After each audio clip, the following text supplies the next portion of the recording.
Good evening, everyone, and welcome to FirstEnergy Stadium. The running Fightin Phillies Hearts set to play 2 in this doubleheader so that they can secure a series win. And obviously, with one more game left to play tomorrow afternoon as well. That'll be a 5:15 first pitch on a Mother's Day Sunday afternoon here at the ballpark. But 2 games on tap tonight, and they will both be of the 7-inning variety. And today's starting pitching matchup for Game 1 will be right-hander Andrew Quezada for the Hartford Yard Goats, and Lachlan Wells, the left-handed veteran, will go for the Reading Fightin Phillies. It'll be his 5th start, and he's pitched well, 1-0 with a 2.61 earned run average.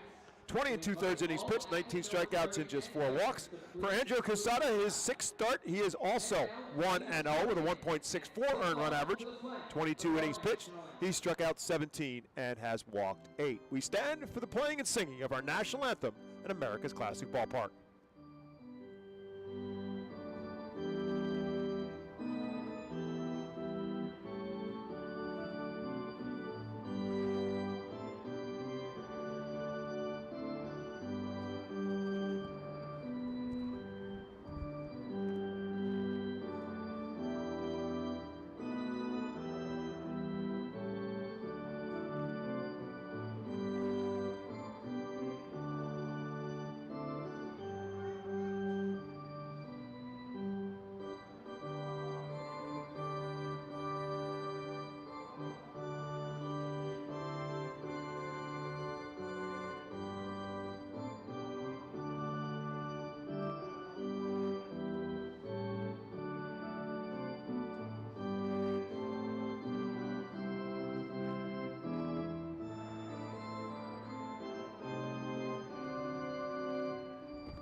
And we are set to get underway tonight here from FirstEnergy Stadium. Again, it is the Hartford Yard Goats and the Reading Fightin Phillies. Reading now at 14-16 after winning the first 3 games of this series.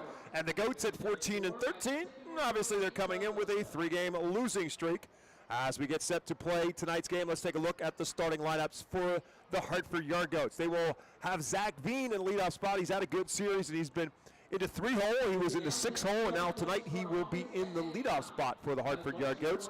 Ryan Ritter will bat 2nd. Sterling Thompson will bat 3rd. Tonight he'll be the DH for the Goats. Warren Bernable will bat in the cleanup spot. Yanquiel Fernandez, who had been in the cleanup spot for the first 3 games of the series, drops to the 5 spot. Vladimir Restituyo will bat 6th.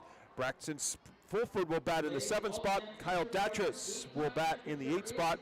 And Nick Kent, playing his first game of this series, will bat in the number 9 spot. Again, they're facing left-hander Lachlan Wells on the mound for the Fightin Phillies. Wells, 27 years of age, making his 5th start, 1-0 with a 2.61 earned run average. He's been really solid for the Fightin Phillies, missed a couple of turns in the rotation, actually 1 turn in the rotation. That's why he's making just his 5th start.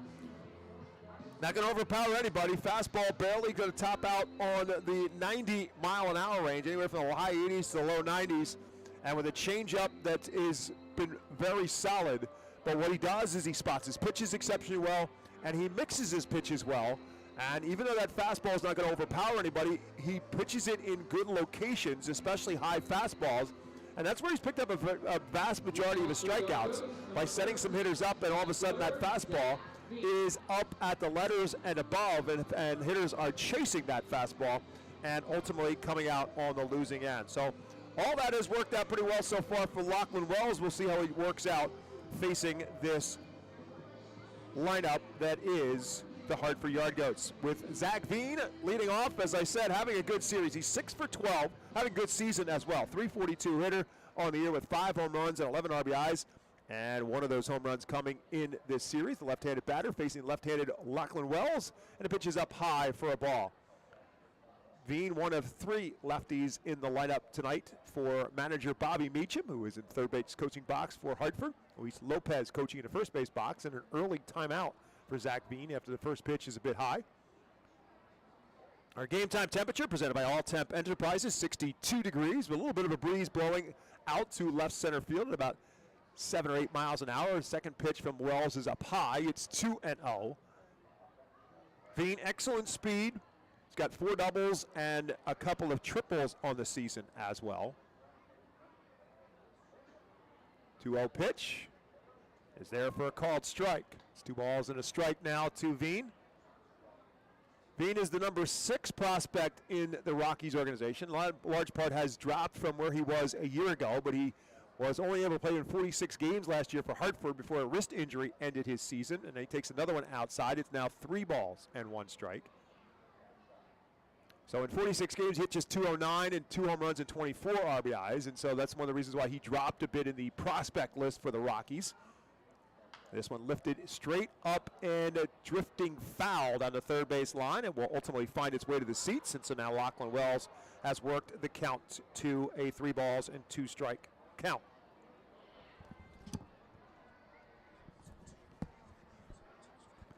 Lachlan Wells, the veteran lefty, pitching from the stretch. Swinging a miss, strike 3, and Lachlan Wells doing exactly what I said.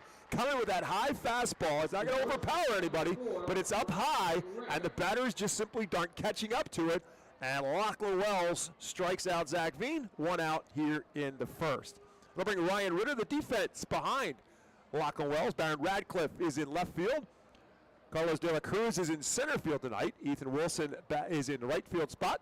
Carson Taylor's at first. Jose Rodriguez at second. And here's Ryan Ritter lining one into left field that Baron Radcliffe will field on a couple of hops. And Ryan Ritter, who picks up his 4th hit of the series and the first hit of the ball game, is a 1-out base runner. Again, the defense on the infield spot for the Phils. Carson Taylor at first, Jose Rodriguez at second. Casey Martin is at shortstop. Trevor Schwecky's at third base.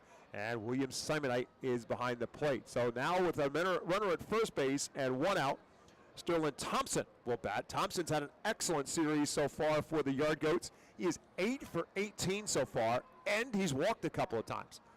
And first pitch swinging a slow roller right side. Carson Taylor slips a little bit, goes to first. It's a bang-bang play on a high throw, and they'll get Thompson. Nice play by Jose Rodriguez, who leaped in the air to get the throw from Carson Taylor, and comes down on the bag just ahead of Sterling Thompson.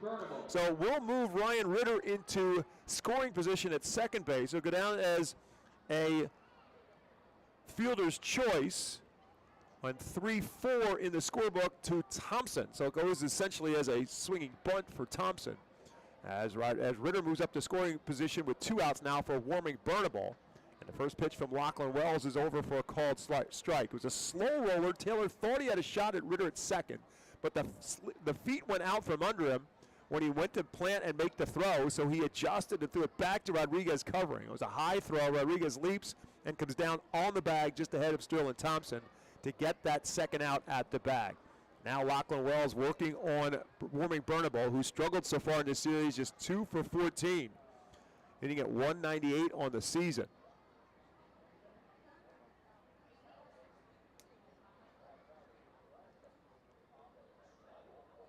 This one lined into center field. Carlos De La Cruz has to take a couple of steps back, but he's there to make the catch for the third and final out.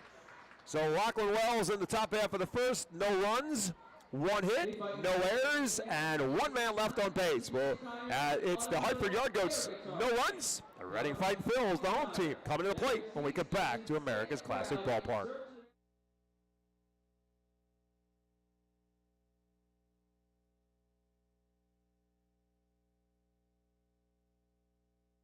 Empowering communities one relationship at a time is our commitment at Tompkins. Our customers have thrived thanks to our focus on local lending and their commitment to the customers they serve. They do a great job, everything for us, from our banking, our insurance, to our wealth management. Tompkins has always been there for us. We see a long relationship with Tompkins. They're good people. Tompkins, banking, insurance, wealth. Member FDIC Equal Housing Lender. Investment and insurance products are not FDIC insured, not bank guaranteed, and may lose value. International Fireworks is the official fireworks provider of the Art Phils. International Fireworks shoots every fireworks show throughout the season, including 9 Mega Blast fireworks shows. International Fireworks also provides the pregame fireworks after the national anthem at each game. International Fireworks has a nearby retail store in Douglasville, Pennsylvania, where you can purchase all of your fireworks.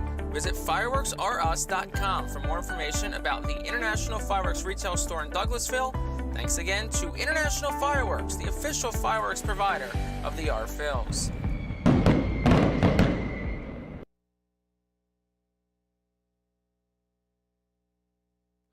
Reading Fightin Phillies head to the plate here in the bottom half of the first inning. Bob McCool with you tonight from FirstEnergy Stadium. My colleague Jake Starr doing some auxiliary work, if you will. He's hear his voice in the background. He's doing a PA here at FirstEnergy Stadium, so I'll be with you for the duration of this doubleheader. Marcus Lee Sang back in leadoff spot tonight for the Reading Fightin Phillies as we take a look at tonight's starting lineup presented by Golden Oaks Landscaping. And following Marcus Lee Sang will be Jose Rodriguez. As Marcus Lee Sang is going to get this game rolling to a quick start right up the gut on the second pitch. Marcus Lee Sang has himself a base hit. Marcus Lee Sang playing as the DH tonight. Jose Rodriguez, the second baseman, bats second. Carlos Taylor bats third. Carlos De La Cruz back in the leadoff spot tonight after the 2 home runs on Thursday night. He is in center field. Ethan Wilson in right field batting fifth. Trevor Swecky's at third and batting sixth. Batting seventh is the left fielder Baron Radcliffe. Batting eighth is the catcher William Simonite, and batting ninth is the shortstop Casey Martin. Again, these starting lineup brought to you by Golden Oaks Landscaping. Jose Rodriguez swings at the first pitch, skies one way up in the air. Shortstop Ryan Ritter calls for it and has to wait a long time for that one to come down, and that is out number one. So a quick couple of pitches so far, and let's talk a little bit about that guy who's throwing those pitches. That's right-hander Andrew Quezada for the Hartford Yard Goats. Sixth start of the season, 1-0 with a 1.64 earned run average. In 22 innings, he struck out 17. He's walked 8. 26-year-old right-hander, originally from Los Alamitos, California. Pitched at Cal State Fullerton, drafted by the Rockies in the 7th round in 2018. It's a pickoff attempt, and Marcus Lee Sang is thrown out.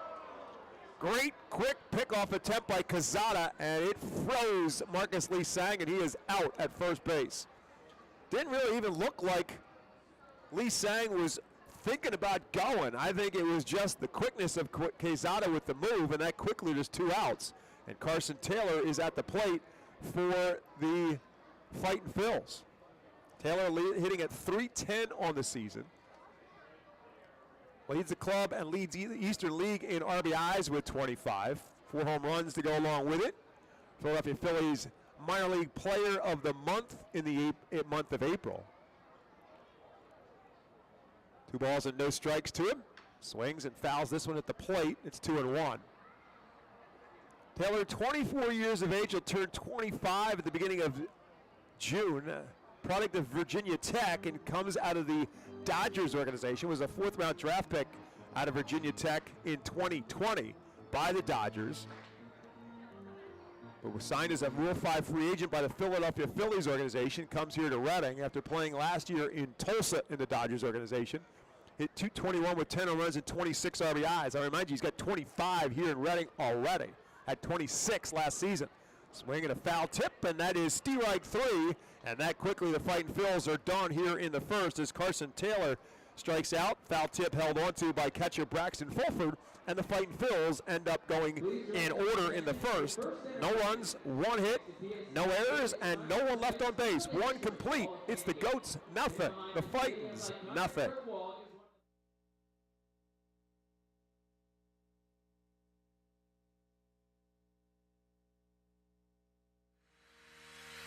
The Seidel Auto Group deck is a great spot for all fans with a summer picnic life and great tailgate atmosphere. During your picnic, you might even catch a souvenir, as the area is situated directly in the home run territory behind the left field wall. Regular season tickets are $34 per person for groups of 20 or more, and children 4 and under are free. Visit rfields.com/groups or call 610-370-BALL to reserve your group outing today.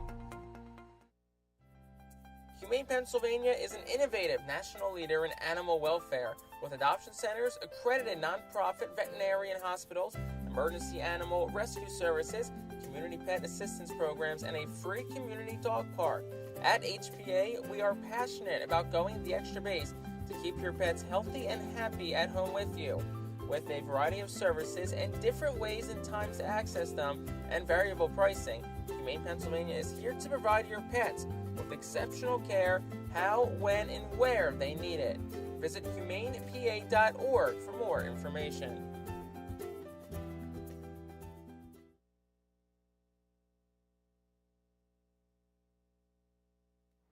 We head to the top half of the second inning. International Fireworks is the official sponsor of the Phillies fireworks shows during the 2024 season. Head to the store at 242 Sycamore Road in Douglasville.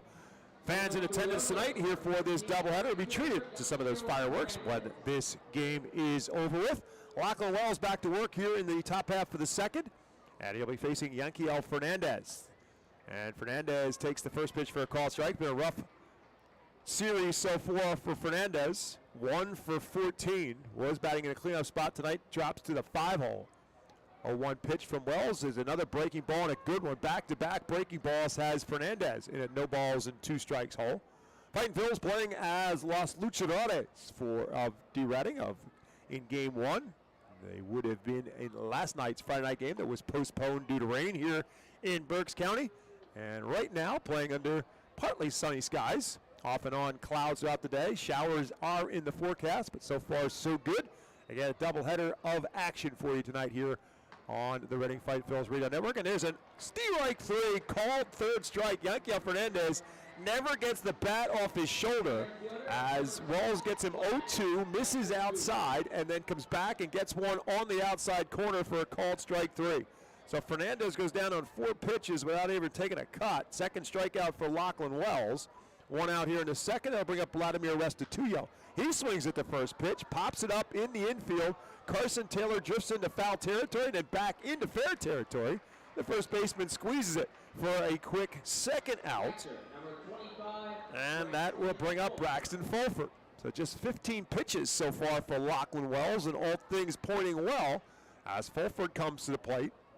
Fulford had Thursday night off after catching Game 1 and Game 2 in this series. 1 for 6 in those 2 games. Hitting at 175 as the right-hander stands in and takes the first pitch from Lachlan Wells over for a called strike. Again, Wells coming into today's game, 20 2/3 innings pitched, 19 strikeouts and just 4 walks. 0-1 count. Lifted straight up in the air, shallow center field. Carlos De La Cruz will drift under. He'll squeeze and make the third and final out. A really quick and efficient second inning for Lachlan Wells as the Yard Goats go 1-2-3 in the top half of the second.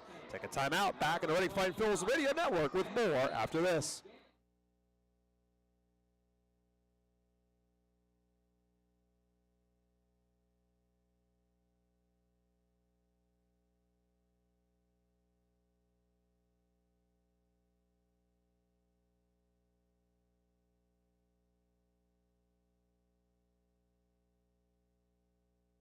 Cornwall Manor is an active senior living community on a 190-acre campus in Cornwall, Lebanon County.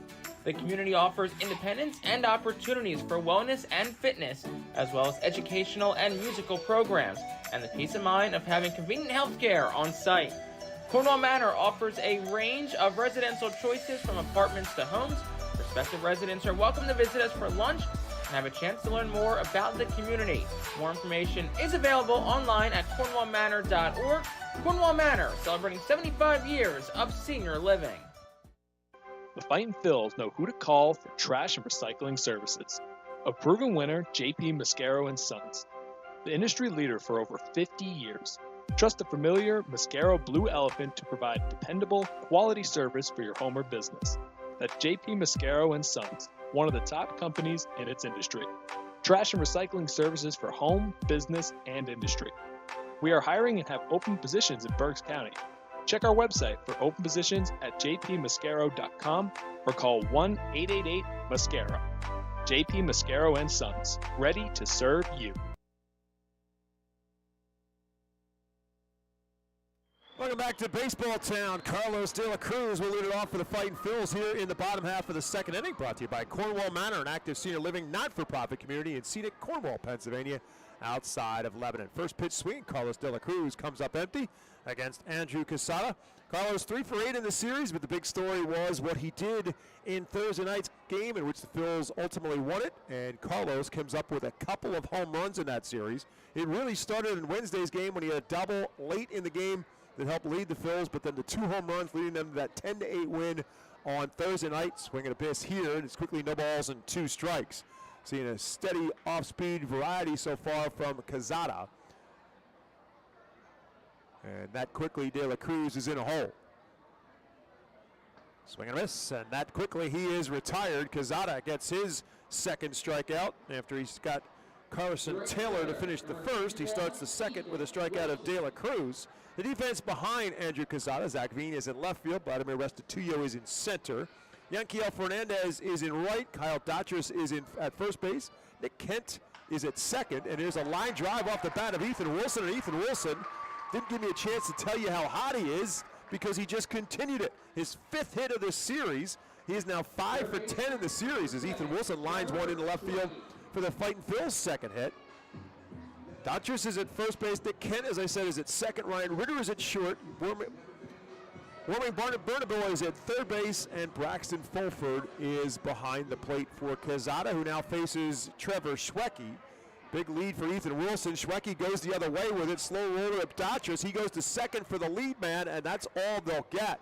Nice play by Kyle Dotras, and he had some heat on that throw. The first baseman making the throw to second to get Ethan Wilson. And then no bother on the return from Ryan Ritter, so Schwecke safe at first on the fielder's choice.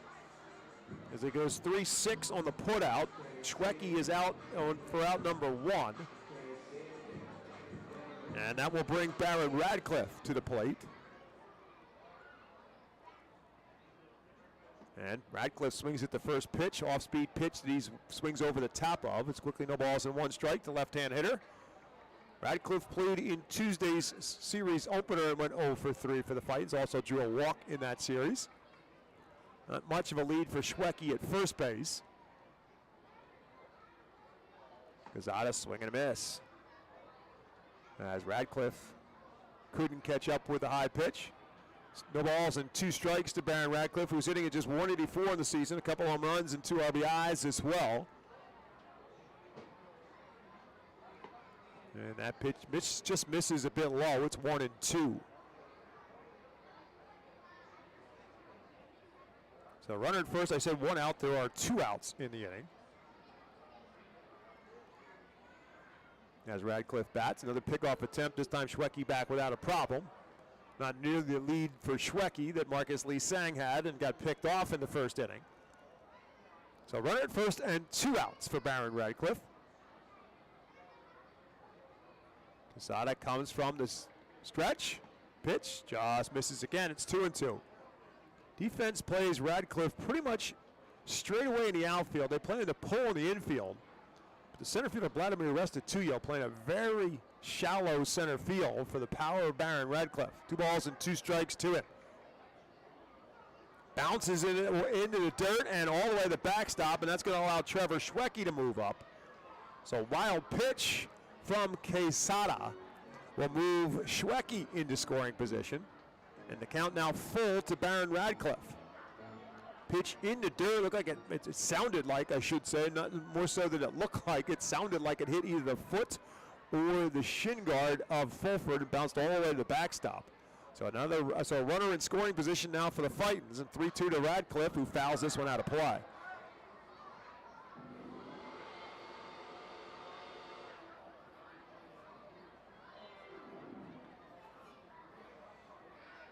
Radcliffe, a 5th-round draft pick of the Philadelphia Phillies out of Georgia Tech. 3-2 pitch to him. Low ball 4. So Radcliffe works the walk. First walk surrendered by Quezada. Phils now have 2 on with 2 out, and Williams Simonite to the plate. Simonite was struggling mightily for first couple of weeks of the season, but he has picked it up of late and has needed to because the Phils have needed him more so with the injury situation. Caleb Ricketts, their starting catcher, on the 7-day IL, so Simonite becomes the starting catcher, and he is 1 for 5 in his series, but he's also walked and got hit and has been hit by a pitch. Average now at 152 on the season with a home run and 7 RBIs. 2 on, 2 out. 1-0 pitch is inside, ball 2. So suddenly Quezada little struggles with the strike zone after walking Barron Radcliffe. He falls behind Simonite 2-0.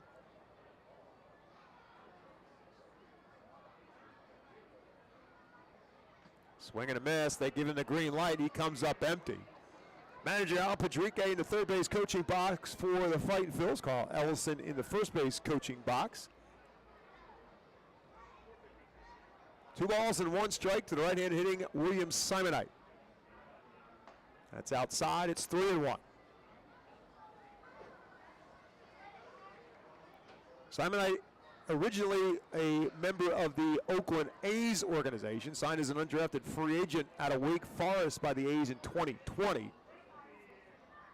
And that's high ball 4. So Simonite works another walk.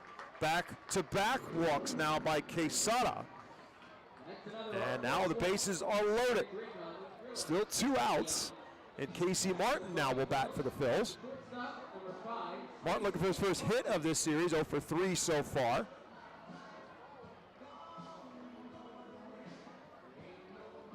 Arkansas Product steps in for the right-hand side. Swings at the first pitch, rips this one into center field. Restituyo broke in, but now he'll break back a couple steps, and he'll make the catch for the third and final out. Martin hit it well, but he hit it right at the center fielder, Restituyo, for the third out in the inning for the Fightin Phils. No runs, 1 hit, no errors, and 3 men left on base. The Phils leave him loaded after 2. It remains Hartford nothing, Reading nothing.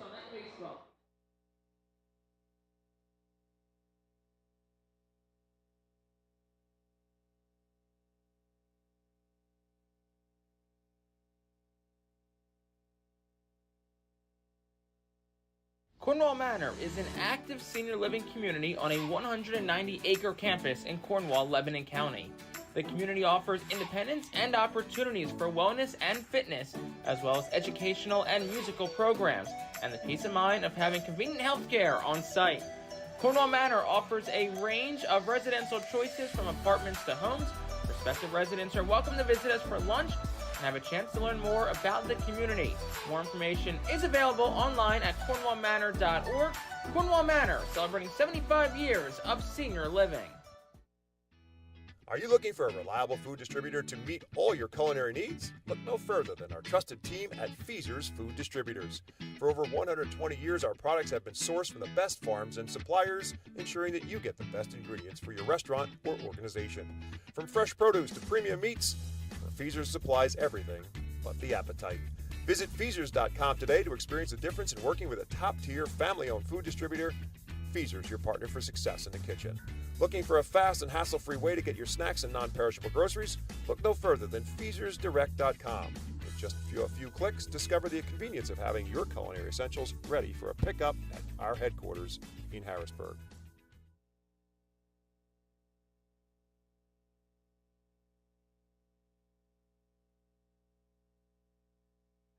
Welcome back as we head to the top half of the third inning. I thank our good friends at Pepsi for presenting the 2024 season here in Baseball Town. Go Fightin Phils, drink more Pepsi. No score as we head to the top of the third. Kyle Datros leads it off for the Yard Goats. He'll be followed by Nick Kent in the top of the order and Zach Veen. Lachlan Wells to work on an 0-1 count to Datros. Swing and a foul tip. Datros 2 for 8 on the season. Probably has some friends and family in the stands. He is a Williamsport native, played his high school sports at Loyalsock, and he was a good one. All-state football, all-state basketball, all-state baseball player as well. Won a couple of state championships for Loyalsock on the baseball field. One of 3 members of this Yard Goat team in 2024 who won a Pennsylvania high school baseball state championship. Benny Montgomery, who unfortunately for the Phils and unfortunately for some local fans on the 7-day IL and not playing in this series, is one of them. Played at Redland High School, won a couple of state championships for Redland in 2019 and 20. He's from just outside of Harrisburg at Redland. And in addition to Datros, Zach Kakaska, who has been in the lineup a couple of the games this series, is from Latrobe, Pennsylvania, and won a state championship for Latrobe. Here's a rocket off the bat of Datros. Casey Martin tried to knock it down on a backhand, but could not come up with it. And Datros is on board with what should be the second hit of the game for the Yard Goats. That was a bullet off the bat of Datros, and Martin tried to backhand it, but it was really a do or die. If it stuck in his glove, it was look what I found kind of deal.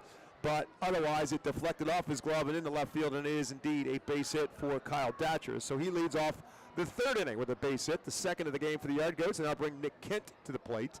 Kent playing in his first game in this series. 24-year-old right-handed hitter takes the first pitch from Lachlan Wells, ball one. On the season, Kent bats at .231, 2 home runs and 7 RBIs.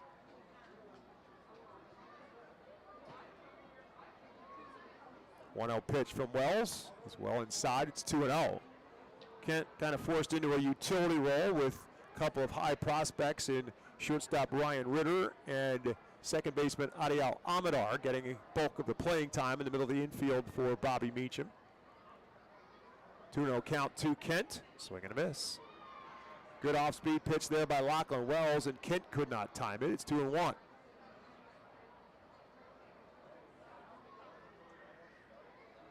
Datchers takes his lead off of first. Top of the order, and Zach Veen in the on-deck circle for the Goats. 2-1 pitch is way outside. It's 3-1.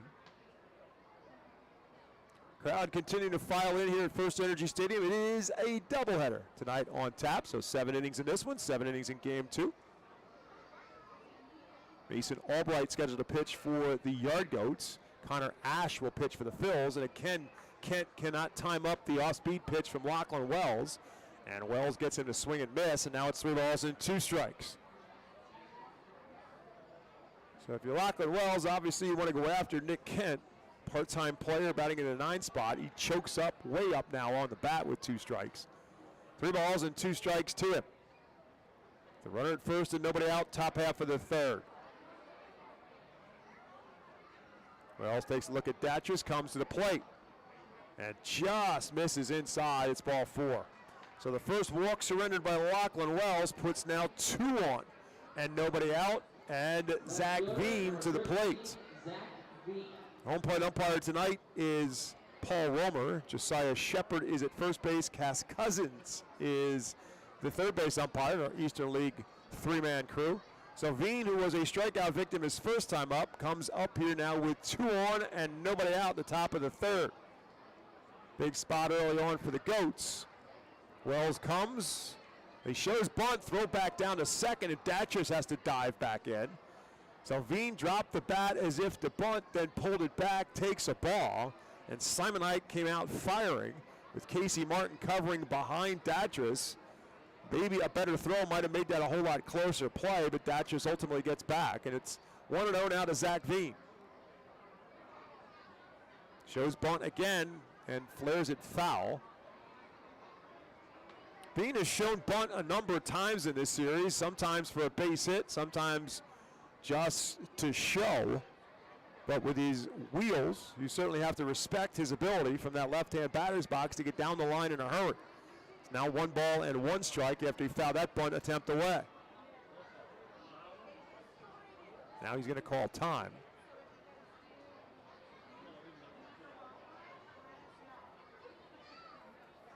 Being 6'3" and 190, just 22 years of age.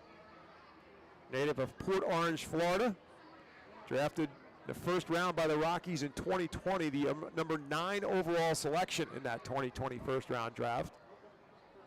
Swing and a miss at the high cheese. It's 1-2. By the way, picked 6 players after Zach Veen in that 2020 draft. Mick Abel, taken by the Phils, who's now, of course, pitching for the Lehigh Valley Iron Pigs. 1 ball and 2 strikes now to Zach Veen. Again, tries to get him to chase up high. Veen lays off. It's 2-2. 2 on, nobody out. Top half of the third. Datchers the runner at second. Kent the runner at first. 2 balls and 2 strikes against the left-handed hitting Zach Veen. We have to showing bunt early in the count. Doesn't look like he's anywhere near that now. Swing and a miss. He got it again. May have been a foul tip. Doesn't matter as Simon Knight holds on. But Zach Veen is a strikeout victim for a second time. Third strikeout for Lachlan Wells, and a big one there for the lefty. As Ryan Ritter now steps to the plate. Ritter singled his first time up. Swung at the first pitch he saw from Lachlan Wells and lined it into left field for a base hit. So Wells now a ground ball away from getting out of this inning, although Ritter does run pretty well. Runners take off. Throw down to second base on the trail runner, and Rodriguez applies the tag on Kent late. And so it's stolen base for both Datras and Nick Kent. And then any ideas of a ground ball ending this inning are changed now. Let's see how Al Padrique chooses to move here defensively. He's going to bring his infield up now with runners at second and third and one out. And 1 ball and no strikes, the count on Ryan Ritter. So Phil's bring the infield up to cut off that first run, and it's way up high. It's 2-0.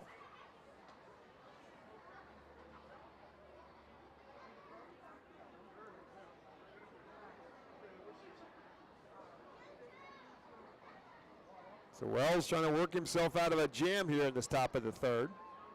2-0 pitch. Lifted straight up in the shallow center field. Who's going to get there? Rodriguez, the second baseman, gets back and makes the over-the-shoulder catch, and nobody can advance. It's a great catch by Rodriguez. I'll remind you that the infield was up, and that should have been a ball that one of the outfielders, either De La Cruz or Ethan Wilson, probably would have got to. It was in the air forever, but Rodriguez kept going back, hoping that one of his outfielders would eventually call him off. They didn't, and he ended up making the catch and off-balance one at that. But a big out now for Lachlan Wells. 2 outs. And now the infield can go back and play at regular depth with 2 outs and Sterling Thompson at the plate. Thompson grounded out. He was safe on a fielder's choice his first time, grounding one to first base. Takes one up high for a ball. Thompson's had a great series. 8 for 19 now after his first at-bat. He's also walked twice. 1-0 count to him. Swing and a miss. Nick Kent, the runner at second base, all but having a running lead. So if Thompson finds green grass, it's going to be a hard time for any of the outfielders to come up with anything, unless Wells somehow or another looks to kind of keep him closer, but he's not even looking back at him right now. And this one right back, slowed down by Wells, but right there is Casey Martin. He'll make the throw in time for the third and final out. So great job by Lachlan Wells to work his way out of trouble and ultimately get the top 3 men in the order for the Yard Goats and ultimately keep them off the scoreboard as well. For Hartford in the third, no runs, 1 hit, no errors, and 2 left. We'll head to the bottom of the third on the Reading Fightin Phillies Radio Network. We're scoreless.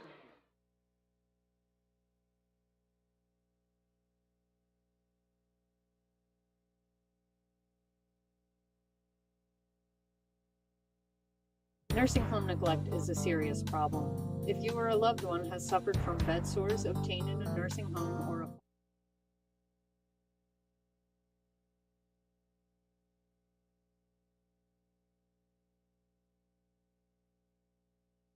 Nursing home neglect is a serious problem. If you or a loved one has suffered from bed sores obtained in a nursing home or a fall down in a nursing home resulting in a fracture, our friends at Swartz Culleton can help. Call the attorneys at Swartz Culleton for a free consultation. Their phone number is 1-800-JUSTICE. That's 1-800-587-8423. Once again, call 1-800-JUSTICE today. Swartz Culleton is a proud sponsor of the Reading Fightin Phillies. The Reading Fightin Phillies are proud to partner with Berks County Mental Health and Disabilities Program. Together, we are striking out the stigma in order to raise community awareness about mental illness and suicide prevention with 3 simple words. Are you okay? The help is to begin a conversation to show Berks County that we care. Suicide hurts and affects everyone, but help is here. We will work together to help raise awareness about suicide and identify what we can do as a community to prevent it. People in need of assistance and support should call Crisis Intervention at 610-379-2007.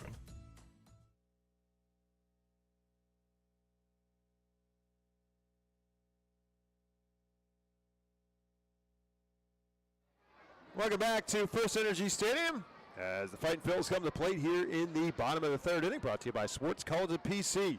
You expect reliable and experienced attorneys who are committed to getting you justice after a serious personal injury. Call Swartz Culleton today at 1-800-JUSTICE. Marcus Lee Sang will lead it off, top of the order for the Fightin Phillies here in the third, and a scoreless tie.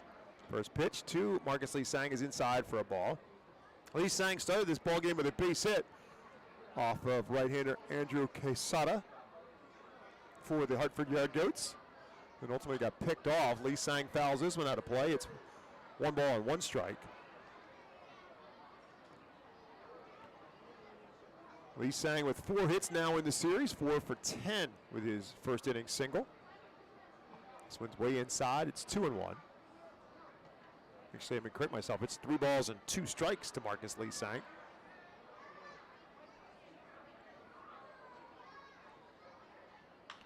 Claps one the other way to the third baseman, Burnable, and he'll make the play in time first base. Infield playing Marcus Lee Sang, dead pull hitter, which had the third baseman, Burnable, well off the line and much closer to the shortstop side, and that's exactly where Marcus Lee Sang hit it. So it turns into a leadoff ground out from Marcus Lee Sang, and it will bring up Jose Rodriguez. Rodriguez popped up in the infield his first time up. First pitch leaves it go for a ball. Rodriguez 4 for now 13 in the series. Hitting at 207 when the game began. 2 home runs, 12 RBIs. Takes that one for a called strike. Had a big 2-run single in that Phil's 6-run inning on Thursday night. This one hit fouled on the third baseline. That's 1-2 now to Jose Rodriguez. Phil scored 6 runs in that 7th inning. Ended up winning game 3 of this series on Thursday, 10-8.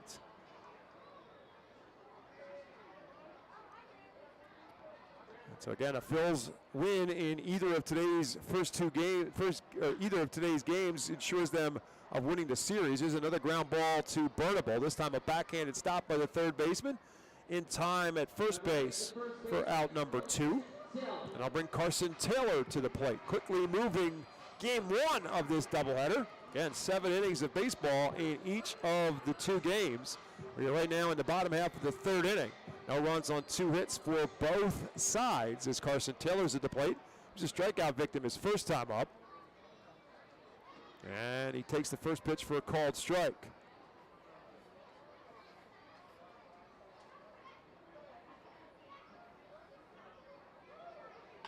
Lines this one into center field for a base hit. So Carson Taylor slowing down from his blistering start, if you will, but still over 300, comes up with a base hit here. His 3rd hit of the series puts him at first base with 2 outs for Carlos De La Cruz. De La Cruz, a strikeout victim his first time up, as Quesada fed him with a steady diet of off-speed pitches, and De La Cruz could not time it up. And comes right back with another to start this at bat. And De La Cruz leaves it go, but it's over for a called strike 1. Taylor takes his lead off of first with 2 outs. Pitch to the plate. Swing and a miss. Actually, De La Cruz may have gotten a piece of that. It went in and out of the mitts of Braxton Fulford on a foul tip. So De La Cruz again in an 0 balls and 2 strikes count. Way inside, De La Cruz thinking he's going to get another breaking ball, started to lean, and Quesada tried to come back in with a fastball that De La Cruz had to get out of the way of, so now it's 1 ball and 2 strikes. Pickoff attempt, Taylor dives back in. Quesada last year for Hartford, 25 games, he made 20 starts in those 25 appearances. It's 4-8 with a 5.52 earned run average. Surrendered 17 home runs last year, only 1 so far this year, and there's another strikeout by De La Cruz. So that is the 3rd strikeout now for Quesada, 3 of them to De La Cruz, as the Phils are retired here in the 3rd inning. For Reading, no runs, 1 hit, no errors, 1 man left, 3 complete. It remains Hartford nothing, Reading nothing.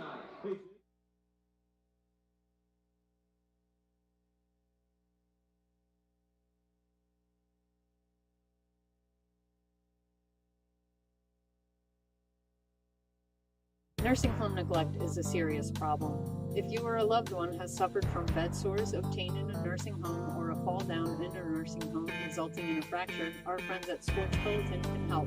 Call the attorneys at Swartz Culleton for a free consultation. Their phone number is 1-800-JUSTICE.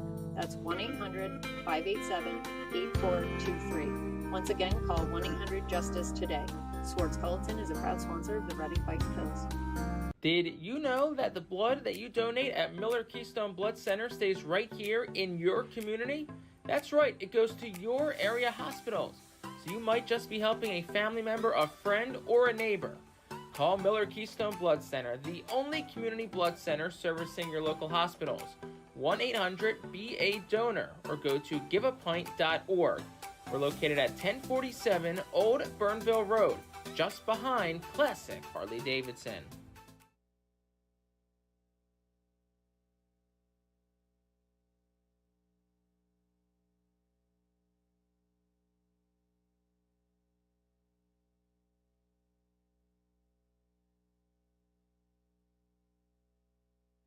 Top half of the fourth inning. Every Tuesday, all active military and veterans receive $3 off box seats thanks to the residents at Village Greens.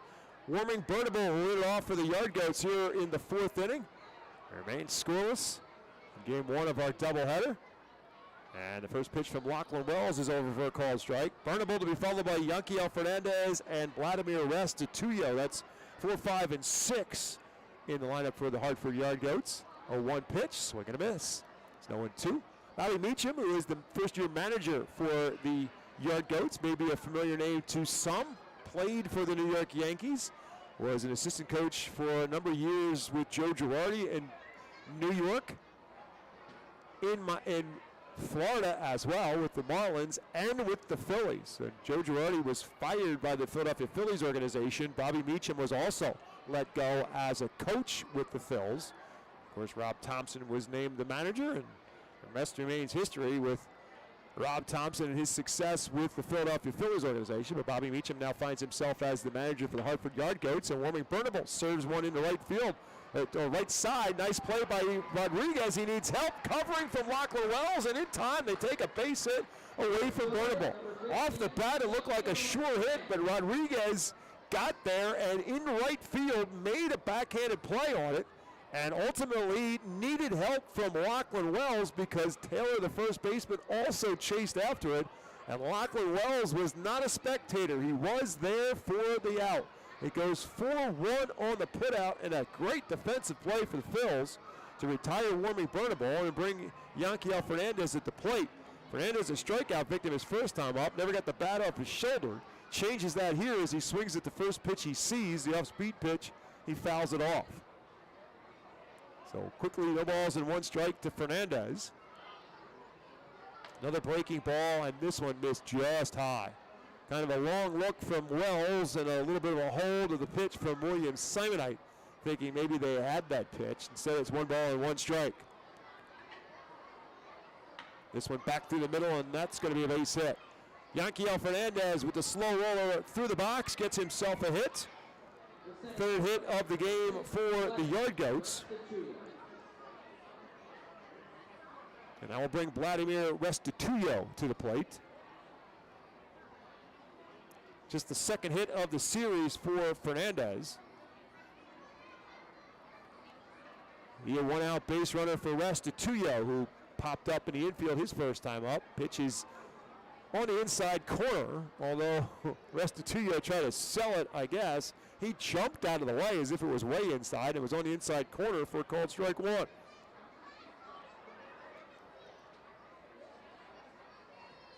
This one's way outside. It's 1-1.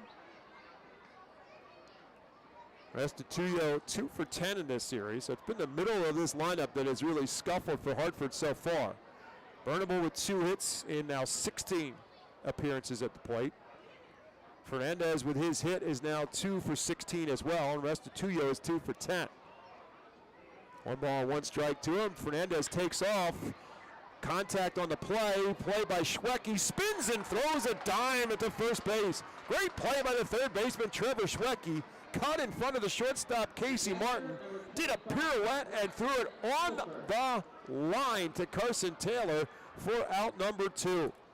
So the Phils throwing a little leather at the Yard Goats in this inning. 2 nice plays defensively. 1 by Jose Rodriguez at second, and now 1 by Trevor Schwecke at third. Fernandez off on the run, off on the swing, is at second with 2 outs, and Braxton Fulford now bats. He swings at the first pitch and drills one in left field. Barry Radcliffe turns and looks and says goodbye. Braxton Fulford drives one deep onto the deck in left field for a 2-run home run. And Hartford is on the board first, 2-0.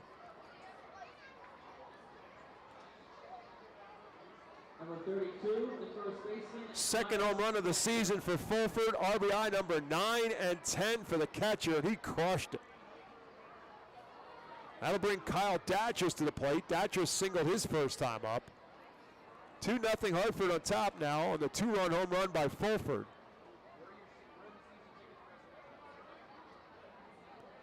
First pitch to Datchers is there for a called strike. And we've seen that from Lachlan Wells before. He's going to surrender home runs because he's not going to overpower anybody. It's why he's got to hit his locations. If he misses his locations and they're over the plate, he's going to get tattooed, much like Fulford did there. But he has responded really well from them. His last outing here at FirstEnergy Stadium was against Portland. And here's a hard ground ball to Casey Martin. Casey Martin up with on a hop. His throw is in time across the diamond, and that'll do it for Hartford in the fourth inning. But they do strike first on the offensive side. They scored 2 runs. They do it on 2 hits. They did not leave anyone on base. We'll head to the bottom of the fourth inning. It's now Hartford 2, Reading Fightin Phils, nothing.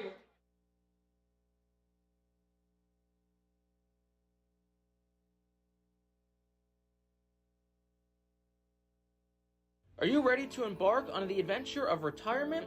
Welcome to the Highlands at Wyomissing, where over 35 years of experience have perfected the art of senior living.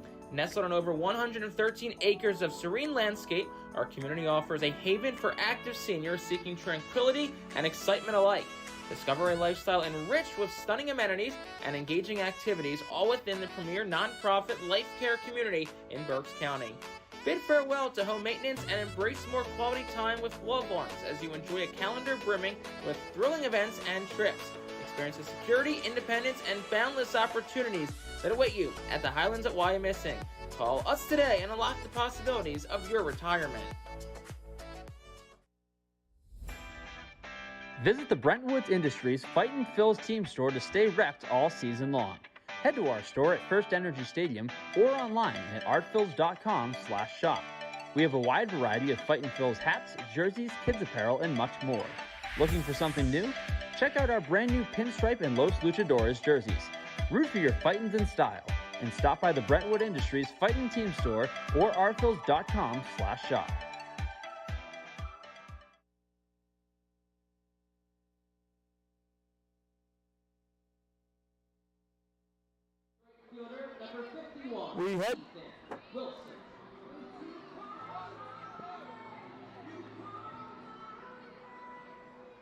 We head to the bottom half of the fourth inning. Ethan Wilson will lead it off for the Fightin Phils. Wilson, a base hit his first time up. Phils now down 2-0. Wilson, Trevor Schwecke, Baron Radcliffe due up. And it's 1-1 strike now to Ethan Wilson. Wilson with his 5th hit of the series in his first at bat. Posada comes, the off-speed pitch. Wilson swings over the top of it. It's 1-2. During this bottom half of the fourth inning, we'll take a look around the Phillies organization thanks to EPAW Weather Consulting, your source for public and private forecasts in Pennsylvania, New Jersey, Delaware, and northern and eastern Maryland.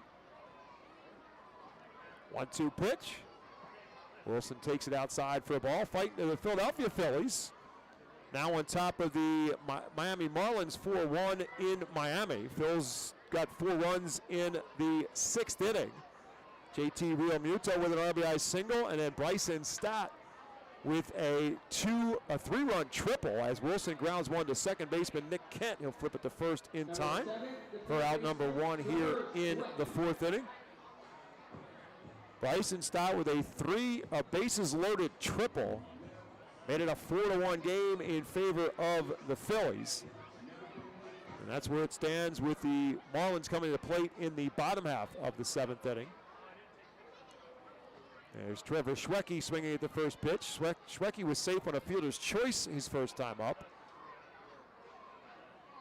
And a nice play by Kyle Datchers, the first baseman. Swing and a miss again by Schwecke. He's quickly in a hold, no balls and 2 strikes. So again, the Philadelphia Phillies on top of the Miami Marlins, 4-1, with the Marlins batting in the bottom half of the 7th inning in Miami. Lehigh Valley Iron Pigs are at home tonight against Syracuse. Pigs are struggling right now. They're 12-22 on the season. 0-2 pitch to Schwecke. Swinging bunt in front of the plate. Fulford, the catcher, comes out and they'll make the play. Nice job by Braxton Fulford on a swinging bunt from Schwecke. But the catcher got out there and they'll make the throw to first baseman Datris in time for the second out. So although the Reading Phils are 2 games under 500, and as I said, Lehigh Valley is struggling, below that, things look great. Jersey Shore, Blue Claws have won a franchise record 9 straight as they begin play tonight. Actually, look at it, they've tied their franchise record. If they win today, that'll be a franchise record. As Baron Radcliffe swings and fouls one at the plate. Jersey Shore has won 9 straight games. They were starting this afternoon playing at home against Wilmington. And Clearwater also playing good baseball. The Threshers are 20-11 on the season as Radcliffe swings and misses at a pitch. No balls and 2 strikes to Baron Radcliffe with 2 outs here in the 4th. Missing outside for a ball. You got a chance to hear William Soto, who was a guest of ours on the pregame show a couple nights ago here at FirstEnergy Stadium, the assistant in the player development department. Very interesting conversation with him, and he is very high on some of those younger players in the Philadelphia Phillies organization who are at Jersey Shore and at Clearwater and even on some of the complex league teams and the rookie level teams. As Baron Radcliffe takes another one outside for a ball, it's 3-2. Radcliffe did the same in his first at bat. Ultimately got himself into a 3-2 count and then took a walk. Here comes Quezada with his 3-2 pitch, and he does it again. Ball 4. Quezada was walking off the mound. That pitch looked well inside to Radcliffe. So he's a base runner for the second time. 3rd walk of the game for Quezada, because right after he walked Baron Radcliffe, he walked William Simonite to load the bases. But the Phils came up empty with 2 outs and the bases loaded. Man on first now and 2 out for William Simonite.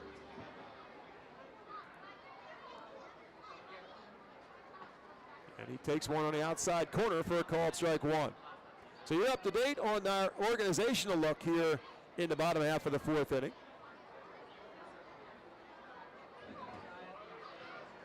Swing and a miss, and Simonite's quickly no balls and 2 strike hole.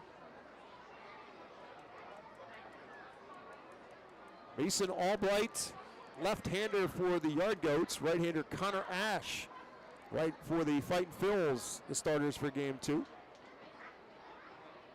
Foul tip from Simonite. Invite you to stick around in between games of our doubleheader here on the Reading Fightin' Phils Radio Network. You'll be able to hear an interview with Phils hitting instructor Brock Stassi, joined by Assistant General Manager for the Reading Fightin' Phils, Matt Hoffmaster, as they were guests on WEU Morning Show, Mornings with Mike Keller and yours truly, Bob McCool, earlier this week. So you get a chance to hear that interview coming up as Simonite swings and fouls it. Thank our good partners at WEU Radio for allowing us to bring you that broadcast. You'll hear that interview with the former Reading Phil and now Reading Phil hitting instructor Brock Stassi. Of course, made his major league debut in 2017 with the Philadelphia Phillies organization. Great interview, great guy to talk to, and we hit on all kinds of subjects in that interview, and you'll hear that coming up in between games of our doubleheader. Simonite now calls time at the plate after Quezada made a pickoff attempt for Radcliffe at first base. So it's no balls and 2 strikes still to William Simonite with 2 outs here in the bottom of the 4th. Quezada a long look this time. Pitch clock down to 3, down to 2. He delivers a pitch in the dirt. Really not sure where and what Quezada may have been thinking about. Baron Radcliffe not a base-stealing threat at first base, but he was extremely deliberate before coming to the mound to Simonite. It's now 1-2. Now he comes quickly to Simonite, and Simonite again foul tips it in and out of the glove of Fulford. Stays alive at 1-2, and that may be what Quezada was thinking, trying to just vary his delivery time to the plate, coming with a long, deliberate look, and then coming back very quickly with the next pitch. Simonite stays alive at 1-2. Fouls another one away.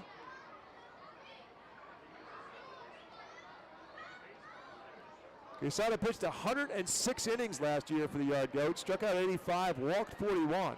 As I said, surrendered 17 home runs a year ago. Pickoff attempt again for Radcliffe, and Barron dives back in.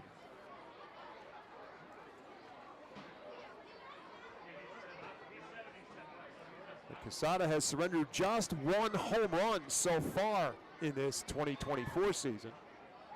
Pitch to the plate. Simon Knight again takes low. It's 2-2.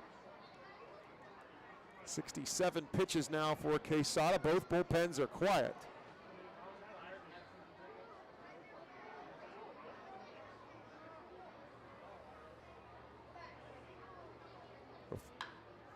Radcliffe takes off. Simon Knight drives one deep into right center field. Back to the track. A near collision in the outfield. But I believe Restituyo held on. Restituyo and Fernandez both leaped for it, and Restituyo came down with the baseball. Great job by Restituyo to hold on. May have taken a shot for Fernandez at the same time, but holds on and takes extra base hits away and keeps the Fightin' Phils off the board. So for Reading in the fourth, no runs, no hits, no errors, and one man left. 4 complete. It remains Hartford 2, Reading nothing.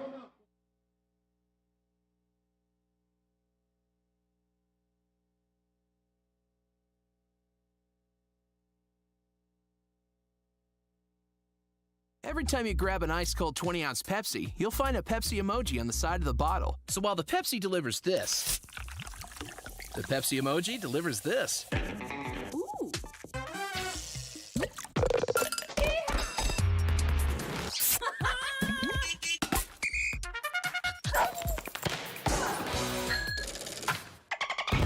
So go ahead, crack open a Pepsi, and tell the world how you feel and what you love with Pepsi emojis. Say it with Pepsi. International Fireworks is the official fireworks provider of the Phillies. International Fireworks shoots every fireworks show throughout the season, including 9 Mega Blast fireworks shows. International Fireworks also provides the pregame fireworks after the national anthem at each game. International Fireworks has a nearby retail store in Douglasville, Pennsylvania, where you can purchase all of your fireworks. Visit fireworksrus.com for more information about the International Fireworks retail store in Douglasville. Thanks again to International Fireworks, the official fireworks provider of the Phillies.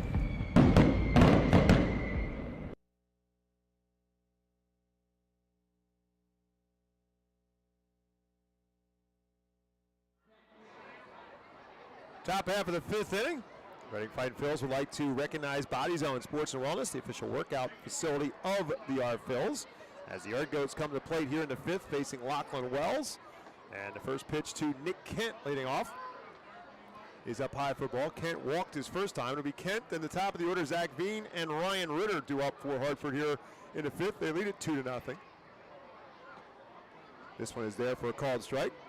Reading Fightin' Phils like to send out a sincere thank you to your local Kia dealers for sponsoring tonight's game in part and the entire 2024 season, as well as our Kia Junior PA contest each night at the Phils.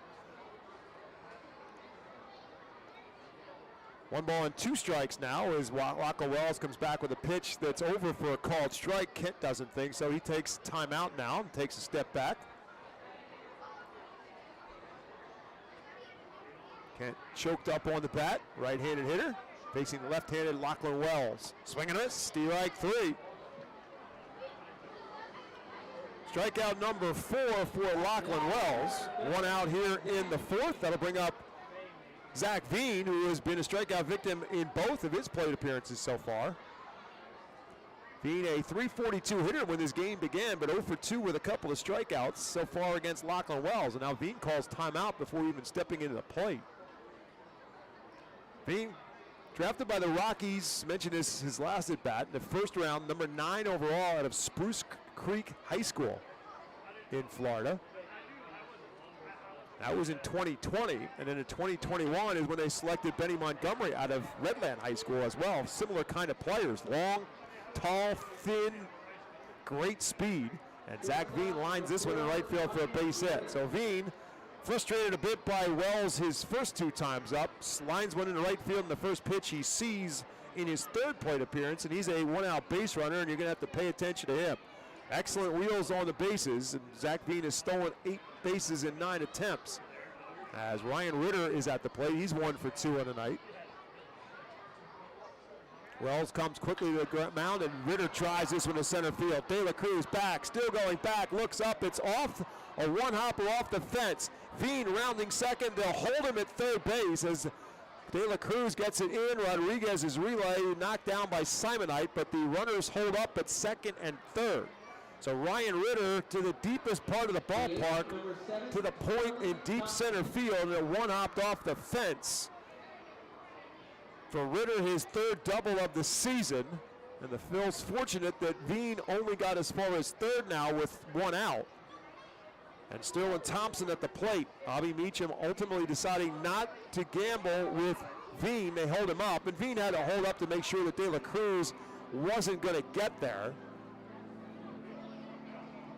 And then Meacham throws up the stop sign, and now we're going to get a conversation on the mound, it would appear. The Phils are going to get some activity in the bullpen as well.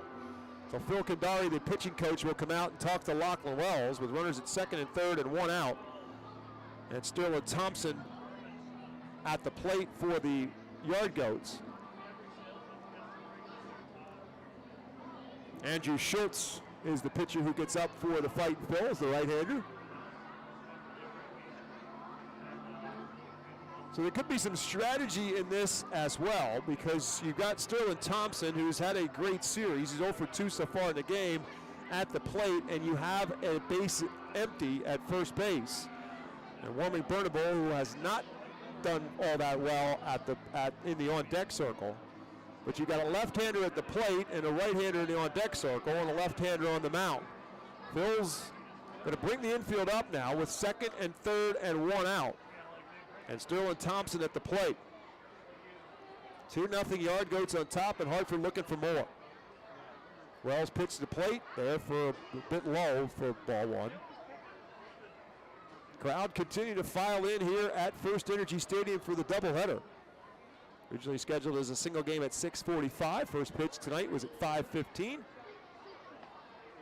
1-0 pitch to Martin. They got a man going to third, going home. Veen coming home. They've got him in a rundown. He's got nowhere to go. He's out of the baseline. So the runner moved up to third in Ritter, and Zach Veen trying to get away from Simonite, went out of the baseline, and so he is out. Good play by the Phils defensively. Casey Martin made the stop, came home with the ball, and they had Veen with nowhere to go because Ritter had moved up to third. So he was already at third base, and Veen was in the rundown. He goes out of the baseline, so that goes as a fielder's choice. And Thompson's safe at first. Ritter's now at third with 2 outs.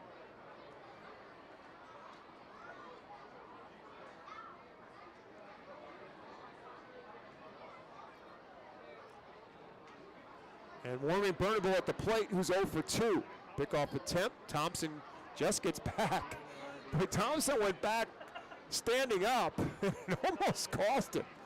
Maybe a bit nonchalant there by Thompson getting back, and they almost got him. As Carson Taylor applied the tag. So now Wells comes to the plate. Bernable takes it outside.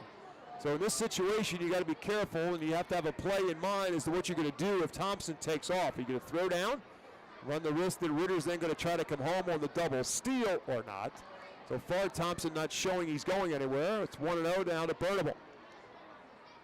Bernable lifts this one into shallow right field. Ethan Wilson, long run. He's not going to get there. It's going to fall for a base hit. Another run will score. And Thompson all the way around to third base. So it'll be a flare off the bat of Warming Bernable for a base hit and an RBI. And it's now 3-0 Hartford on top. Right fielder number 15, Fernandez. So again, it's runners at the corners with 2 outs. And a run in for Yanquiel Fernandez, who's got a base hit his last time up. Struck out his first time up, so 1 for 2 on the night. Fernandez scored ahead of the 2-run home run from Braxton Fulford last inning. So Wells still far from out of this jam with 2 outs, and the runners at the corner.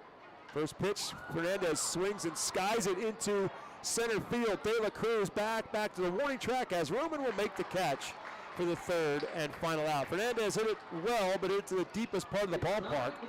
So the Goats in the fifth, a run. They do it on 2 hits. There were no errors, and they leave 2 men on base. We head to the bottom of the fifth. It's now Hartford 3, Reading nothing.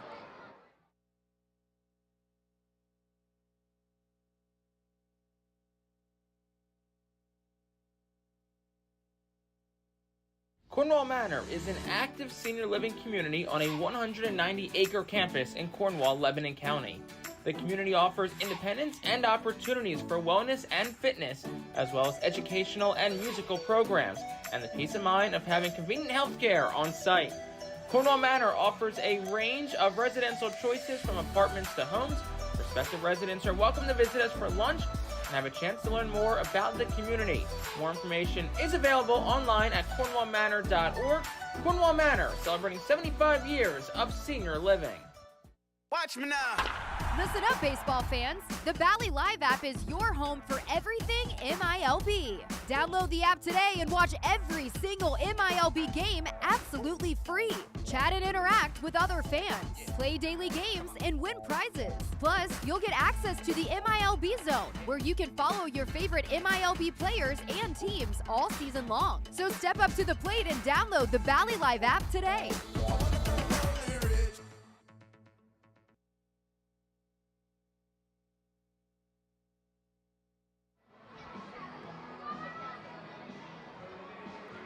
We head to the bottom of the fifth. The hole gets a little bit deeper for the Fightin' Phils. It's now 3-0 Hartford on top.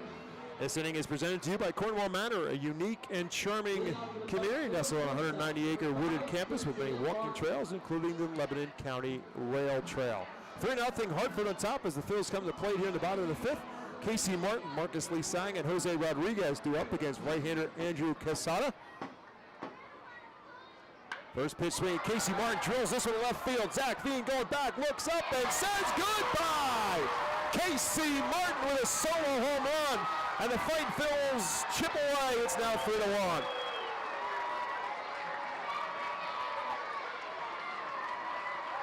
Second home run of the season for Casey Martin, his 5th RBI. And as they could feel good for the former Arkansas Razorback. On a line drive over the left center field fence. That'll bring up the top of the order now with Marcus Lee Sang. Quesada quickly working him, and it's inside for a ball. I remind you, Quesada a season ago gave up 17 home runs as a starting pitcher for the Yard Goats. That's just his 2nd of the season. Lee Sang takes this one for a called strike. It's 1-1.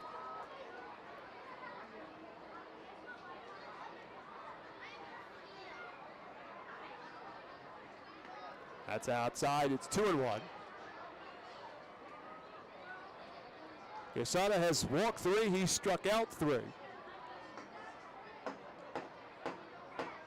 This one a hard hit, but right at Nick Kent on a hop, and the second baseman will make the play at first in plenty of time. For out number 1 here in the 5th. It'll bring up Jose Rodriguez. Rodriguez with an infield pop-up and a ground out in 2 plate appearances. Andrew Schultz continues to throw in the Phils bullpen. Yard Goat bullpen quiet for the time being.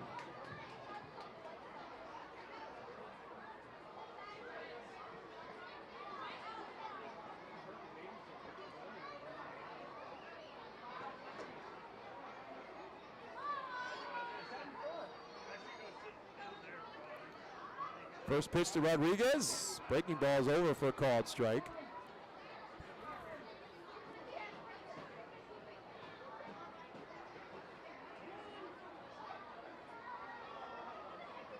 This one lifted into straightaway center field. Restituyo drifts back, still going back as Roman will make the catch right in front of the warning track for out number 2. First baseman number 8. Gonna bring Carson Taylor to the plate. Taylor 1 for 2 in the night. Strikeout in the first, single in the third.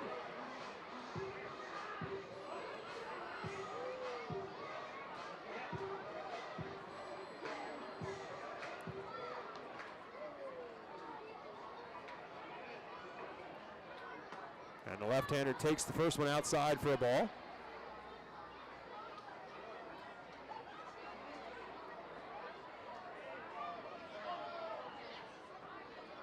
another one low for ball 2. Taylor acquired by the Phillies organization as a minor league Rule 5 draft in December. After playing for the Dodgers for the first couple of years of his career. It's now 3 balls and no strikes. And what a find he has been for the Phillies organization, at least for the Fightin' Phils so far through the first month and a half of the season. 3-0 pitch. Takes it all the way for ball 4. So another 2-out walk for Casada. All of his walks have come with 2 outs in this game in the last 3 innings. 4th walk surrendered. And we'll bring up Carlos De La Cruz. He's at De La Cruz's number so far. He struck him out both times. Taylor Cruz comes to play here representing the tying run here in the bottom of the 5th. Again, this is only a 7-inning game. This is a doubleheader. And the first pitch to De La Cruz is way inside for a ball. Game 2 of our doubleheader will start approximately 30 minutes after this one is complete. And then fireworks to follow tonight here at the ballpark. 1-0 to De La Cruz. That's on the outside corner for a called strike 1. Carson Taylor, the runner at first. 2 outs, bottom half of the 5th inning. 3-1 Hartford on top.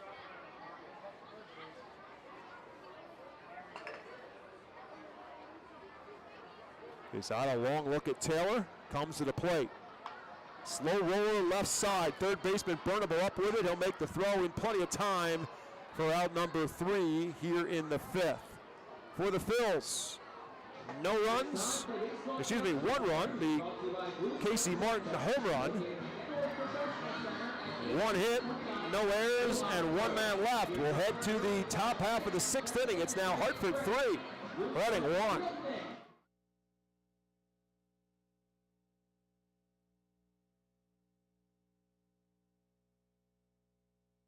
Cornwall Manor is an active senior living community on a 190-acre campus in Cornwall, Lebanon County. The community offers independence and opportunities for wellness and fitness, as well as educational and musical programs, and the peace of mind of having convenient health care on site.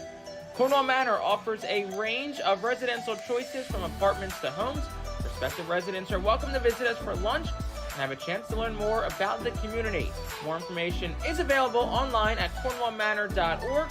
Cornwall Manor, celebrating 75 years of senior living. When the Reading Fightin' Phils get hungry, we turn to our team feed partners. Special thanks to Chick-fil-A, Giovanna's Pizzeria, Railroad House, Why a Missing Restaurant and Bakery, Jersey Mike's Subs, Mimo's Italian Restaurant and Bakery, Subway, and Clean Eats for making sure the Fightin' Phils front office is never hungry on game day. Our staff enjoys delicious meals from our team feed partners. Don't take our word for it. Find out for yourself today.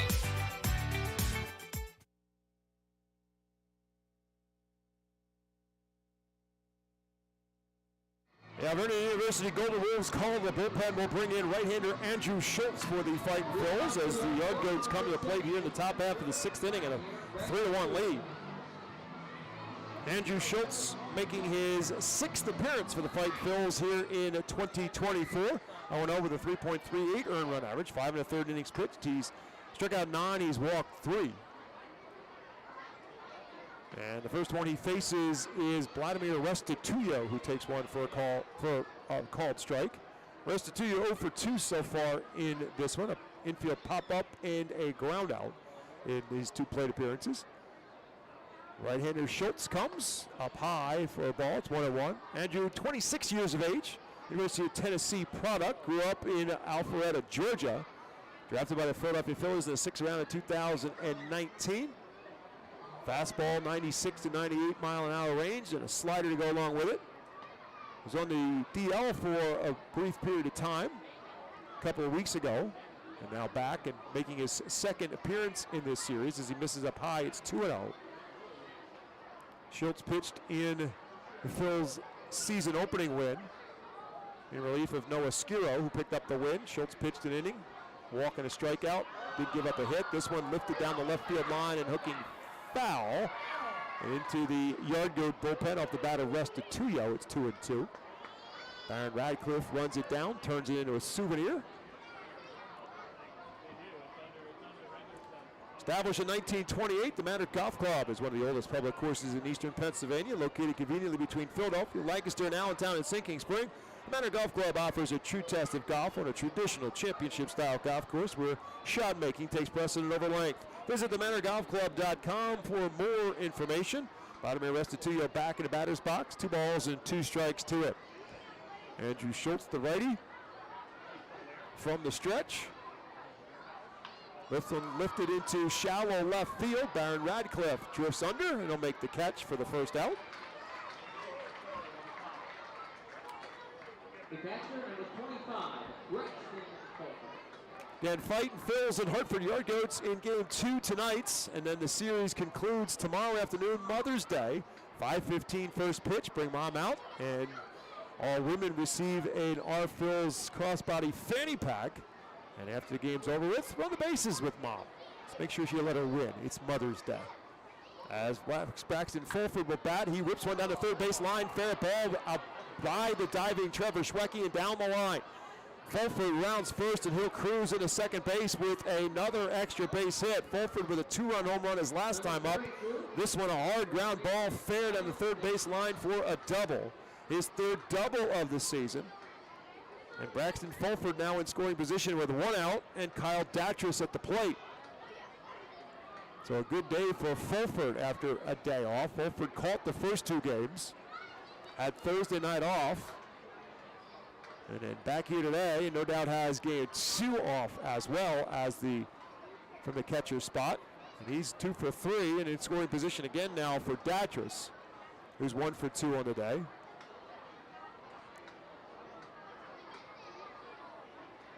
And hit him. Pitch up and in from Schultz, and Datris took it off the elbow protector. So he's a base runner for the 2nd time. It's 2 on and 1 out now for the 9-hole hitter, Nick Kent. Kent walked and struck out in 2 plate appearances. It's a big spot here for Schultz. Ground ball can get him out of any further damage, perhaps, with the top of the order and Zach Veen in the on-deck circle.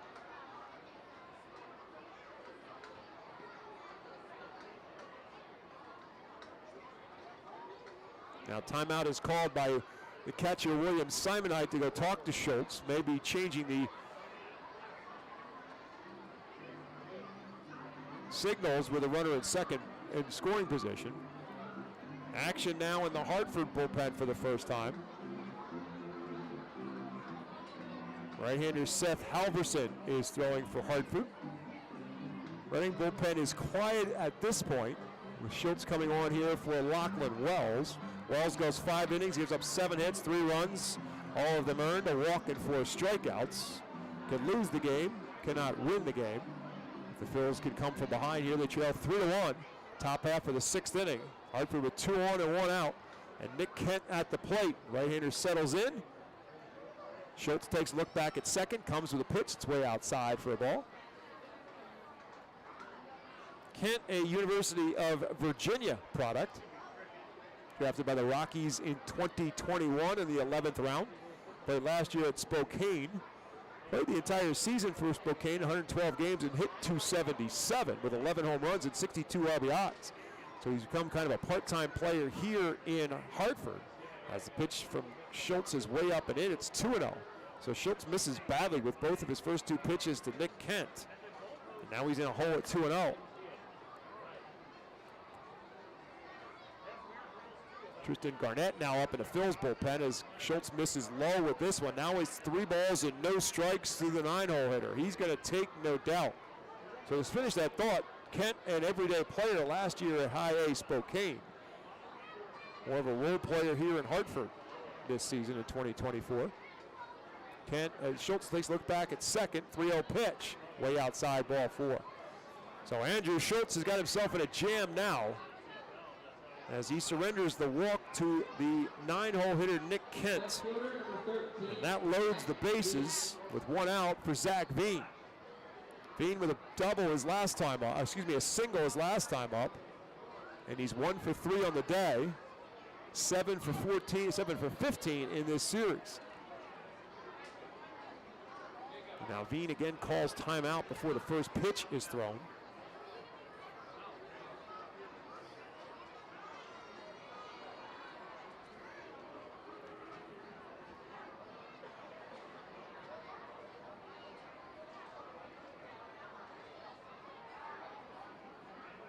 Left-handed batter still settles in. First pitch into dirt, ball one. Good block by Simonite. So suddenly Schultz has lost his location as he missed on 4 straight after hitting Datras. So theoretically 6 straight out of this zone now for Schultz since giving up that double to Fulford. He's at third, Datras at second, Kent at first. 1 out and 1-0 to Zach Veen.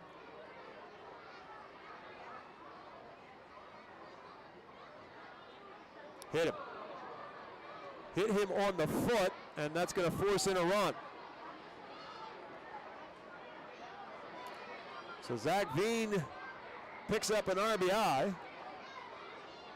He'll go to first.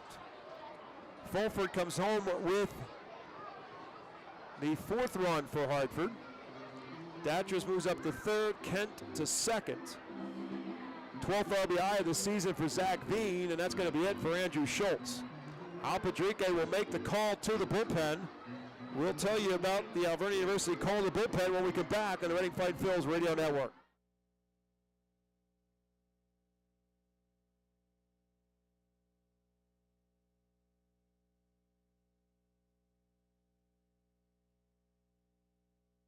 ROG Orthodontics is the proud official partner of the ROG Orthodontics Fightin Phillies Kids Club.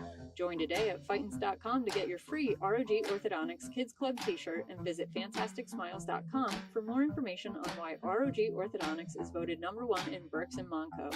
ROG Orthodontics and the Fightin Phillies, 2 great hometown partners.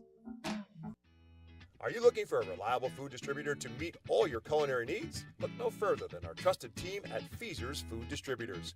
For over 120 years, our products have been sourced from the best farms and suppliers, ensuring that you get the best ingredients for your restaurant or organization. From fresh produce to premium meats, Feaser's supplies everything but the appetite. Visit Feasers.com today to experience the difference in working with a top-tier, family-owned food distributor. Feaser's, your partner for success in the kitchen. Looking for a fast and hassle-free way to get your snacks and non-perishable groceries? Look no further than FeasersDirect.com. With just a few clicks, discover the convenience of having your culinary essentials ready for a pickup at our headquarters in Harrisburg.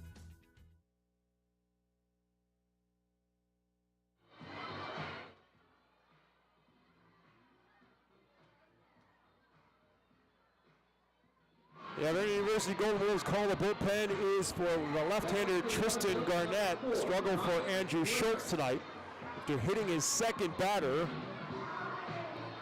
Garnett inherits a bases-loaded, 1-out situation.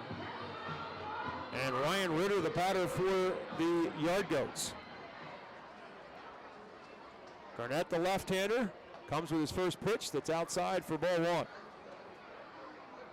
Garnett, 26 years of age, 6'6", 240. Oregon native, trying to work out of a big jam here with the Phils bringing the infield up to try to limit the damage. Pitch is way up high, it's 2-0. Ritter 2 for 3 on the night with a single and a double. An infield pop-up in between those two. He's also scored a run. Garnett making his 11th appearance. 1-1 with a 1.80 earned run average. 2-0 pitch, swing and a miss. 15 innings pitched for Tristan Garnett. He struck out 18. He has walked 12. Bases loaded, 1 out. Infield up. 2-1 on the right-handed hitter, Ryan Ritter. Beats that one foul, and that quickly it's 2-2. Couple off-speed pitches that Ritter could not time up. A run across for the Goats here in the 6th. It's 4-1 Hartford on top.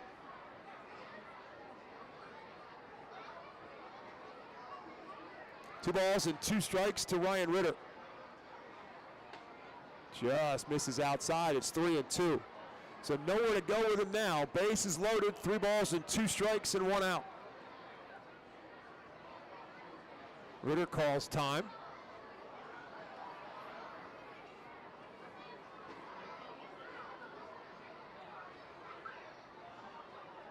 Swing and miss, struck him out. Big strikeout there for Tristan Garnett, and out number 2. They'll bring up the dangerous Sterling Thompson. Thompson 0 for 3 so far in the ballgame. He has 10 RBIs on the season. He's got 8 hits in this series. Now the infield can go back at regular depth. With the left-handed hitting Sterling Thompson at the plate, facing the left-handed Tristan Garnett, who misses inside for a ball. So a huge spot in this one as Garnett tries to keep the Goats at bay with right now a 3-run advantage.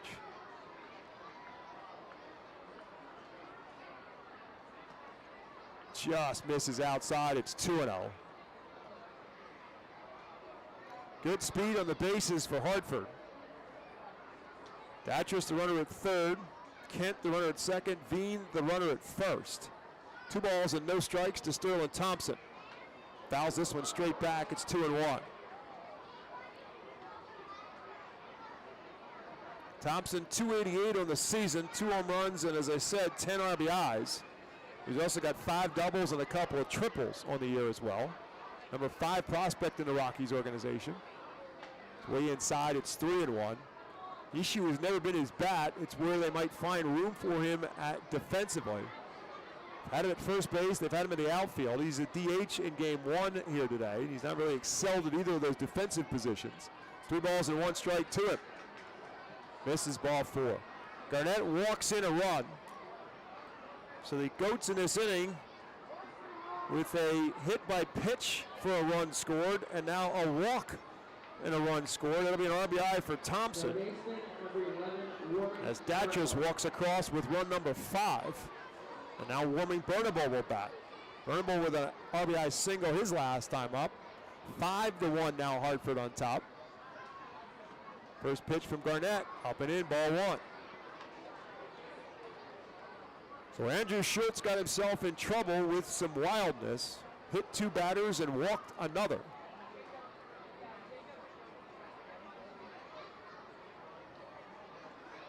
Swing and a miss, or actually got a piece of it. In and out of the mitt of Simonite. So it's 1 ball and 1 strike now to Bernabel. 2 runs across for the Yard Goats in this inning. All on just 1 hit.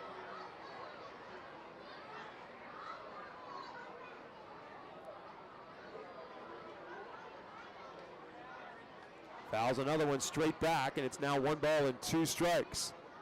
So Garnett trying to get out of any further trouble in this one. Inherited a bases loaded 1-out situation. Got a strikeout to Ritter, walked Thompson to force in a run. And now it's 1 ball and 2 strikes to Warming Bernabel. This one lifted into left field shallow. Radcliffe coming in, and Martin going out, and Radcliffe makes the catch, and that will end the inning for the Hartford Yard Goats in the 6th. 2 runs on just 1 hit. There were no errors, and they leave the bases loaded. We'll head to the bottom of the 6th. It's now Hartford 5, Reading 1.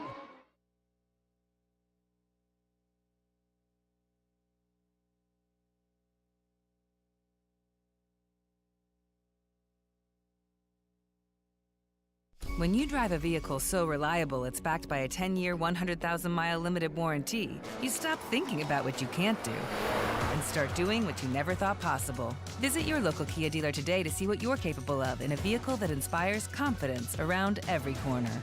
Kia, movement that inspires. Call 800-333-4KIA for details. Always drive safely. Limited inventory available. Warranties include 10-year 100,000-mile powertrain and 5-year 60,000-mile basic. Warranties are limited. See retailer for details. Briganti Wines offers a great selection of wines in New Jersey and eastern Pennsylvania.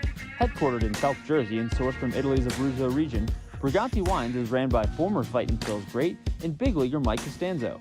They are committed to quality, authenticity, and sustainability, attracting a loyal following of customers. Get Briganti Wines at select local Acme stores. Visit brigantiwines.com to learn more.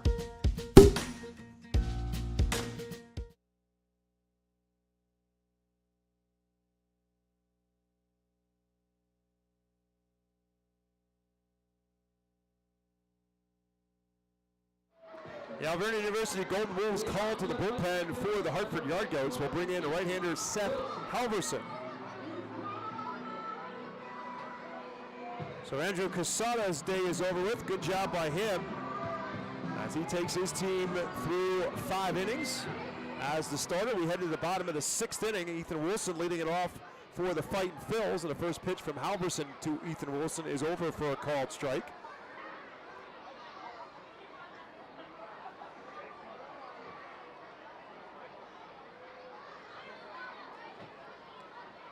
A 1 pitch misses for a ball. So Quesada, 5 innings, 4 hits, a run. It was earned on the home run by Casey Martin, 3 walks and 4 strikeouts. Ethan Wilson 1 for 2 on the day, and 1-1 in the count. This one lifted foul and drifting back and out of play. Almost got Disco Briscoe. Could have been quite the situation. Disco Briscoe doing his thing with the kids in front of me and almost took that one for the team. It's 1-2.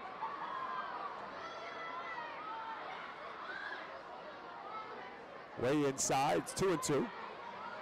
Wilson singled in the second, grounded out to second base in the 4th. 1 for 2 on the day, 5 for 11 in this series. Phil's down 5-1 now as they bat in the bottom of the 6th. Trevor Schwecke in the on-deck circle for Reading.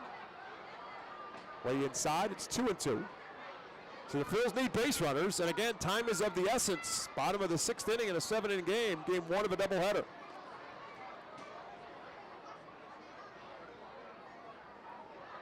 Halverson comes with his 3-2 pitch, fouled straight back.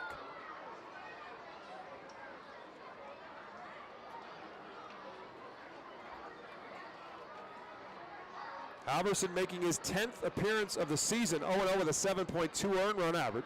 10 innings pitched, he struck out 10, he's walked 7. He's 3-2 right now on Ethan Wilson. Wilson fouls this one away and stays alive. That foul ball had Access Industries safety and safety net. The safety nets are provided thanks to Access Industries and safety. Halverson pitched an inning in game 1 of this series. Phils did not get a hit or a run off of him. That's 7-1 win, and there's ball 4. So Ethan Wilson does his job. As I said, Phils need base runners. Ethan Wilson does that.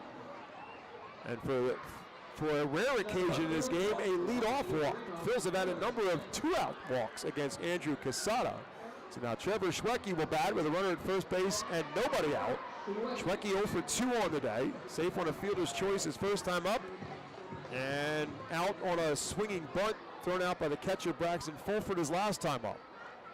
Big lead for Ethan Wilson. Snap throw down for Fulford and he gets back no problem. The pitch up high to Schwecke, it's 1-0. Ethan's got good speed at first base, but wouldn't think that he'd be trying to steal in this situation, down 4 runs.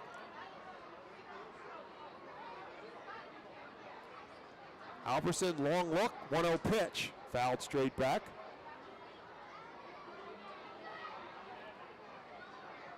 Schwecke played last season for the New Hampshire Fisher Cats in the Eastern League, AA affiliate of the Toronto Blue Jays. 26-year-old, signed as a Rule 5 minor league free agent at the end of the season. 1-1 pitch, swing and a miss. It's 1-2. Played a variety of positions for the Fisher Cats last year. Played some second, played third. And if my memory is correct, he also played the outfield as well.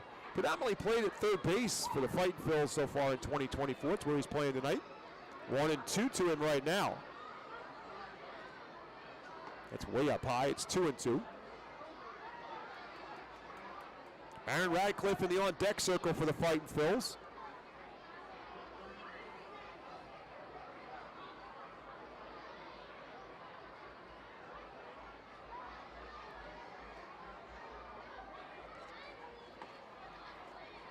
Over for a called steal right 3. Trevor Schwecke, a strikeout victim. One down here in the 6th. This day in baseball history is presented to you by our friends at Savage Auto Group. Visit Tim Profit and his crew at Savage 61 for all your automotive needs. May 11th, 2013, here at Baseball Town. Akron bolts out to a 4-0 lead in the top of the 1st. Fightin' Phils rally to beat the Arrows 7-5. On the strength of 4 home runs, Cameron Rupp homers for the 3rd straight game, joined by Miguel Abreu, Jim Murphy, and Derek Mitchell in home runs for the Fightin' Phils that day. A 7-5 comeback win over Akron. Phil's trying to come back here. Baron Radcliffe, 1-0, inside corner, 1-1. Radcliffe has walked both times he's been at the plate in this game. Ethan Wilson is lead off of first. A 1-1 count now to Baron Radcliffe.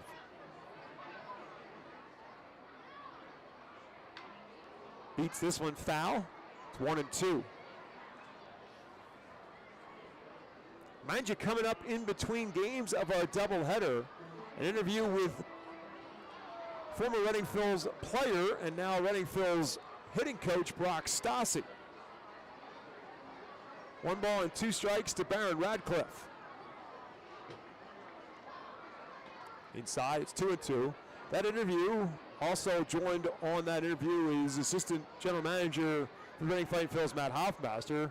Interviewed earlier this week on 8:30 a.m. WEU in Reading as he was a guest on Mornings with Mike, the morning show on WEU. That's over for a call. Steve Wright 3 right down the gut. Radcliffe is a strikeout victim. Back-to-back strikeouts now for Halverson. So that interview coming your way between games of this doubleheader. WEU morning show with Mike Keller and yours truly. Heard every day, Monday through Friday from 6 to 9 a.m. on 8:30 a.m. WEU in Reading.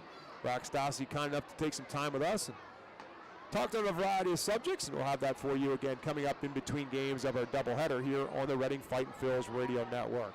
William Simonite now the hitter for the Phils with 2 outs in the inning. First pitch to him is outside for a ball. Halverson from the stretch. 1-0 pitch. Driven into right field. Back goes Fernandez. He'll have room in front of the warning track to make the out for the 3rd and final out of the inning.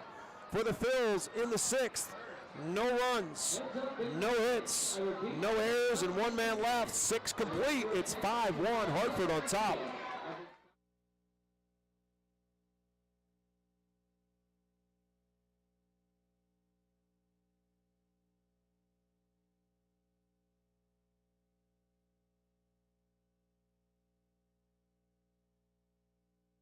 Fans, nothing beats a great day at Golden Oaks Golf Club. Located just minutes from Reading, Golden Oaks is a beautiful, award-winning golf course open to the public with perfect...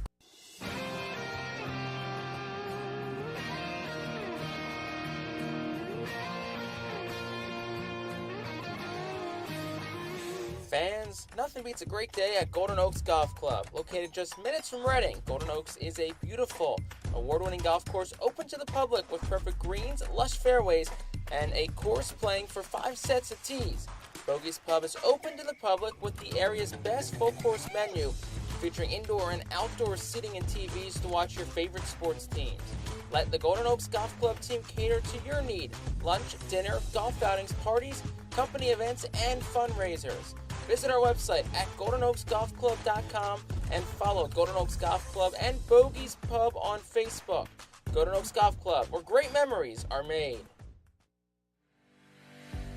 The Fightin' Phils thank White Star Travel and Tours for presenting the 2024 Fightin' Phils Fan Road Trip. This year's trip runs from July 26th to 29th and features stops to see the Fightin' Phils in New Hampshire, along with the chance to meet a player and coach. The trip also heads to the Baseball Hall of Fame in Cooperstown, a Red Sox-Yankees game at Fenway Park, and finally Citizens Bank Park to see the Phillies take on the New York Yankees.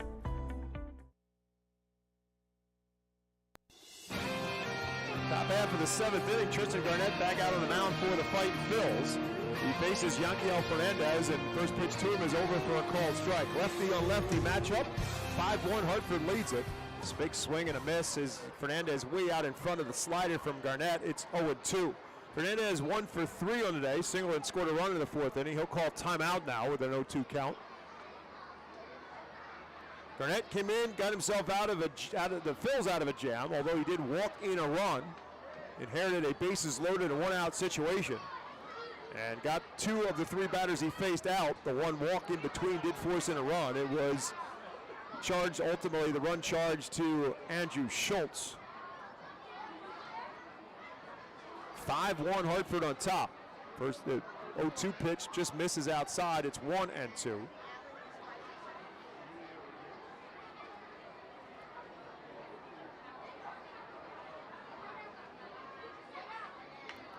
Breaks his bat, slow roller, it's foul. Bat shatters, portion of the bat shattered in his hands. He's still got a piece of it as well. Split up at the barrel. It's like a chunk of the barrel came apart. It's a weird break of the bat there for Yanquiel Fernandez. He's looking for another piece of lumber now.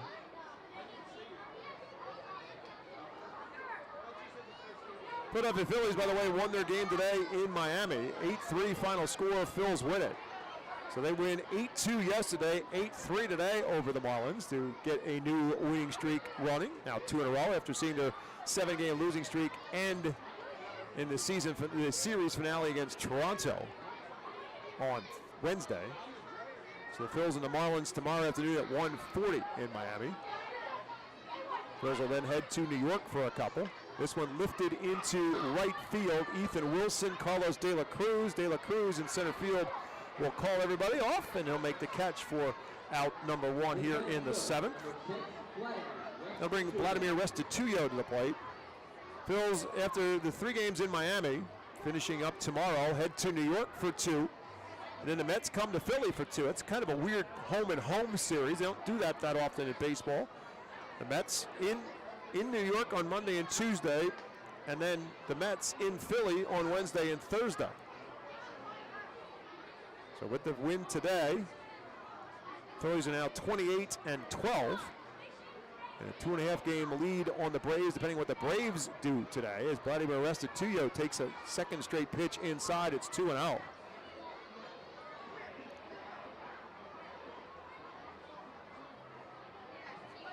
Paul Skeens was making his major league debut today for the Pittsburgh Pirates. Highly regarded prospect out of LSU. 2-0 pitch, swing and a miss to Restituyo. Pirates at home against the Cubs. Skeens went 4 innings, gave up 6 hits, 3 runs, 2 walks, and 7 strikeouts. Pirates and the Cubs are tied 6-6, heading into the bottom of the 5th inning. 3 balls and a strike now as to Restituyo as Garnett misses again.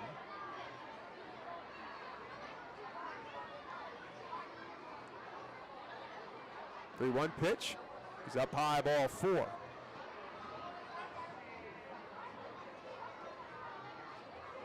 Braves, by the way, did win their game today over the Mets, so the Phils and the Braves are still 2 games apart. Mets, in the meantime, are now 2 games under 500 after losing the first 2 games of the series to Atlanta in New York. So Restituyo walks. Second walk surrendered by Garnett. Restituyo runner at first with 1 out. Braxton Fulford at the plate. Fulford's hit the ball hard twice in a row, a home run and a double. He scored a couple runs. The home run, a 2-run home run. The home run was off of Lachlan Wells, the lefty. The double off of Andrew Schultz, the righty.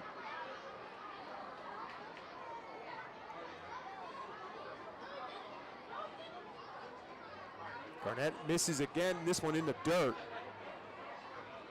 Fightin' Phils are excited to bring you our Phils Baseball live from the comfort of your own home. Join us on the Fightin' Phils Radio Network, YouTube, Facebook, Twitch, Twitter, or ourphils.com/radio. We'll have the second game of our doubleheader as well as the series finale tomorrow here from Baseball Town. 5:15 first pitch between the Goats and the Fightins. More appropriately tomorrow, it'll be the Hot Dogs. Another Burks Packy Family Fun Day here at FirstEnergy Stadium. Garnett misses again, now to Fulford. It's 2-0. And that's there for a called strike. So Garnett trying to work his way out now. Into the fly out to center field, the walk to Restituyo.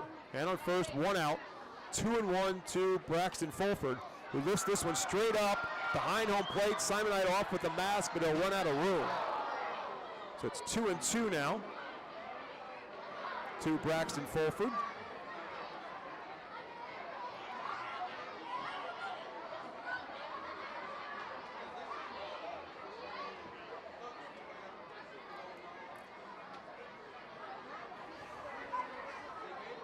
Restituyo takes his lead off at first.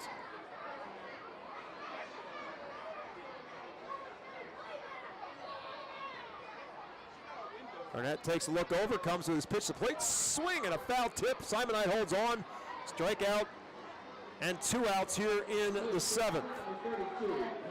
First strikeout for Garnett, big one there.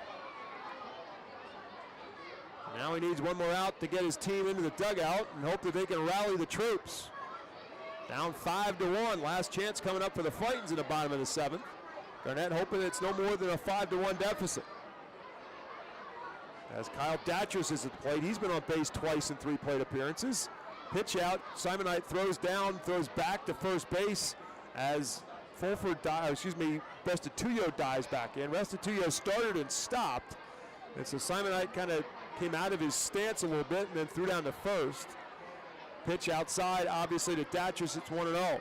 Datras singled and walked and was hit by a pitch. Now they've got him picked off, throw down, they throw it away, and Restituyo's safe. They had him picked off, and Carson Taylor threw it into left field. So that's going to go down, I would assume, as an error on the first baseman. I don't think it could be anything else, but it'd be the first error of the game for either side. Restituyo now is safe at second. Could just put it down as a stolen base. As Datras now with a runner at second base and 2 outs. Pitch to him is inside for a ball. It's 2-0. So Tristan Garnett had him picked off. But Carson Taylor threw it away. And now they post the error on the board. So it is an error that allows Restituyo to move up. He's taken off for third now. Simonite juggled it, and Restituyo picked up the stolen base easily. So it's 2-0 now to Datras with a runner at third base and 2 outs. It was a walking and then ultimately a running lead for Restituyo. Simonite had no shot. As he tried to hurry it out of his glove, he juggled it a little bit. So it's now 1 ball and 1 strike to Datras. That's low, it's 2-1. So Garnett has to kind of quiet the thoughts of the runner at third base and work on the batter with 2 outs here in the 5th. Or excuse me, 2 outs here in the 7th. So on the inside corner, it's 2-2. Datras scored a run his last time up after he got hit by a pitch. So he's officially 1 for 2 on the night with a run scored. This one down the third base line and foul, almost got Restituyo. Count now full to Kyle Datras. Datras, a yard goat veteran. After his time at Loyalsock High School outside of Williamsport, went on to play at North Carolina University. 3-2 pitch to him. Right back to Garnett on a hop. The pitcher will toss it to first in time for the third and final out. So for Hartford in the 7th, no runs, no hits. There was 1 error and 1 man left on base. We head to the bottom of the 7th. It's rally time for the Fightins. Home team down 5-1.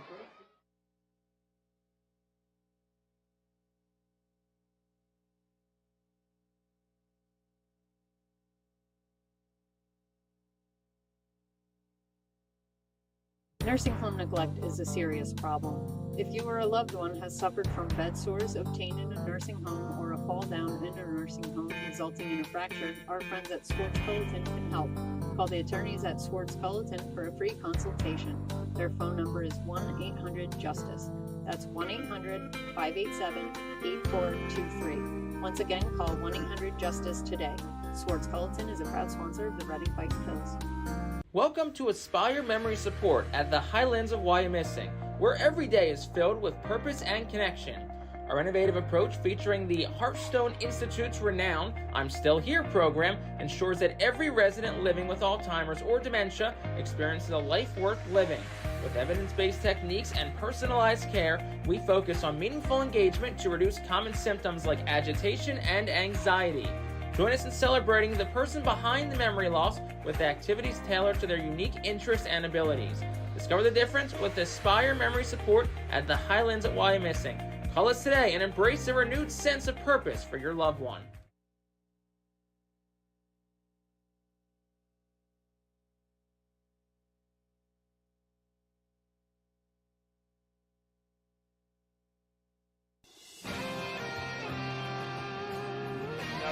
University Golden Wolves call the bullpen. Will bring in Jaden Hill to pitch for the Yard Goats. Right-hander coming in after Seth Halverson pitches the 6th inning. In relief of Andrew Casada. Leading off for the Fightin Phils, the shortstop, number 5, Quincy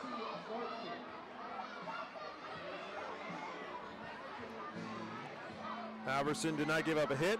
Walked 1, struck out 2. Jaden Hill on now for the Fightins, for the Yard Goats as the Fightins come to the plate here.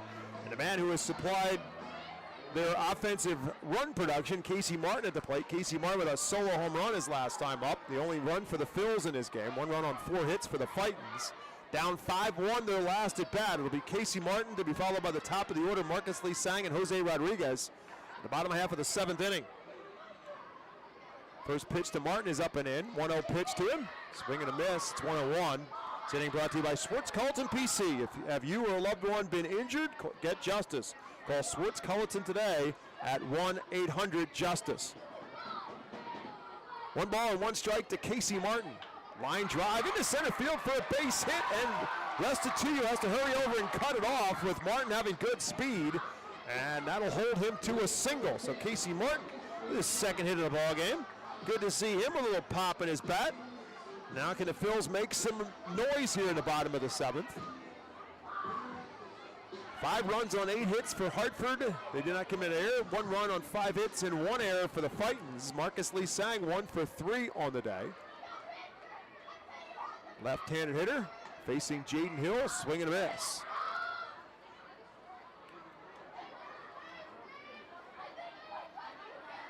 Jaden Hill making his 9th appearance on the season.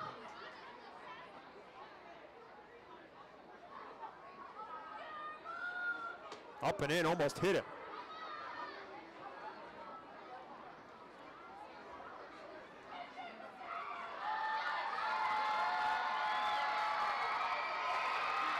One ball and 1 strike to Marcus Lee Sang. Off-speed pitch, Sang started and stopped. It's 2-1. Hill in his 8 appearances has pitched 9 innings, struck out 13, walked just 2. 2 balls and 1 strike to Marcus Lee Sang. That's low, it's 3-1. So this is what the Phils are looking for now. They need to get some base runners. They got 1 in Casey Martin, and now 3-1 on Marcus Lee Sang. Jose Rodriguez in the on-deck circle for the Fightins. Last chance for the home team. 3-1, fouled straight back, it's 3-2. Again, game 2 of our doubleheader will be left-hander Mason Albright for the Hartford Yard Goats. Right-hander Connor Ash goes for the Fightins. Start of the 2nd game, 30 minutes or so after this one is over with. 3 balls and 2 strikes now to Marcus Lee Sang. Lifts it foul and out of play. Again, a reminder coming up in between games of the doubleheader here on the Reading Fightin Phils Radio Network. Here an interview with Brock Stassi, current Fightin Phils hitting instructor. Great story, great career here in Reading. He's a great player. Got his major league debut with the Philadelphia Phillies in 2017. And then signed on as a hitting instructor last year with Jersey Shore, and then back here in Baseball Town in 2024, and he is happy to be back here. 3-2 to Marcus Lee Sang. Lifts this one down the 3rd baseline, slicing foul. Long run for Burnable. He won't get there as it finds the seats. It's 3-2 still to Marcus Lee Sang. So again, that interview coming up in between games of the doubleheader. Brock Stassi joined by Reading Fightin Phils Assistant General Manager Matt Hoffmaster in the WEU 8:30 a.m. radio studios earlier this week on the Mornings with Mike show on WEU. Brock Stassi was a guest, talking with all kinds of subjects. 3-2 pitch. Again, Marcus Lee Sang fouls it away.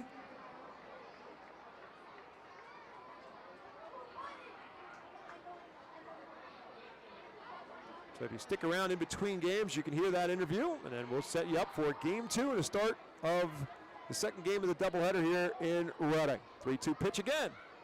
Over for a called strike 3. fooled Lee Sang. He was looking for something that he did not get, and that pitch was there, and he couldn't pull the trigger. That is out number 1 here in the 7th.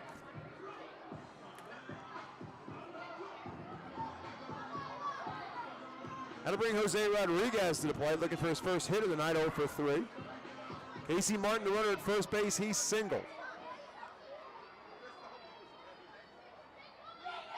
Rodriguez takes one outside for a ball.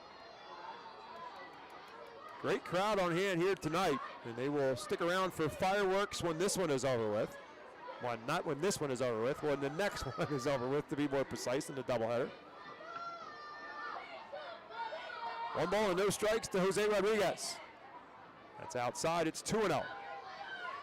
Carson Taylor in the on-deck circle for the Fightins. The Eastern League leader in RBIs in the on-deck circle. With 2 balls and no strikes now to Jose Rodriguez. Outside again, it's 3-0. Rodriguez will look down at Al Padrique as to whether or not he's got a take or go sign.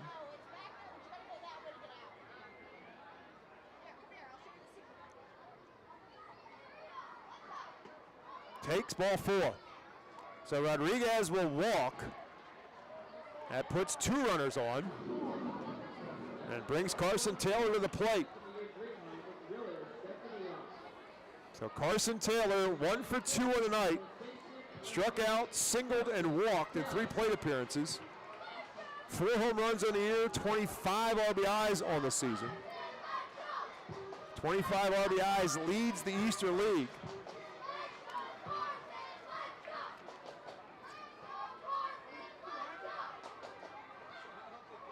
Aiden Hill from the stretch.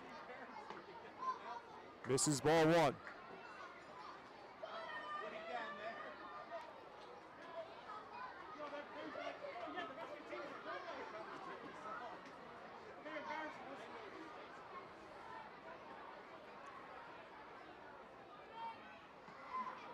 Over for a called strike. Came with the off-speed pitch. Don't think Taylor was expecting anything soft. And he started and then just kept the hands back. So the count's now 1 ball and 1 strike to the left-handed hitter.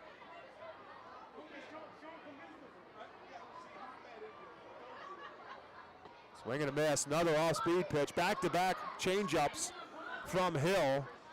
And had Carson Taylor way out in front. And now he's out in front of Taylor. 1 ball and 2 strikes. Carlos De La Cruz in the on-deck circle for the Fightins.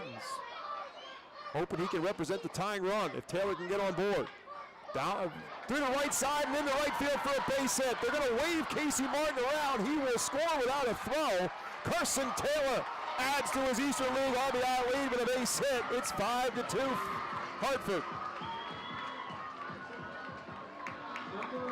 Jose Rodriguez moves up to third base. And the Phils do indeed bring the tying run to the plate in Carson Taylor. And with that, the pitching coach, Dan Meyer, heads to the mound. So RBI number 26 for Carson Taylor on the base hit through the right side. Plates Casey Martin, moves Rodriguez to third. And so now in a 3-run game, the tying run is at the plate in Carlos De La Cruz. De La Cruz 0 for 3 so far on the night.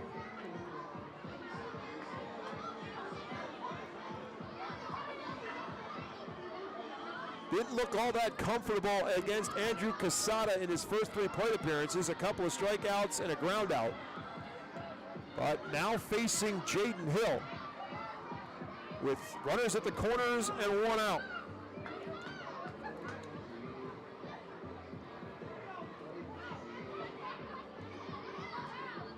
Hill also pitched in game 1 of this series, gave up a hit, walked 1 and struck out 2.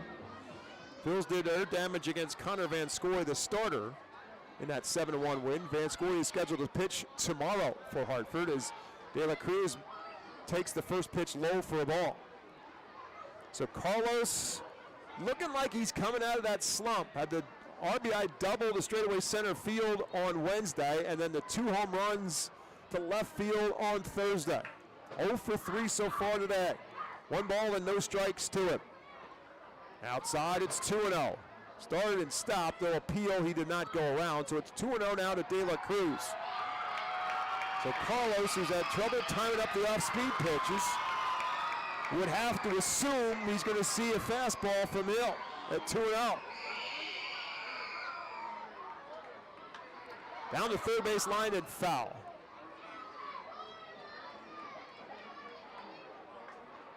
So De La Cruz hit it foul down the third base line. And it's 2 balls and 1 strike. Jose Rodriguez, the runner at third. Carson Taylor, the runner at first. 1 out.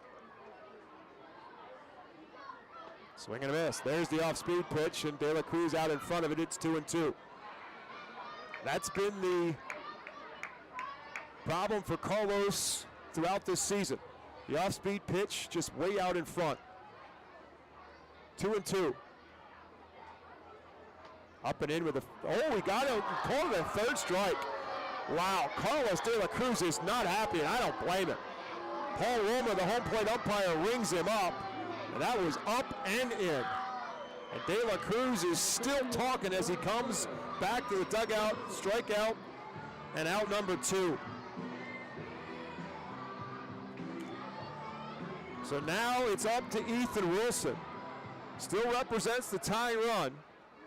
Wilson on base twice so far in 3 plate appearances, a single and a walk. First pitch, Hunhopper right back to the pitcher's mound. Hill has it. He'll toss to first in time, and that will do it.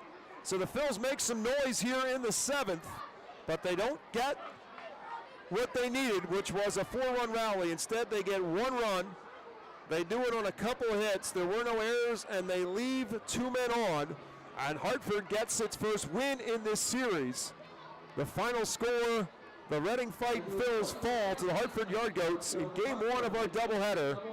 The score, Hartford 5, Reading 2. We'll take a timeout, back with a quick wrap of our postgame show right after this on the Reading Fightin Phils Radio Network.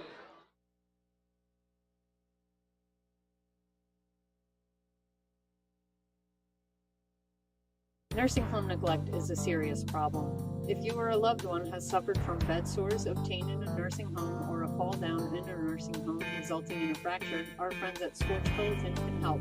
Call the attorneys at Swartz Culleton for a free consultation. Their phone number is 1-800-JUSTICE. That's 1-800-587-8423. Once again, call 1-800-JUSTICE today.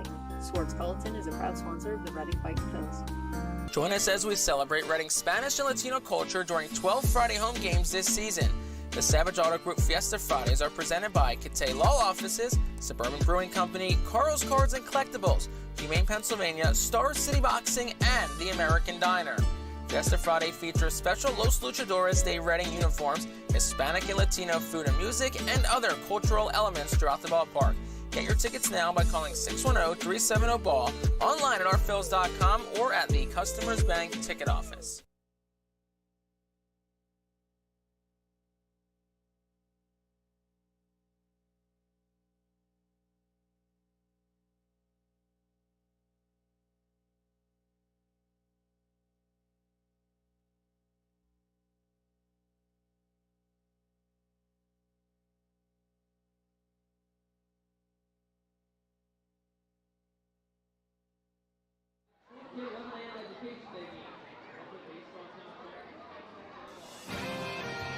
Welcome back as Game 1 of our doubleheader goes to the Hartford Yard Goats. They win it by a final score of 5-2. Hartford got the 2 runs, the first 2 runs of the ball game in the 4th inning on a 2-run home run from Braxton Fulford. They added to that lead against Lachlan Wells in the 5th inning. It started with it started with a single by Zach Veen, then Ryan Ritter doubled. And Sterling Thompson on second and third hit a ground ball to Casey Martin. They got Zach Veen in a rundown and thrown him out at home. But then Wormy Burnable followed with a little bloop single to plate Ritter. Made it a 3-0 game. Reading came back with a run in the bottom of the 5th on a solo home run for Casey Martin. His second home run of the season made it a 3-1 game. But Hartford came back with 2 more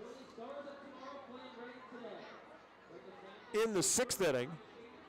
Fulford got it started again with a double against Andrew Schultz, and then Schultz ran into some wildness issues. He hit Kyle Datras, He walked Nick Kent, then hit Bean as well with the bases loaded to force in a run. That ended Andrew Schultz's day. They brought in Tristan Garnett. He struck out Ryan Ritter, but then walked Sterling Thompson with the bases loaded to force in yet another run. That made it 5-1 in favor of Hartford. Garnett then was able to get out of any further damage, but it was 5-1. The Phils in the 7th got it started with a single from Casey Martin. Then Marcus Lee Sang struck out. Jose Rodriguez walked. Carson Taylor followed with a base hit to drive in. Martin made it a 5-2 game. Gave Taylor his 26th RBI of the season.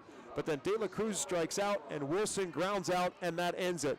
So for the Fightin' Phils, they lose it tonight. Hartford wins its first game of the series. Hartford 5 runs on 8 hits, no errors, and 9 left.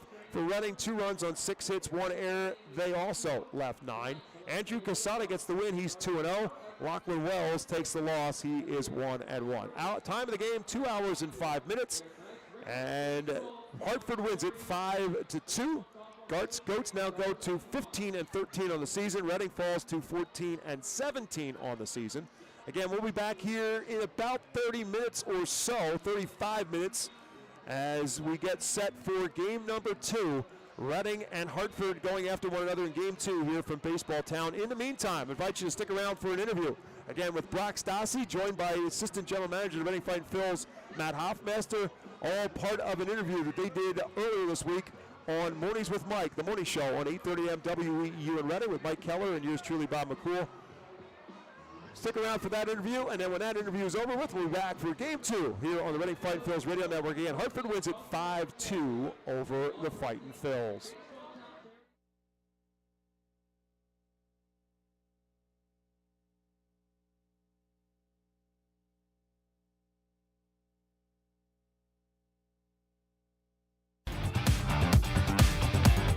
News, traffic, weather, sports, and fun. It's Mornings with Mike on 830 WEEU, the voice of Berks and beyond. Hot dogs, fresh and tasty Berks hot dogs here. Hot dogs, fresh and tasty Berks hot dogs here. All right, welcome back. 8 o'clock hour. And yet there aren't. 8:30 WEEU, the voice of Berks and beyond. Phone number 610-374-8800. Email Mike at 830weeu.com, and you can always text us 267-422-2830. Joining us in studio here, first the man's voice who you just heard selling hot dogs so eloquently, our pal Matt Hoffmaster from the R-Phils. I knew I forgot to bring something. joining Matt, former R-Phil, former Philadelphia Philly, and current R-Phils hitting coach Brock Stassi is here with us as well. Good morning, Brock. Thanks for coming in. Thanks for having me. You didn't know you had a world-renowned hot dog salesman with you this morning. I did not. Yeah. I thought there was only one. Now, I hope he sells hot dogs better than he drives, because apparently he made a couple wrong turns this morning and ended up on the wrong side of the city, but it's good to have... How many times have you been here? I was coming from Brock, so I was coming from a different way this time. There you go. Yeah. Good job of passing the ball. Now you get blamed for something, Brock. But I can send you this, Brock. That way, anytime he gives you a problem, just play this. Hot dogs, Perfect. fresh and tasty Berks hot dogs here. You waited 2 months to play that for me, didn't you? For you, yes. We've been playing it on the air a lot. But for you, yes, I've waited for 2 months. Can we get, and I did say, I don't know if you take requests, but before we start, can you do a live version just for the folks? Hot dogs, fresh, tasty Berks hot dogs. The live is never as good as the recorded version, but it was still great. Anyways, thank you guys for coming in. Great to have R-Phils baseball back. And Brock, great to have you back in Reading. What's it like to come back and see how especially the stadium has changed over the years? Yeah, it's awesome being back. A lot of great memories here. Had a lot of fun here. Like you mentioned, the stadium, the new building out in the outfield with the new clubhouse and the new cages will be opening soon. It's incredible, state of the art. Honestly, some of the best facilities I've ever stepped foot in baseball wise. So the guys are really, really excited to be here, and it's been a lot of fun. Do you wish that clubhouse was available when you were playing for the R-Phils? Yes and no, because the old clubhouse had some mystique to it, like how small it was and how close everybody was in there. Especially in 15, we had such a close team. And I think honestly being in the tiny clubhouse had a lot to do with like how much team chemistry we had. You were in Jersey Shore last year, so you knew this was coming, but you couldn't have obviously known what it was going to look like. So I'm just curious about what your expectations were, and then what reality was when you saw it. Yeah, I mean, I'd seen pictures from games or videos from games where you could see it in the outfield, right. And it makes the stadium feel like a whole different place. Mm-hmm. You know? And I had no idea. I knew it would be nice because the Phillies organization doesn't cut any corners, right. and the front office here, and the city of Reading coming together and getting that thing done. I knew it would be awesome. Yeah. As far as just coming back and being a coach, is this the first time that you played somewhere and spent a good amount of time there, and then also came back and coached with the same club? So I was in Jersey for about half of the season back when it was the Lakewood Blue Claws in 2012. So I did spend a little bit of time there, but not nearly as familiar with that place as I am here. And obviously the stadium has always been a special part of the R-Phils and going there and just everything they do with it and how they've continued to change it over the years, but also keep that kind of old school feel. With the new building there, do you feel like they've really kept everything the way it is? Like, is it what you remember, just a little bit different? Yeah. I mean, the atmosphere at the games. The only thing that's tough is the fan interaction is a little bit more limited, mm-hmm. but the front office does a good job of getting the players out in the community and doing special things. Like we had the kids' day yesterday morning, and there were a couple of players out there answering questions before the game and talking about educational things with the kids and stuff like that. So, there still is that feel to it. I do miss walking right through the concourse to go to the bathroom and stuff like that. So that was, I mean, when I had a few hits, it was a lot of fun. When I was 0 for 4, I didn't like it as much. But, that's true. I guess if you're having a tough night at the plate, you don't mind the clubhouse being out in the outfield. Yes, no doubt. But I mean, the building, it has the brick. It looks, like it's been there a while, which is really cool. It doesn't stick out like a sore thumb. I was going to ask, just curiosity, because you hit left-handed. Mm-hmm. It makes for a very enticing target as a hitter. Yeah, for sure. And I don't know what it is, but talking to Tyler Henson, who was the hitting coach here last year, talking to him, he claims to think that the building and people throughout the org, that the building has helped Reading become even more of a hitter's park than what it was. Correct. So, it's awesome I love being a hitting coach here. I was just going to ask you that, from a hitter standpoint, would you think it's a better place to hit now? Like, if you could go back in time, would you wish that building was there when you were playing here? From a hitter standpoint? For sure. If anything that would help the ball fly further, or change the wind direction. I mean, Reading was already a good place to hit, but for it to be even better, it makes for some exciting baseball. We're talking with Brock Stassi, former Reading Fightin' Phil, former Philadelphia Philly, current R-Phil's hitting coach. Obviously, we knew you'd be smiling when you came in this morning after the offensive performance yesterday, putting up 7 runs. How have you seen this R-Phil's team kind of improve offensively over these first couple of weeks of the season? Yeah, it's been it was nice to see that game yesterday. It's been a little bit inconsistent to start the year, which I think our offense is still trying to find out our identity and what kind of offense we are. And yesterday, a lot of guys grinded out ABs, which was good to see. Didn't strike out a ton, put some balls in play, put pressure on the defense, and hopefully we can keep that rolling throughout the week. As far as finding out what team you're going to be, what kind of players you have offensively, are you guys thinking you're going to be long ball hitters? You think you're going to be grind out at bats? You're going to have to manufacture runs? When you look at the players that are on the field, what do you think it's going to end up being? Yeah, I think it's going to be a pretty dynamic offense. There are a couple guys that can leave any yard at any time, but we do have other guys that are going to need to small ball it, and it's just about them understanding what's going to make them successful and what's going to make them be able to extend their careers and move on and up and stuff like that. So it's gonna take some time, but it was nice to see yesterday. Hopefully that's a sign of things to come. I thought what was key for yesterday is you turned walks into runs. I mean, every time there were walks, you turned it into something. William Simon has a 2-run triple, but there was 2 walks ahead of that. Sure. Marcus Lee Sang had a 2-run home run. It was a walk before that. And then at the end of the game, you turn a leadoff walk into a sacrifice fly. You just adding runs on. But it was at the end of the day, you had 7 runs on 8 hits because you turned walks into runs on top of it. It's about getting hits at key moments and making pitchers pay for a walk. Yes, absolutely. And getting on base any way you can is really what we preach. We're preaching, especially this year, trying to control the strike zone and bring, as an org, our chase rates down. So to see a game like that where, the strikeouts were limited compared to, what they have been, and guys getting on base, only good things can happen when guys are on base. I also brought this up because I thought going into the series I was curious about this, and then ultimately got a chance to see the stats to back this up.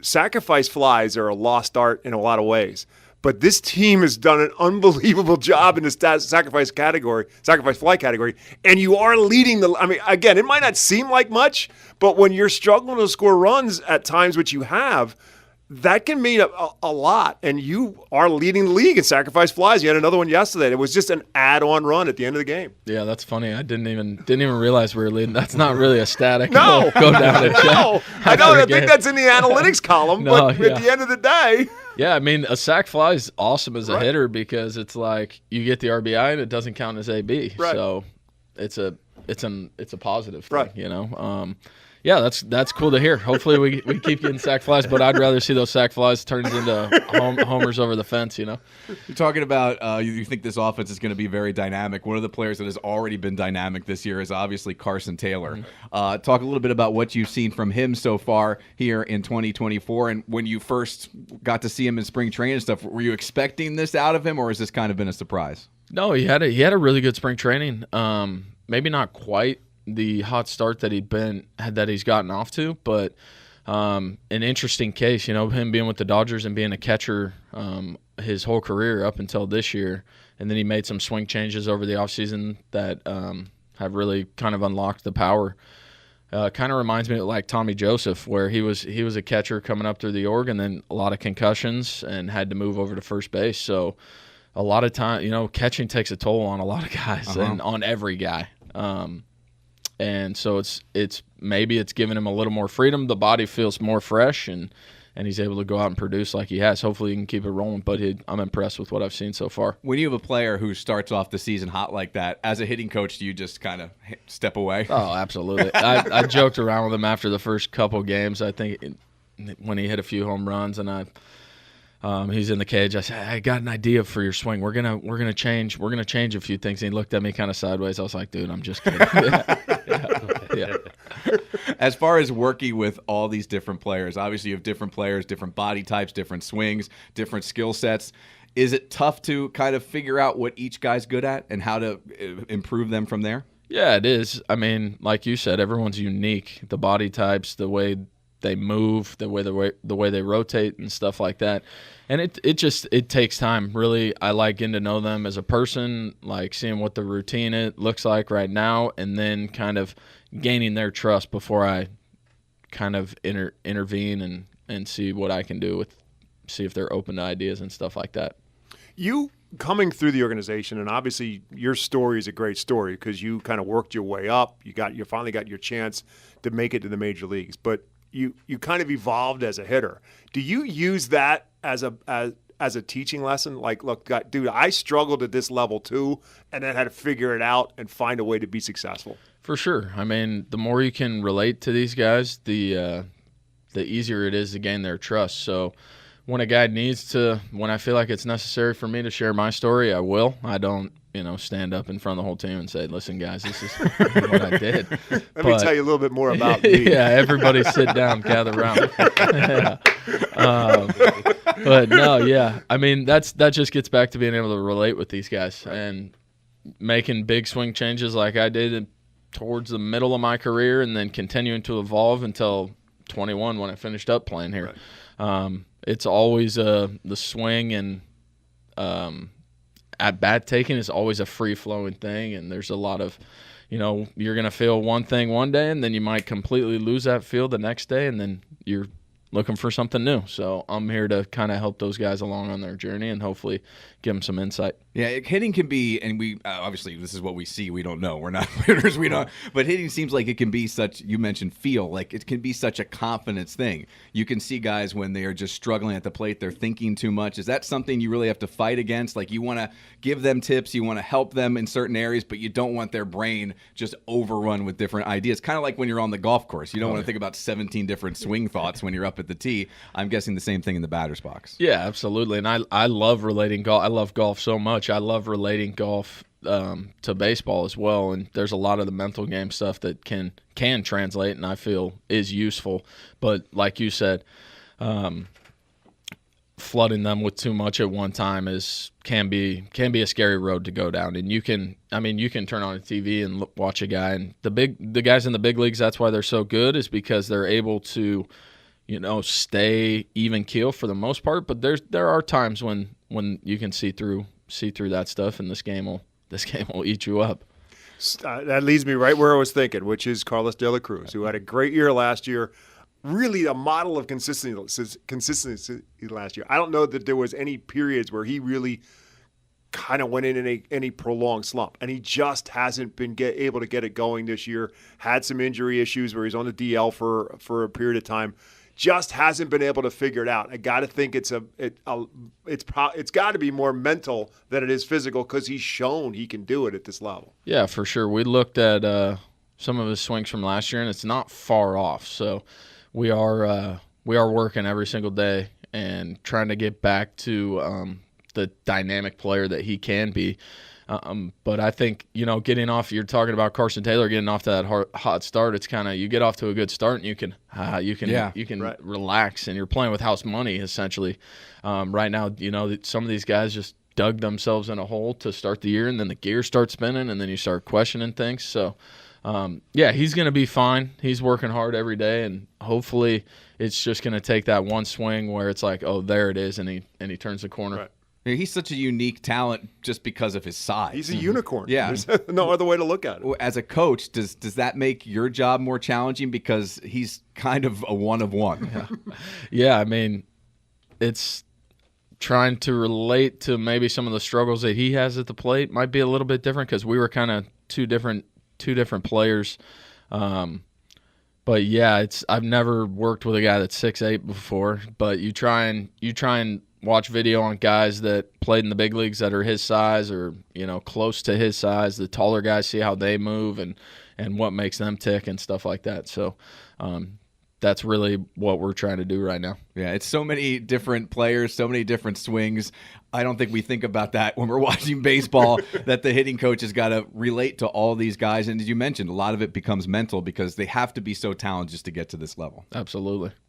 Brock Stassi, former Philadelphia Philly and current R-Phil's hitting coach, is with us here in studio. Let's talk a little bit about the transition for you from moving from player to coach.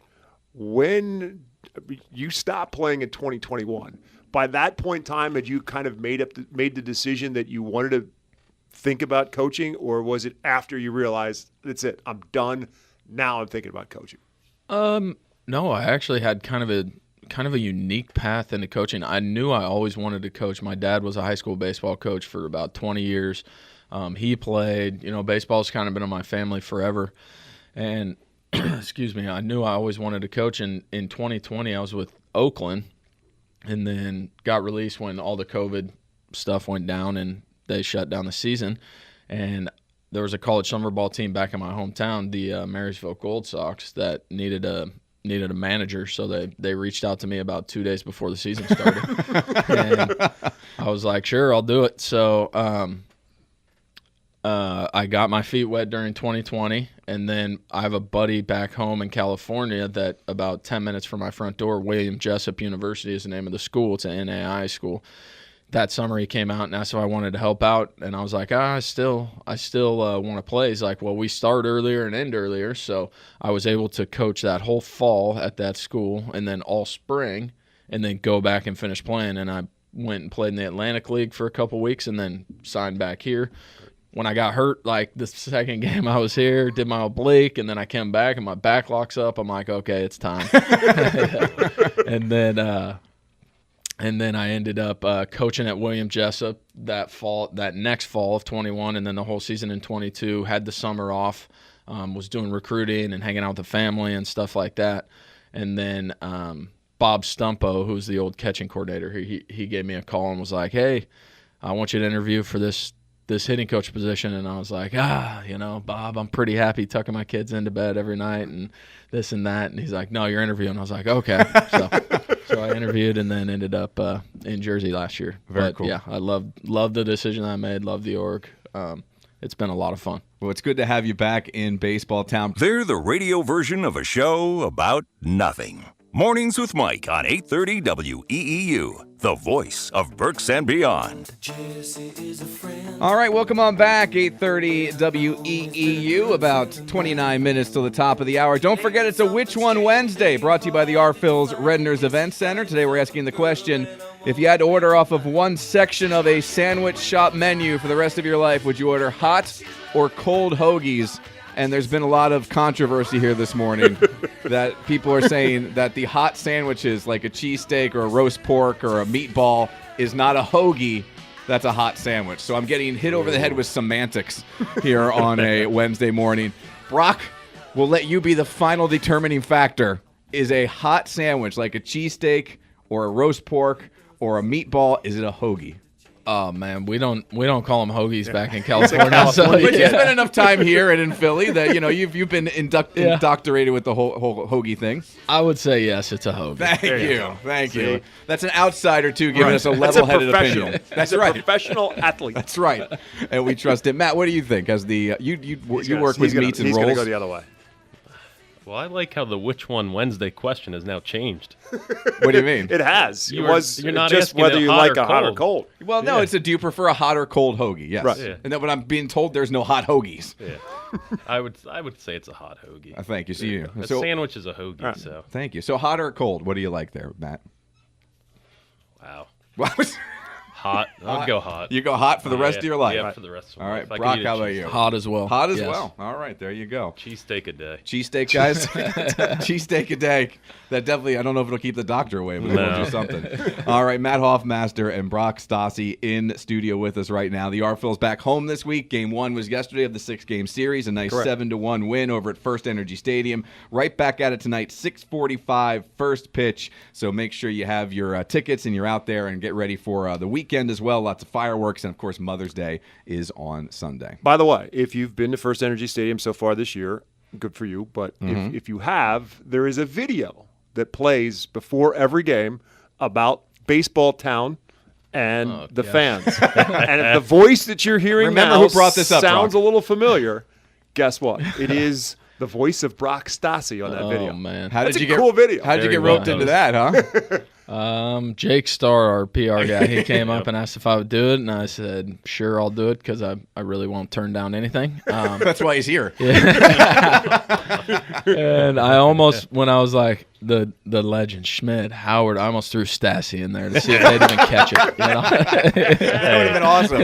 Eastern League MVP. That's right, 100%. That would have been awesome. No, but I peaked in spring training in 2017. It's all good. I love it. Brock is here back with the R-Phil's as hitting coach. And you mentioned that you weren't surprised at how nice the R-Phil's Redner's Event Center is because the Philadelphia Phillies as an organization don't cut corners. When they were the organization that called you and said, we want you to interview here, it wasn't any of your other organizations that you were with in the past. Did that also sweeten the deal that you know what's going on right now with this organization? It's tough to not want to be a part of it? Yeah, for sure. And actually, I was offered a hitting coach position with the Mets as well. The boo. Brock, we would have had to boo you.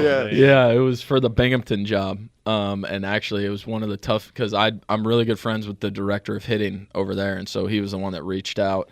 And it was actually Tommy Joseph's old position. He ended up jumping over to the Giants, and then now he's a big league hitting coach with the Mariners now. But anyways, it was one of the hardest decisions I had to make, and my wife, I get home and she's like, all right, we're making a decision today. And I'm like, okay. She's like, we're flipping a coin.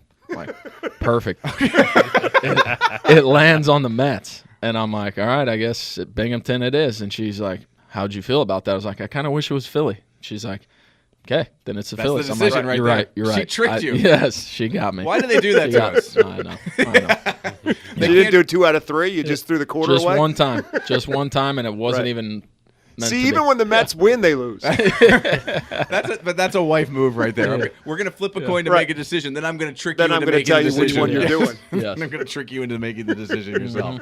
But as far as looking back on that decision, obviously, hopefully, very happy with it. Absolutely, yes. And this is the org that I knew I wanted to be with all along. I mean, so many good people in the org, and there's still a lot of people throughout the organization that are still here. When I was a player, not a ton, but there's still quite a few. So it's nice to see familiar faces and kind of be familiar with every affiliate 100%. and down in Clearwater and stuff like that. As far as obviously every player wants to get to the major leagues, no matter how the big league club is doing. But when the club's playing like this and they've had the success they've had over the last handful of years, and especially we talk about all the time, you see how close this club is and how much fun they're having at the big league level. That's got to really just up the excitement throughout the entire organization. Oh, absolutely. I mean, when I was coming up as a player early on, that was the tail end of the the great 07 runs to 11, yeah. Yeah, 11 was the year I was drafted, so 12 made it back to the playoffs in 12, correct? No, 11 was the last 11. year, 11, that's right. Ryan Howard tore his Achilles. I was Yes. sitting in the top level behind home plate when that happened. Yes, that's right. That was where I was down at instructional league when that happened. But even back then, it being in instructs and being around it, and Hamels, Utley, Lee, Rollins, Chooch. I mean, Shane Victorino running around center field, Jason Worth. I mean, the list goes on and on and on. So I got a taste of it early on, and then I got to experience firsthand the bad taste. Yeah. But it is very cool to see what they're doing up there and how excited like everybody is in the whole entire organization. Like, the team that Dombrowski has put together and how Rob Thompson runs that clubhouse, and to see that in spring training firsthand, that was really special. Kevin Long obviously is the hitting instructor for the Phillies, and from an organization standpoint, is it something that every organization does, or is it different that you kind of try to teach the same school of thought from top to bottom throughout the organization? And and if that's the case, does that impact what you would maybe instinctually do as a hitting instructor, or do you kind of do your own thing? No, I mean, K-Long has his hitting stuff. I think the cool thing about what's going on up there too is there's 3 hitting coaches now. K-Long being the head hitting coach, and then Dustin Lynn and Rafi is the third one now, and they all kind of bring something different to the table. And it's not the same thing being preached over and over again by the same guy. It's they all have their own thoughts and beliefs, and they all collaborate on different things. So that's really cool to see. And when I was up there, it wasn't like, hey, Stas, you need to tell guys to hit this way or that way. It was more so like, here's your cage, go down, hit with those guys down there, and do whatever you want. When you look back at it from a player standpoint and you see now that there's 3 hitting coaches, does that help keep the message fresh from the player standpoint? If it's not the same guy telling you the same thing over and over, even if it's the same message, just coming from a different voice, from a different face, does that help kind of keep that message fresh and kind of lower any kind of anxiety that might be there between the player and the coach? Yeah, absolutely. And you could see relationships start to develop with those guys and the different hitting coaches that are up there in spring training, which is really cool. But also, it's like there's so much information that we're given now on the coaching side, where if you don't have 2 guys, it's like it's pretty tough to get through a day, honestly, with all the game planning that goes into everything, and then making sure guys' swings look okay, putting them in like awesome training environments and stuff like that. It's not a one-man job anymore. Analytics has become obviously a very familiar word to everybody who's a baseball fan anywhere on the planet. How much has, just over your time from being a player to now being a coach, how much has that changed, even from when you got drafted, the information that you have now between launch angles and exit velocity and all that stuff? Yeah, it's changed a ton. It's, like you were saying, we use True Media as the name of the website, where you can hop on that and look up literally any stat that comes to mind for any player. And so that's really great. It does make my life easier, though, because I can hop on there and look at a starting pitcher and game plan against him, and then there's all the video on that website as well, and then what his pitches actually are doing, not just me watching a, double A feeds are a little better, but like low A and high A where I was last year, some of the videos will be from behind home plate up high, and it's like I can't tell what that guy's fastball's doing from this angle. So it's like they have all the metrics already built in there, so you actually know what it's doing, and you can give your hitters a good game plan based off of that stuff. So what would that have done to Brock Stassi, the hitter? Oh, I still would have been playing, no doubt. No. I mean, I would game plan for these guys, and I'll be like, man, I would have had no chance against this guy. These guys throw too hard, and they're breaking. They're throwing harder than ever and using their fastball not often, which is, I loved hitting fastballs, and so it would have been tough for me to play in this age. So you see more velocity and more movement than even when you were playing just a handful of years ago? Yes, yeah. 21 was kind of it was starting to be implemented more, where it's like, hey, if your slider's your best pitch and you throw 100, but gets hit a little bit, but your slider's your best pitch, just keep throwing sliders, and then pop one fastball in there. Back when I was playing, it was like, get ahead with a fastball, establish your fastball. It's a lot different now. Yeah, I mean, that term of pitching backwards, you just don't hear that anymore because it sounds like that's kind of what everybody does. Yeah, it's almost, I saw something a few years back where it's kind of like how the NFL's gone, where it's like nobody establishes the run anymore, really. It's just air it out right from the start because the analytics say establishing the run's kind of a waste of time. It's so weird. It's so weird how the game can change so quickly, and these numbers have affected every sport out there. You talked about football. NBA is the same way. They're launching more threes than ever now, and that's because analytics. Golf as well, too. Looking for the ball speed and the club head speed and all that stuff. Hit it down there as far as you can, and then go find hope it and for hit the on best. The yeah, exactly. One more thing with the analytics. I would imagine that's something else you have to really get to know the player in order to know what to use, because some guys, you start throwing some numbers in there, and that's where we get back to the overloading the information. Yeah, absolutely. I try and keep so we do a advanced meeting is what we call it before the game, to game plan, go over the starting pitcher for that day. And I try and keep it as simple as possible when I'm giving that information out to them. So it's like I give an overall of what pitches he throws, and then what he does to left-handed hitters and what he does to right-handed hitters and what you should look for. So I try and keep it to about 3 to 4 sentences on each topic. So it's literally like a 2-minute thing. And if guys want to come in and dive in a little more, I will, but I don't like them just going, because the players aren't allowed to have true media, because you can go down some serious rabbit holes on that. Yeah. I think YouTube's bad. You should see true media. Yeah. How about Al Padrique, getting to work with him? And we love when he comes in here. He's such a great storyteller. I would imagine that you guys have had some fun conversations already. Absolutely. Al is the man. I actually played for him in Venezuela. Yeah, in winter ball. And after the 2015 season, I played for him in Caracas.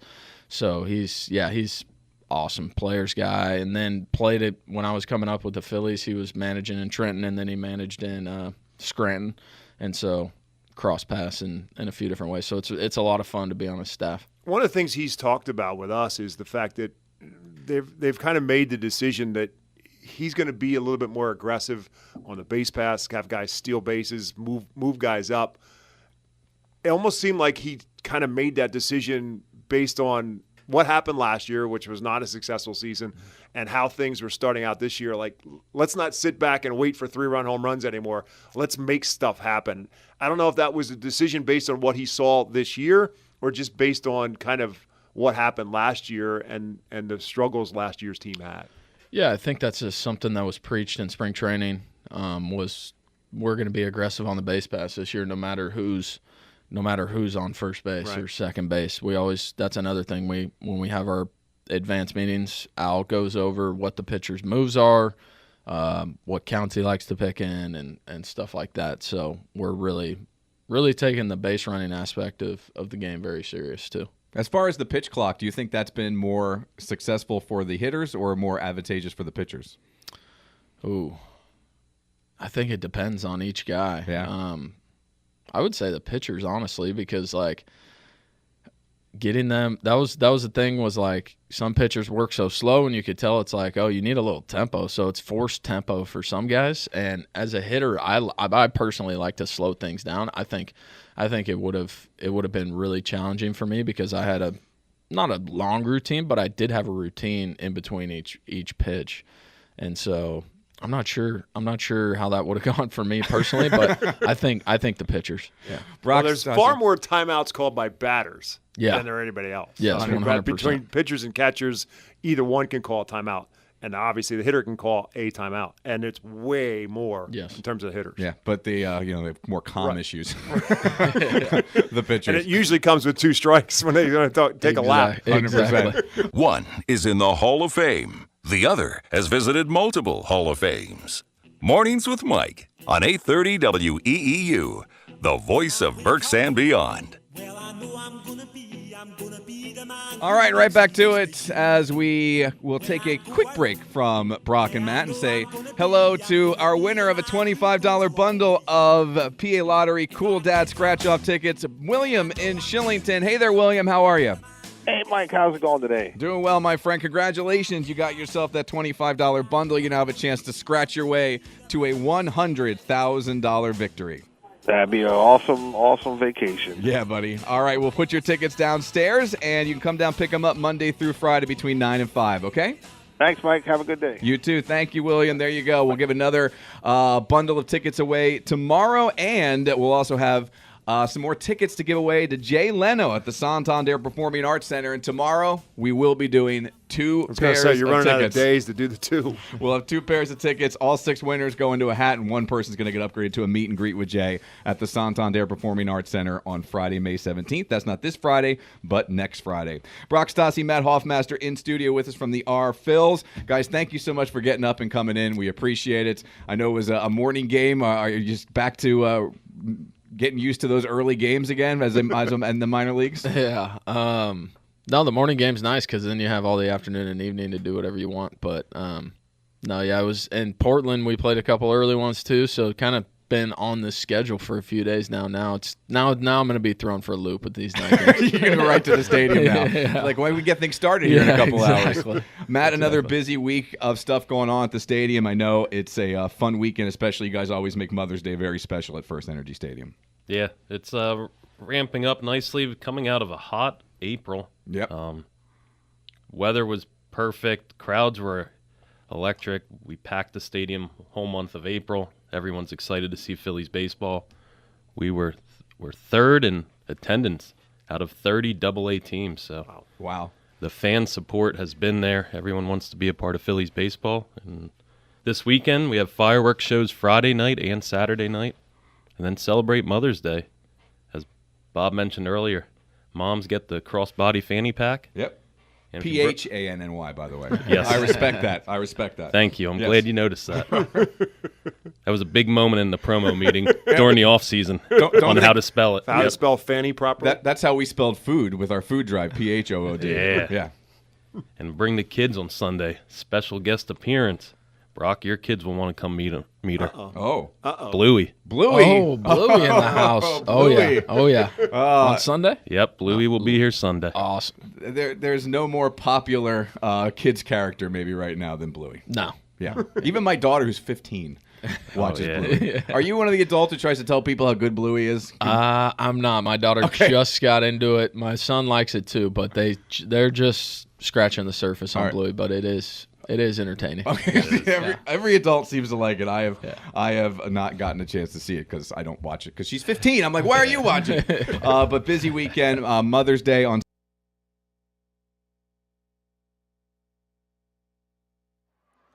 Good evening, everyone, and welcome to FirstEnergy Stadium, or welcome back to FirstEnergy Stadium. Game 2 of our doubleheader here between the Reading Fightin Phils and the Hartford Yard Goats. Moments away from getting underway. Want to take some time out to thank, if you got a chance to hear some of that interview that was going on between games of our doubleheader with Brock Stassi, the hitting coach for the Reading Fightin Phils, Matt Hoffmaster, assistant general manager of the Reading Fightin Phils, as guests on Wednesday morning at 8:30 a.m. WEU Radio in Reading, part of the Mornings with Mike program on WEU with Mike Keller and yours truly, Bob McCool. Thanks to WEU for allowing us to share that interview with you. I thought it was an appropriate time to keep the conversation going here on the Reading Fighting Phillies Radio Network after the Phils dropped game one of this doubleheader 5-2. Hartford won game two. So Reading is right now looking for the split of the doubleheader. Reading are winning the first three games of the series and Hartford winning game four. So Hartford comes in at 15-13. Reading comes in now at 14-17. Good evening to you as we get set for game two. This is the lineup that will go for the Hartford Yard Goats. Zach Veen right back in the leadoff spot for Hartford. He'll be the DH in game two. Sterling Thompson bats second. He's at first base in this second game. Ryan Ritter bats third. He's at shortstop. Yanquiel Fernandez is the cleanup hitter, batting playing in the right field spot. Vladimir Restituto is in center, batting fifth. Batting sixth in the lineup in game two is Zach Kokoska in left field. Adier Amador back in the lineup as well. He's at second base and batting seventh in this game. Monica Palma, the catcher, bats eighth, and Nick Kent back in the lineup for the second game of the doubleheader as well. He's at third base tonight and batting ninth. They're facing right-hander Connor Ash, getting his fourth start of the season, his ninth overall appearance in a Reading Phillies uniform in 2024. 0-1 with a 2.70 earned run average. And his first pitch comes to Zach Veen at 8:02 p.m., and it's up high for a ball. So the second game of our doubleheader underway at 8:02. Don't forget, 7 innings of baseball here in the second game of the doubleheader, as was the first game. Zach Veen 1 for 3 in the first game of the doubleheader, and now 7 for 15 in this series. Connor Ash in 16 2/3 innings, 16 strikeouts and 10 walks. Veen swings and pops this one up. Look like he may have broken his bat. Robert Moore, the shortstop, backs up into shallow left field and makes the catch for out number 1. The defense behind Connor Ash. Trevor Schwecke is in left field in the second game. Casey Martin is in center. Ethan Wilson back in right field. Bryce Ball gets the start in game 2. He's at first base. Jose Rodriguez back at second. Robert Moore, who just made that play, is at short. Kendall Simmons is at third base. And Arturo De Freitas gets the start behind the plate as Sterling Thompson steps in. And the first pitch from Connor Ash is low for a ball. Thompson 0 for 3 in game 1, but having a great series, 8 for 21 overall in the series. Left-hander facing the right-hander Connor Ash, 1-0 pitch. Fouls it straight back. Our game time temperature presented to you by All Temp Enterprise, 58 degrees with the wind blowing out to left center field at about 8 to 10 miles an hour. Had a couple of home runs, one on each side in game 1. Braxton Fulford hit a 2-run home run for the Yard Goats. He's off in game 2. Casey Martin with a solo home run for the Fightins. He's back in the lineup in game 2 as Sterling Thompson fouls one out of play. It's now 1 ball and 2 strikes to Thompson. Thompson at 288 on the season. 2 home runs and 10 RBIs. And this one slapped the other way to third. Kendall Simmons up with it. Throw across the diamond in time for out number 2. And I'll bring up Ryan Ritter. Ritter was 2 for 4 in game 1. He's now 5 for 14 in the series. Number 13 prospect in the Rockies organization, the Hartford Yard Goats, the AA affiliate of the Colorado Rockies. Ritter is 23 years of age, originally from Evergreen Park, Illinois. Played his college baseball at the University of Kentucky. First pitch swinging and fouls it out of play. Bryce Ball will give it a chase, but the first baseman will run out of room as it reaches the first base grandstands, which are packed full of bodies, as is the left field grandstand. And the main grandstand underneath me also pretty filled up as well on a Saturday night. Getting a little extra baseball for their money with today's doubleheader. And fireworks to follow this one. One more game left in this series tomorrow afternoon. The series finale is 5:15 on a Mother's Day Sunday. Ryan Ritter fouls another one away. Don't forget, if ladies tomorrow, all women in attendance tomorrow receive a R-Phil's crossbody fanny pack. And after the game's over with, you can run the bases with Mom. I'm going to give you a piece of advice. Let Mom win. It's her day. You should let her win anyhow, whether it's Mother's Day or not. You should let her win, but let Mom win on Mother's Day. That happens after the game tomorrow. Ryan Ritter started, checked his swing, but he went around, and that is a strikeout. Connor Ash finishes the first inning with a strikeout. For the Yotes in the first, no runs, no hits, no errors, and no one left on base. The home team comes to the plate when we come back to FirstEnergy Stadium. The Hartford Yard Goats, the Reading Fightin' Phils, more after this.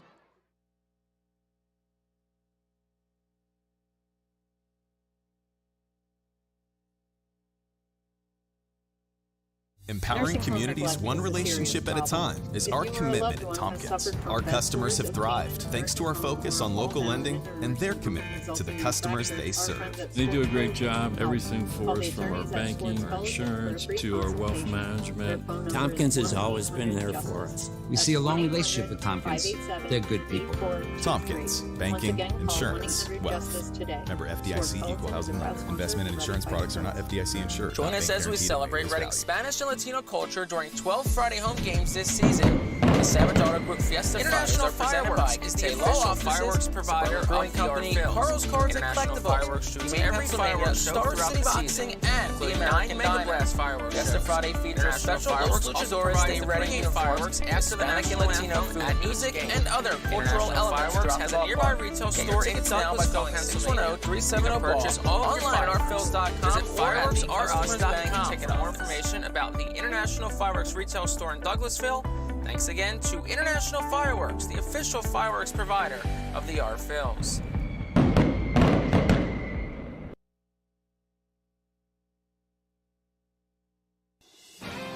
Take a look at the Reading Fightin' Phils lineup presented to you by Golden Oaks Landscaping. Robert Moore back in the leadoff spot and in the lineup in Game 2 after getting Game 1 off. Switch here. He'll bat first. Jose Rodriguez will bat second. Carlos de la Cruz is the DH tonight. He'll bat third. Trevor Schwecke in the cleanup spot. Kendall Simmons bats fifth. Ethan Wilson bats sixth. Casey Martin seventh. Bryce Ball bats eighth. And Arturo De Freitas will bat ninth, facing left-handed pitcher for the Yard Goats, Mason Albright. And his first pitch to Robert Moore. Swings and fouls it at the plate. Mason Albright making his sixth start, 0-2 with a 6.75 earned run average, 17 and a third innings pitched, 14 strikeouts, 8 walks. Just 21 years of age. High prospect for the Colorado Rockies, the number 22 prospect in the organization. Originally drafted by the Los Angeles Angels in 2021 out of high school. He's from Frederick, Maryland, so very well may have some friends and family in the stands. Not too far away. A 2-hour drive or so to Frederick, Maryland as he gets one too far inside to Robert Moore. So it's 2-1 to the Fightin' Phils leadoff hitter, who's just 2 for 11 in this series, but had the walk-off walk a couple games ago. Here's a ground ball to the third base side of the diamond to Nick Kent, who makes a sidearm stop and makes the throw across in time for out number 1. The defense behind Mason Albright has Zach Kakaska in left field. Vladimir Restituyo's in center. Yanquiel Fernandez is in right. Sterling Thompson is at first base for the first time in this series. Adiel Amador back at second base. Ryan Ritter again is at short. Nick Kent, who, as I mentioned, just made that play, is at third. And Ronica Palma is behind the plate. Jose Rodriguez steps in for the Fightin' Phils. 0 for 3 in Game 1, 4 for 15 in this series. And the first pitch from Mason Albright. Rodriguez checks. It's 1-0. Mason Albright acquired by the Rockies last July from Los Angeles.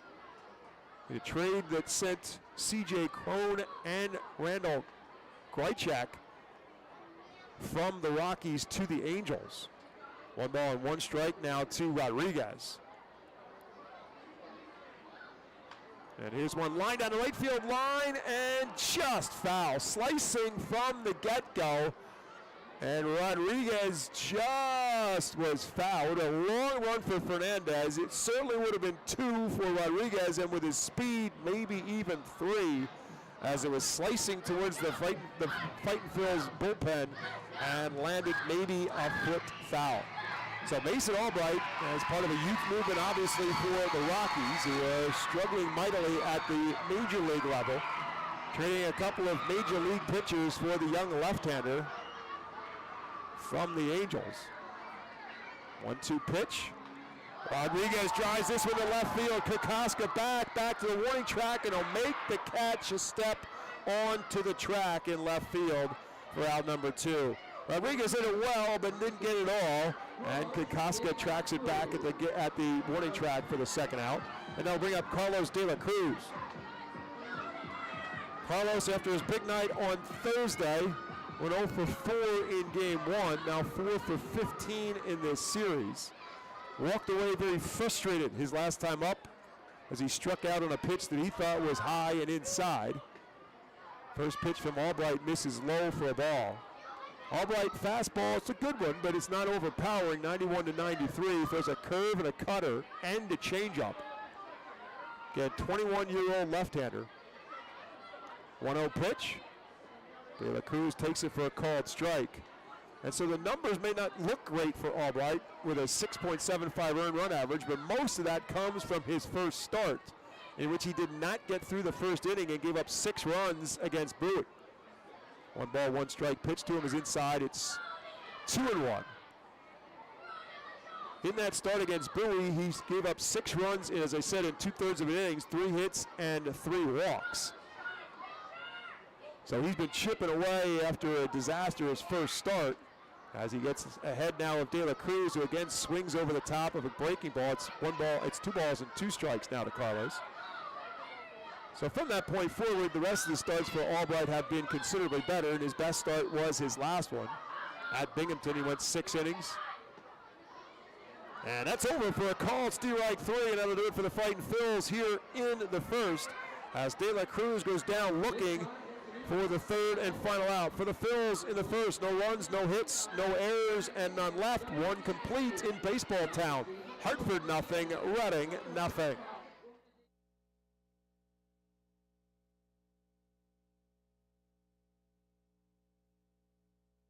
Nursing home neglect is a serious The Saito problem. Auto Group deck is a great spot for all fans with a summer picnic life and great tailgate atmosphere. During your picnic, you might even catch a souvenir, as the area is situated directly in the home run territory behind the left field wall. Regular season tickets are $34 per person for groups of 20 or more. And children 4 and under are free. Visit rfils.com/groups or call 610-370-BALL to reserve your Join us as we today. celebrate Reading's Spanish and Latino culture during 12 Friday home games this season. The Savage Auto Group Fiesta Fridays are presented by Cathay Law Offices, Suburban Brewing Company, Carl's Cards and Collectibles, Humane Pennsylvania, Star City Boxing, and the American Diner. Fiesta Friday features special Los Luchadores Day Reading uniforms, Hispanic and Latino food and music, and other cultural elements throughout the ballpark.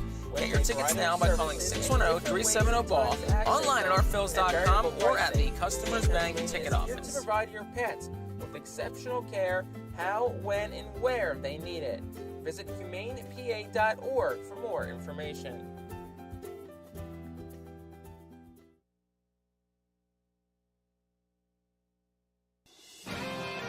We head to the top half of the second inning here at FirstEnergy Stadium. As I mentioned, after tonight's game, fireworks on hand. And tonight's fireworks are presented to you by Adams & Associates. Jim Adams, one of the truly good guys in the financial planning business, Adams & Associates, moving into its brand new location at 100 Plaza Drive in Blandon.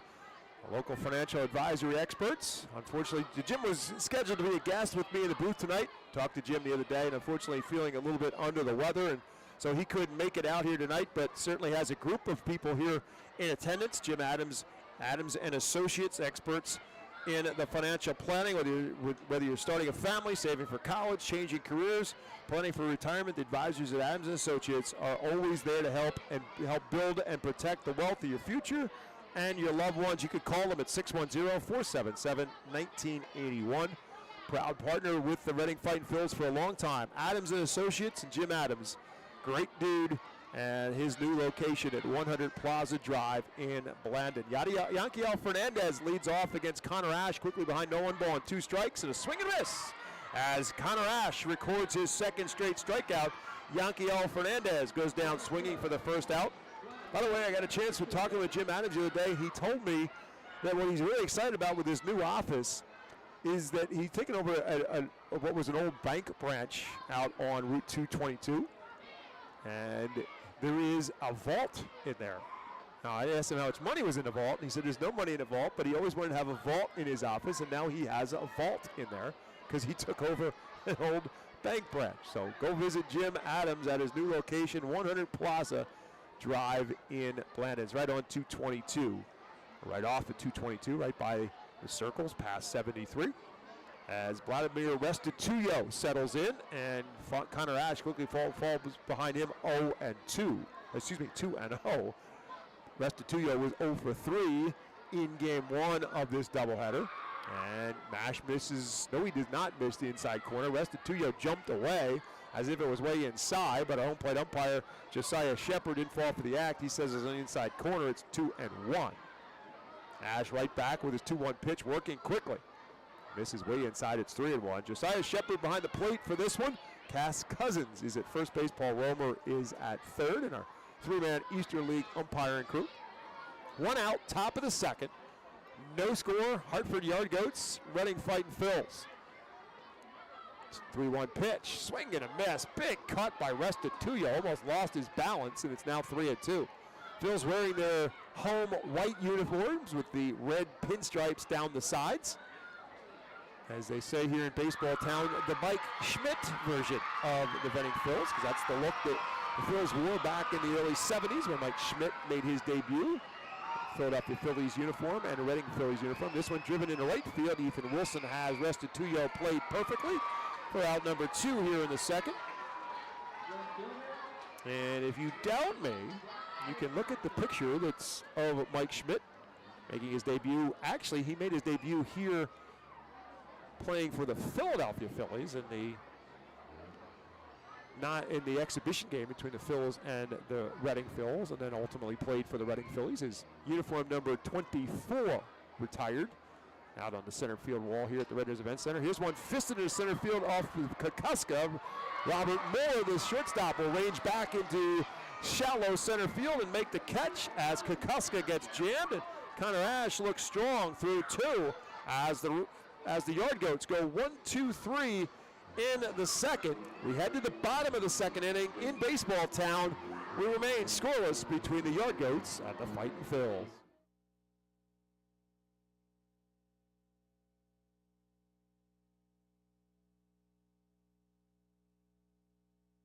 Cornwall Manor is an active senior living community on a 190-acre campus in Cornwall, Lebanon County. The community offers independence and opportunities for wellness and fitness, as well as educational and musical programs, and the peace of mind of having convenient health care on site. Cornwall Manor offers a range of residential choices from apartments to homes. Prospective residents are welcome to visit us for lunch and have a chance to learn more about the community. For more information, join us as we celebrate Reading Spanish and Latino culture during 12 Friday home games this season. The Savage Auto Group Fiesta Fridays are presented by Cathay Law Offices, Suburban Brewing Company, Carl's Cars and Collectibles, Maine, Pennsylvania, Star City Boxing, and the American Diner. Fiesta Friday features special Los Luchadores de Reading uniforms, Hispanic and Latino food and music, and other cultural elements throughout the ballpark. Get your tickets now by calling 610-370-BALL, online at ourphils.com, or at the Customers Bank ticket office. We are hiring and have open positions in Berks County. Check our website for open positions at jpmascaro.com or call 1-888-MASCARO. JP Mascaro and Sons, ready to serve you.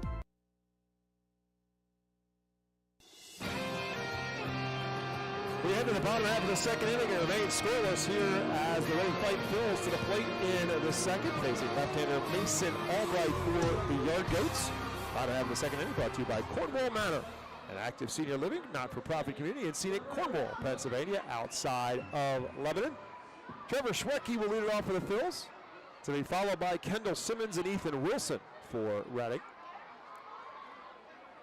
Schwecke fists one, slow roll towards third. Nick Kent up with it, and plenty of time across the diamond for out number 1. So a jam job there from Albright to Schwecke to get him out on 1 pitch. That'll bring Kendall Simmons to the plate. Simmons had a big day in his return here to Baseball Town after coming off the disabled list. Had a big night the other night for the Phils in their 10-8 comeback win on Thursday night. He went 2 for 3 with a double and home run. He was also hit by a pitch. And the first pitch to him is over for a called strike.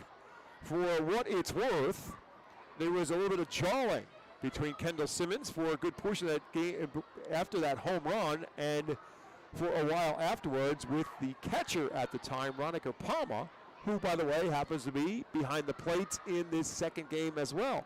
So we'll see if they get a chance to exchange further greetings along the line as Albright misses the second pitch down low. It's 1 ball and 1 strike to Kendall Simmons, right-handed hitter. Slow roller again to Nick Kent at third base. And again, he'll make the play. It's been a busy day so far for Kent at third base. 3 out of the 5 outs recorded so far by Mason Albright have been ground outs to his third baseman as Ethan Wilson now comes to the plate. Wilson on base a couple times in the first game. He's 1 for 3 officially and 5 for 12 in the series. Ethan missed the first couple of games of this season, playing in his 12th game. Actually, this is his 13th game with the doubleheader. Had to stay back in Florida with some injury issues. And first pitch to him is over for a called strike. The second one misses outside. It's 1 ball and 1 strike to Wilson.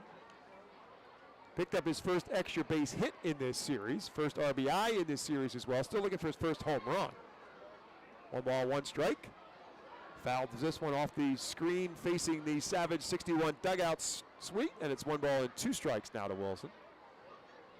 Ethan last year here in Baseball Town was 250 with 17 home runs and 61 RBIs.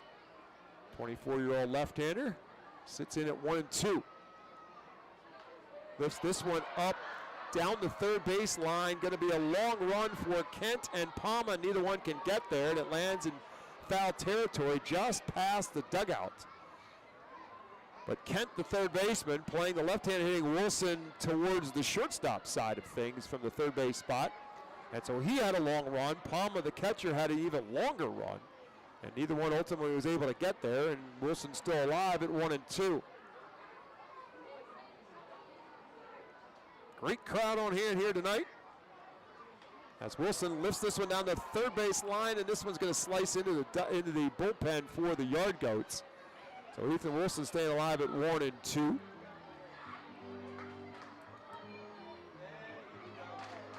Ethan Wilson, a native of Andalusia, Alabama, played his college baseball at South Alabama. Drafted by the Phillies in the second round in 2021. Takes that one for a ball. It's 2-2.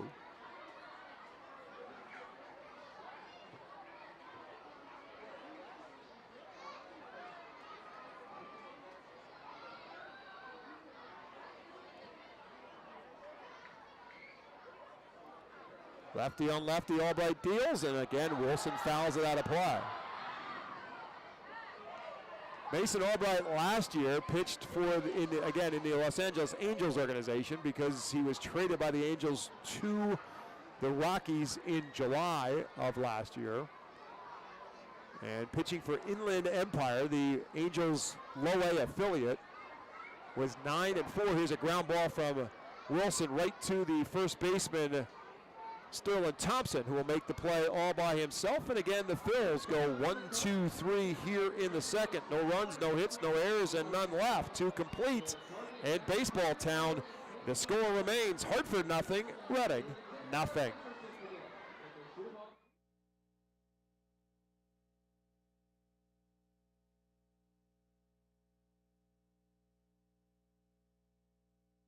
Cornwall Manor is an active senior living community on a 190-acre campus in Cornwall, Lebanon County. The community offers independence and opportunities for wellness and fitness, as well as educational and musical programs, and the peace of mind of having convenient health care on site. Cornwall Manor offers a range of residential choices from apartments to homes. Prospective residents are welcome to visit us for lunch, have a chance to learn more about the community. For more information, join us as we celebrate Reading Spanish and Latino culture during 12 Friday home games this season. The Savage Auto Group Fiesta Fridays are presented by Catay Law Offices, Suburban Brewing Company, Carl's Cards and Collectibles, Humane Pennsylvania, Star City Boxing, and the American Diner. Fiesta Friday features special Los Luchadores de Reading uniforms, Hispanic and Latino food and music, and other cultural elements throughout the ballpark. Get your tickets now by calling 610-370-BALL, online at ourphils.com, or at the Customers Bank ticket office. Working with a top-tier family-owned food distributor, Feaser's your partner for success in the kitchen. Looking for a fast and hassle-free way to get your snacks and non-perishable groceries? Look no further than FeasersDirect.com. With just a few clicks, discover the convenience of having your culinary essentials ready for a pickup at our headquarters in Harrisburg.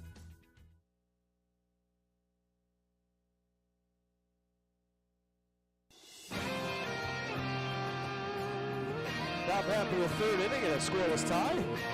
The Hartford Yard Goats will send Ariel Amador, Ronico Palmer, and Nick Kent to the plate. 7, 8, 9 due up, facing Connor Ash. And his first pitch to Amador is fouled back.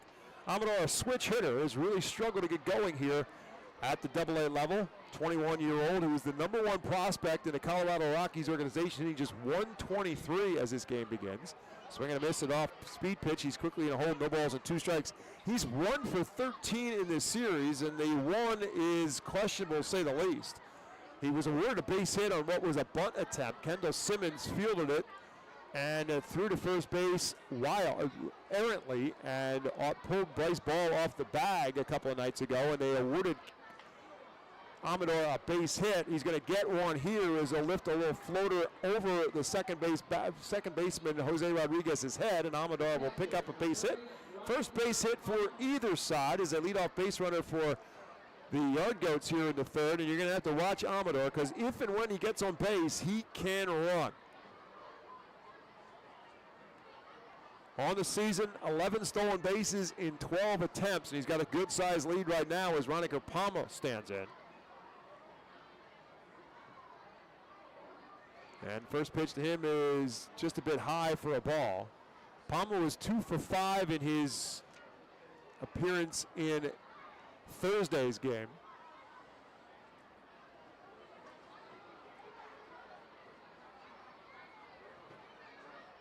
Right-handed hitting catcher steps back into the box and takes one at the knees for a called strike. Native of Venezuela. Played last year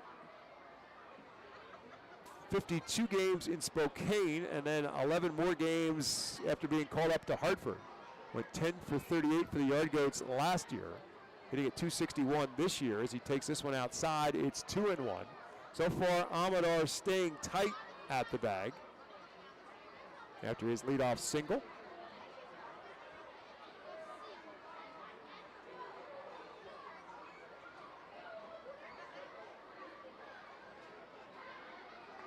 Ash comes, 2-1 pitch is fouled straight back. It's 2-2.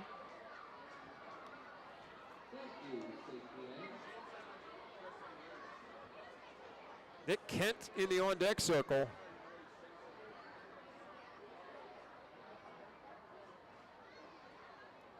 For the Yard Goats.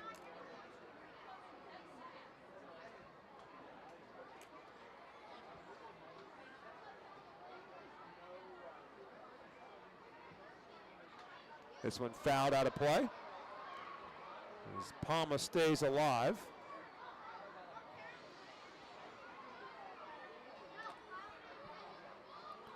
Tomorrow's pitching matchup, Robinson Pena will start for the Fightins. Connor Van Scoy will pitch for Hartford. Those two, Van Scoy pitched in game 1 of this series. Phil's tagged him with a loss, 4 innings. He gave up 6 runs. Pickoff attempt, Amador dives back in. Robinson Pena has not appeared in this series. As the Phils were going with tonight's game as kind of a bullpen game.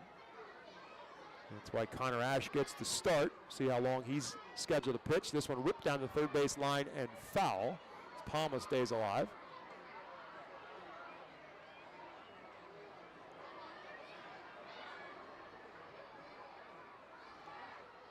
Ash making his 3rd start and his overall 9th appearance for the Fightins.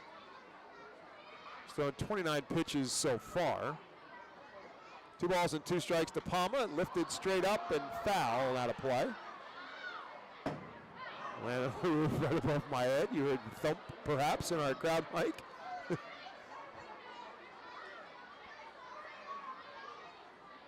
So it remains 2 balls and 2 strikes to Palma, who makes Ash work here in the 3rd.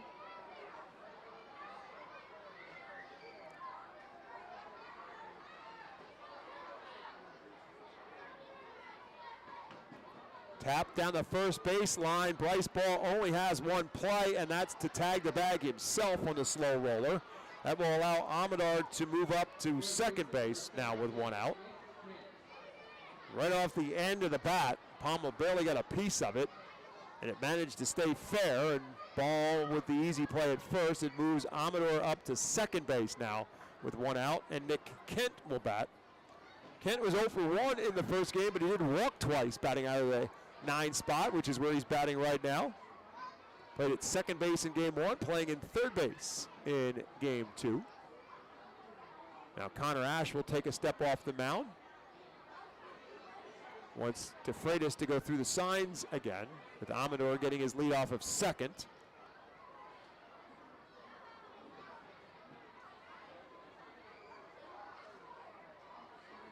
Pitch to Kent, bit low for a ball. As I say all that, some stirring going on in the Phil's bullpen.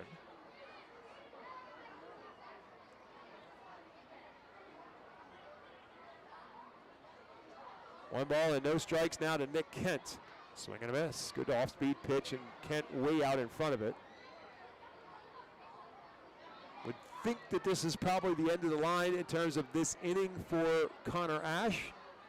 Now the pitch count is up to 33. There's still only 1 out here in the 3rd. That one's in the dirt. Good block by DeFreitas. Keeps Amador still at second base.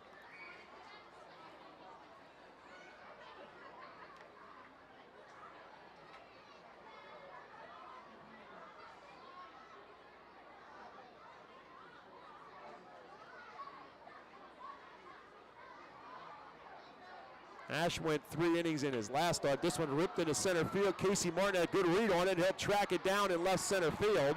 Amador will have to retreat back to second base. Great jump by Casey Martin. Again, making the adjustment to center field, but he's played pretty well out there. He really has. Don't know how much time he spent in center field before the last couple of weeks, but he played that one off the bat really well. Tracks it down for out number 2. And that will bring up the top of the order and the dangerous Zach Veen. Veen popped up in the infield his last time up.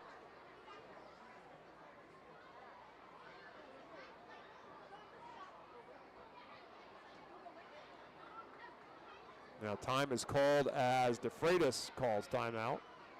Mitch Noonborn gets up and begins to warm up for the Fightins now in the bullpen.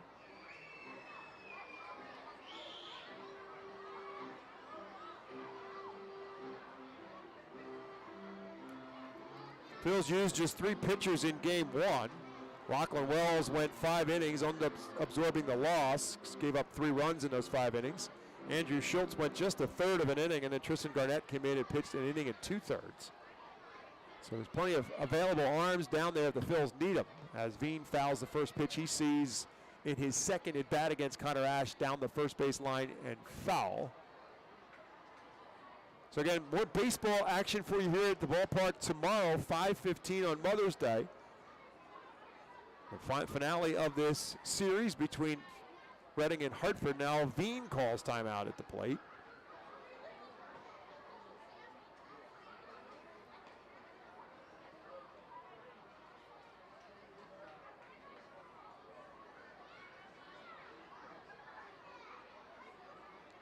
A 0-1 pitch.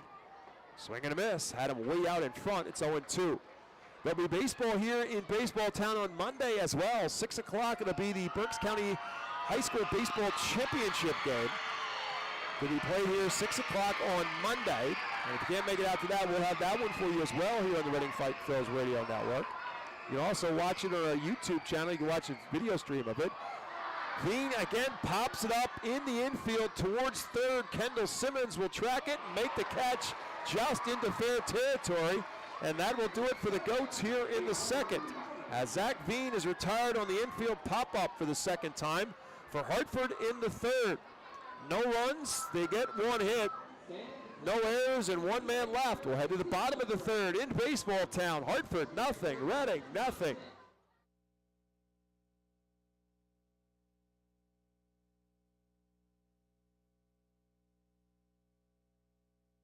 Nursing home neglect is a serious problem. If you or a loved one has suffered from bed sores obtained in a nursing home or a fall down in a nursing home resulting in a fracture, our friends at Swartz Culleton can help. Call the attorneys at Swartz Culleton for a free consultation. Their phone number is 1-800-JUSTICE. That's 1-800-587-8423. Once again, call 1-800-JUSTICE today.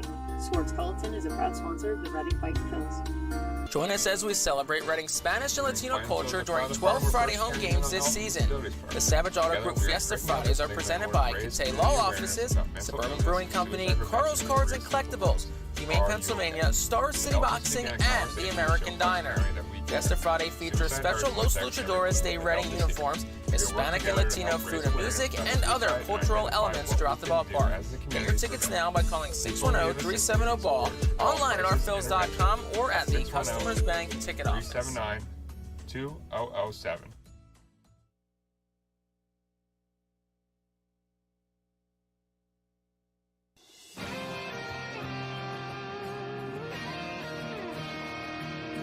Bob McCool with you tonight on the Reading Fightin' Phils Radio Network. We are scoreless as the Fightin' Phils come to play here in the bottom of the third inning. Brought to you by Swartz Culleton PC. You can expect reliable and experienced attorney who are committed to getting you justice after a serious personal injury. Call Swartz Culleton today at 1-800-JUSTICE.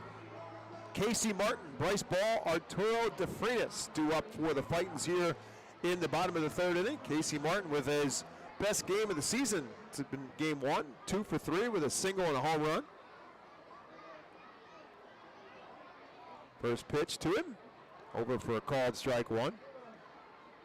Martin's home run, a line drive home run over the left center field fence, then followed it up with a single that came around to score a run for the Phils in the seventh inning as Reading tried to rally from a 5-1 deficit, but that was the only run they could get across. So Martin scored both runs for the Fightins in game one. 1-1 pitch to him. This one lifted up into shallow right field. Second baseman Amador will drift back a couple of steps into the grass and make the catch for out number one. That'll bring Bryce Ball to the plate.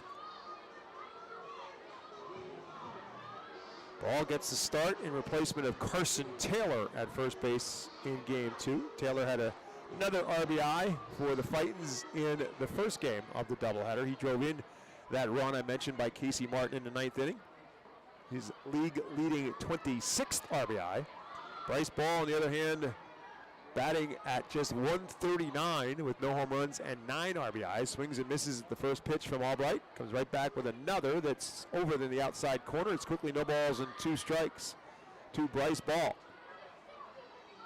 Ball, 25-year-old lefty, playing for his third different professional organization. Played for the Braves, for the Cubs, and now the Phillies. Swing and a miss, and he is down on 3 straight pitches. Second strikeout for Mason Albright. 2 down now here in the third, and that'll bring Arturo DeFreitas to the plate.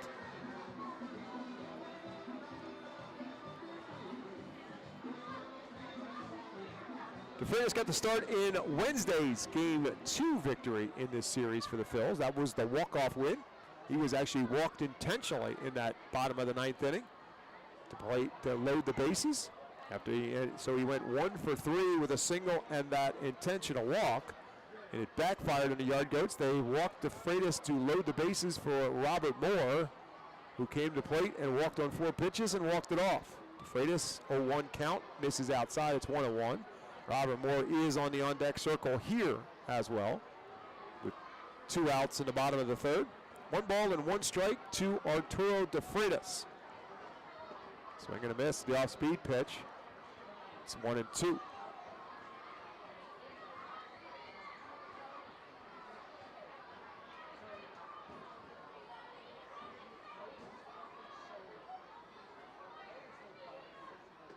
That's up high. It's 2-2. Again, Albright's not going to overpower anybody. The fastball sits at 91 to 93. It does have some good movement on it. The curve, and a cutter, and a change to mix in with it. 2-2 pitch. Lifted into right field, falling fast. Can Fernandez get there? The right fielder cannot. Hit his glove and comes out. And that'll be a base hit. The Phils will get their first hit of the night. Fernandez gave it a chase. Tried to make the sliding catch, but it couldn't stick. And so Arturo De Freitas gets the Phils' first hit. He's a 2-out base runner, and he'll turn the lineup around to Robert Moore. Moore grounded out to third base his first time up. Switch hitter is now 2 for 12 in this series.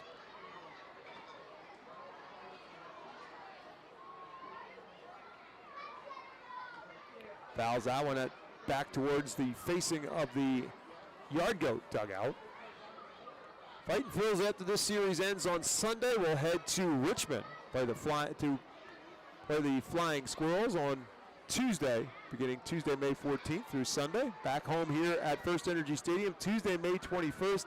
That, by the way, is another morning game, an 11 a.m. start. And there's a swing and a miss by Robert Moore. It's quickly no balls and 2 strikes.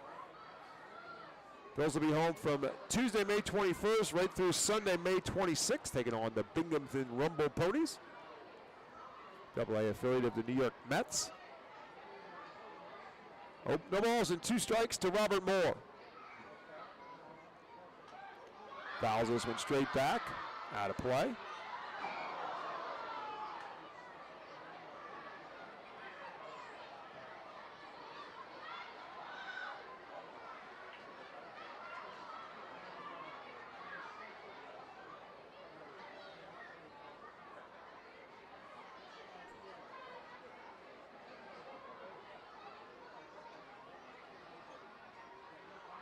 Swing and miss, stay right through. Robert Moore goes down swinging. Third strikeout for Mason Albright.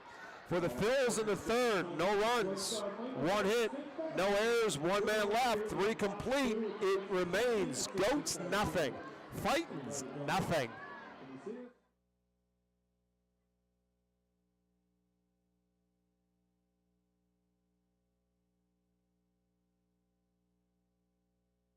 Nursing home neglect is a serious problem. If you or a loved one has suffered from bed sores obtained in a nursing home or a fall down in a nursing home resulting in a fracture, our friends at Swartz Culleton can help.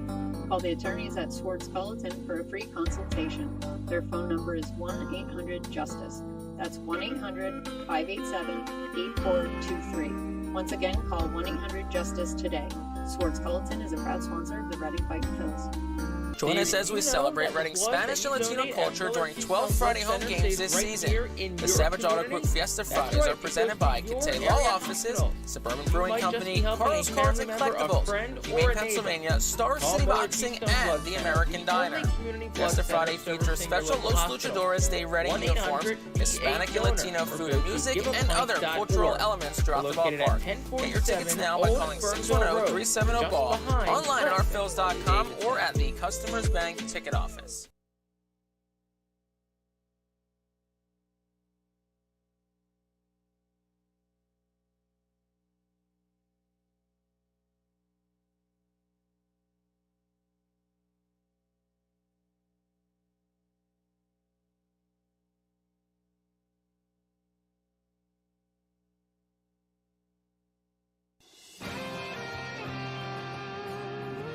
Top half of the 4th inning, we remain in a scoreless tie between the Hartford Yard Goats, the AA affiliate of the Colorado Rockies, and the Reading Fightin' Phils, as the Goats come to the plate here in the top half of the 4th inning every Tuesday. All active military and veterans receive $3 off box seats thanks to the residents at Village Greens. Sterling Thompson leads it off for the Hartford Yard Goats here in the 4th.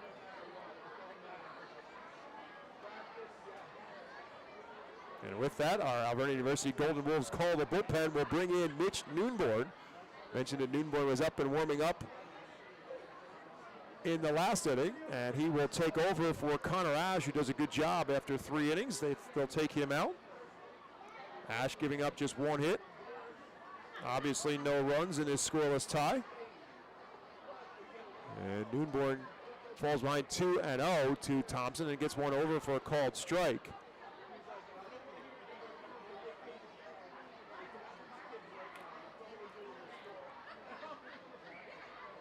2-1 pitch is low. It's 3-1. So the final numbers for Connor Ash: 3 innings, 1 hit, no runs, no walks, and 2 strikeouts.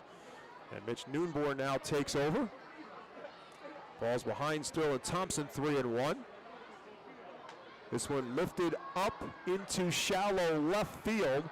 Robert Moore, the shortstop, had to make a long run, but he gets there and he'll make the catch for out number 1. Lots of infield pop-ups in this one off the Yard Goat bats. And that's 1 out here in the 4th.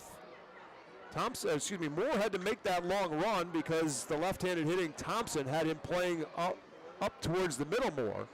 And the ball was actually much closer to the third base spot, if you will, in shallow left field. So he had a long run to get there, but he got there. And that brings Ryan Ritter to the plate. Ritter, a strikeout victim, his first time up, facing Connor Ash, now facing Noonborn. Takes one over for a called strike. For Mitch Noonborn, this is his 9th appearance. No wins, no losses, an 8.10 earned run average. Ritter, big swing and a foul tip. It's no balls and 2 strikes. In 10 innings, Noonborn's given up 11 hits and 11 runs, 9 of them earned, 11 strikeouts, and 11 walks. So the magic number right now for Mitch Noonborn is 11, although he wears 0 on his back, and he replaces Connor Ash, who wears number 11. It's a foul ball for Brian Ritter. Fielded in the backhand by Bobby Meacham, the manager, first-year manager for the Yard Goats. He'll turn that one into a souvenir. Luis Lopez is his first base coach. No balls and 2 strikes. It remains to Ryan Ritter. Yard Goats 15-13 overall on the season. This one's up high. It's 1-2 to Ritter.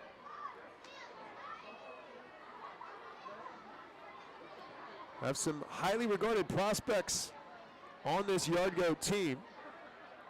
Mentioned that Amador is the number 1 prospect. Zach Veen, the number 6 prospect. Thompson, who made the last out, the number 5 prospect. Ritter, 13th best prospect in the organization. The guy in the on-deck circle, Yanquiel Fernandez, the number 3 prospect. Just to give you an idea, Mason Albright is the number 22 prospect, their starting pitcher tonight. 2 balls and 2 strikes now to Ryan Ritter. Noonborn swinging a miss, strike 3, and Ritter is retired. Obviously, strikeout number 1 for Noonborn since coming in. It'll bring up the aforementioned Yanquiel Fernandez, 21-year-old Cuban native, signed by the Rockies in 2019. 6'2", 200. Not sure about his average from the scouting perspective. They like his powers. He drops a bunt down. Noonborn will pick it up, make the off-balance throw, just not in time. First base umpire Cass Cousins said that Bryce Ball had come off the bag with his foot. It's a heck of a play by Noonborn. I don't think anybody was expecting Yanquiel Fernandez to drop a bunt, but he did. And he ends up beating it out. So he's on board with 2 outs. Second hit of the game for the Yard Goats. And it'll bring up Vladimir Restituyo.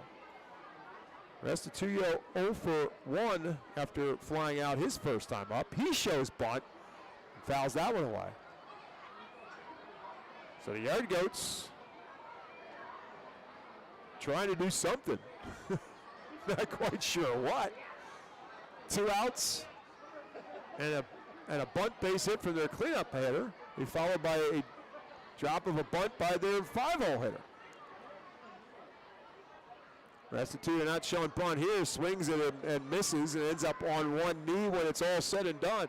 Fooled badly by the off-speed pitch from Noonborn. It's quickly no balls and 2 strikes. Restituyo now 2 for 13 in this series. And in an 0-2 hole. Pops this one foul. DeFreitas off with a mask, but he'll run out of room as it ends up about 15 rows back. Fireworks coming tonight, thanks to our friends at International Fireworks, official sponsor of the R-Phil's fireworks shows during the 2024 season, and thanks as well to Jim Adams and Adams & Associates, our sponsor for tonight's fireworks show. Jim was supposed to be a guest with mine earlier tonight, as I told you earlier in the broadcast, but unfortunately he was a little bit under the weather and couldn't make it. But a good man who does a good job. You are in lead and looking for a financial planner, he should be your guy. Moving into a brand new office at 100 Plaza Drive in Blandon. His Resta Tuyo keeps himself alive, fouling one off at the plate. And give Adams and Associates a call, 610-477-1981. Ask him about setting an appointment for your finances and ask him about the fact that he's got a vault in his new building. That's what he told me. No balls and 2 strikes to Resta Tuyo. Rips one foul into the third base grandstands. That's a hot shot for somebody. Hopefully somebody caught that one on a bounce. That one had some mustard on it. Stays no balls and 2 strikes to Resta Tuyo. Fernandez takes his lead off at first. With 2 outs here in the 4th. Swing and a miss, strike 3, and that'll do it for the Yard Goats in the 4th. 2 strikeouts in the inning for Mitch Noonborn. As the Goats go without a run, 1 hit, no errors, and 1 man left. To the bottom of the 4th, when we come back to Baseball Town, it remains Hartford 0, Reading 0.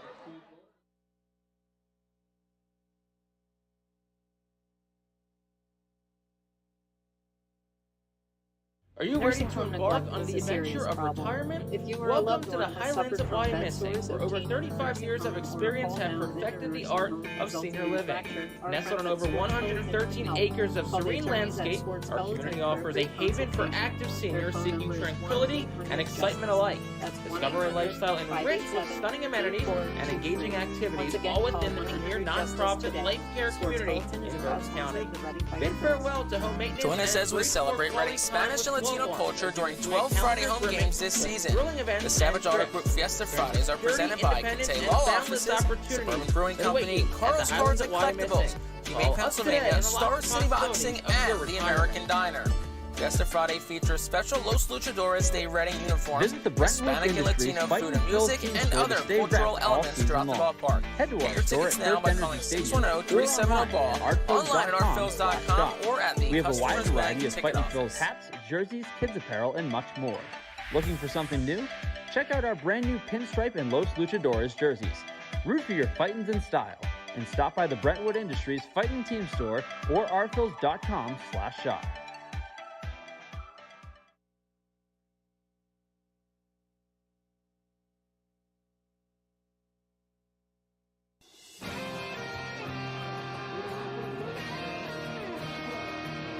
We head to the bottom half of the 4th inning. And it will be Jose Rodriguez who leads it off for the Fightin' Phils. Facing Mason Albright, be Rodriguez to be followed by Carlos De La Cruz and then Trevor Schwecke. 2, 3, and 4 due up, and Rodriguez right back up the middle with the first pitch into center field for a base hit. Jose Rodriguez leads off the 4th with a single for the Phils. Their second hit of the night. Carlos De La Cruz now will bat. See what Al Padrique decides to do with Rodriguez at first. The skipper down the third base coaching box. Al Ellison, the first base coach for the Phils. Rodriguez with excellent speed. Stolen 7 bases in 8 attempts. As De La Cruz settles in. Carlos struck out his first time up. Struck out a couple of times in game 1 as well. First pitch to him is over for a called strike. Now, of course, I mentioned that Hartford is the AA affiliate of the Colorado Rockies, and some Rockies prominent names in their organization have been visitors here in Baseball Town this week. Clint Hurdle, former manager for the Colorado Rockies, now at part of their front office, has been here all week. Sitting right now a couple seats back in the box seats behind home plate, but he's been here with the Rockies, or with the Yard Goats all week here in Reading. Todd Walker, being a Hall of Famer, was here the last couple of nights as well. 1 ball and 1 strike now to Carlos De La Cruz. Rodriguez dances off at first. Mason Albright sees enough of the dancing show and makes the throw over. No problem for Rodriguez to get back.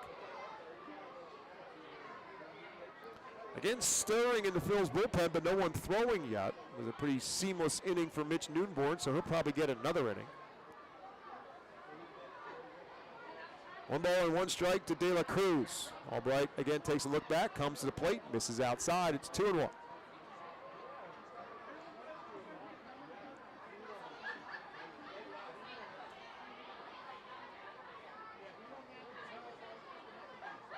Mason Albright last year made 14 starts at single A. 1 start at this one driven into center field, but not very deep. Restituyo will drift a couple steps to his left and make the catch, to his right and make the catch for out number 1. After the trade from the Angels to the Rockies stirred him in Fresno, their single-A affiliate. He made just 1 start there, and then they lifted him up to Spokane, their high-A affiliate. And he made 5 starts in Spokane, went 2-0 with a 2.88 earned run average. Begins his season in Hartford, again making his 6th start of the year. As Trevor Schwecke now steps in, Rodriguez on a pickoff attempt. They're going to say a balk. There's a balk called on Mason Albright, so Rodriguez now will move up to second base. So the first runner in scoring position for the Fightin' Phils here in Game 2, and now Bobby Meacham is going to come out and argue the point. Crew Chief Paul Romer, who's at third base tonight, is the guy who called the balk, and that's who Meacham's got his complaint with. But he's doing it from a distance. Bobby Meacham only kind of met him halfway. Romer's standing at third base at the foul line, and Bobby Meacham's about halfway there.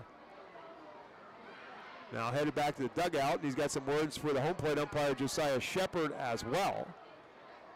So Jose Rodriguez now at second base and 1 out. And Trevor Schwecke steps in. Schwecke grounded out to third his first time up.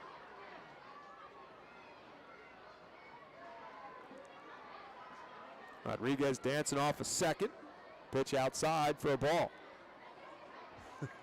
Jose Rodriguez doing his best to get under the nerves of Mason Albright. He's got himself to second now with the balk after getting the leadoff single here in the 4th. Ariel Amador trying to keep him a little bit closer to the second base bag. And now Albright steps off. So this is exactly what you want to do at second base. He's getting inside the pitcher's head. He's making him think. He's already made him step off. He's already made him balk.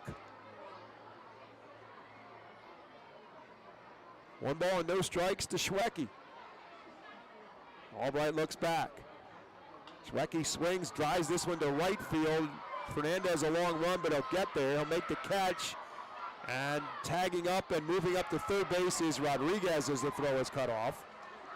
So Schwecke drives it to right field, deep enough to allow Rodriguez to tag up and move to third base, but now with 2 outs in the inning, it'll bring up Kendall Simmons. Simmons grounded out his first time up.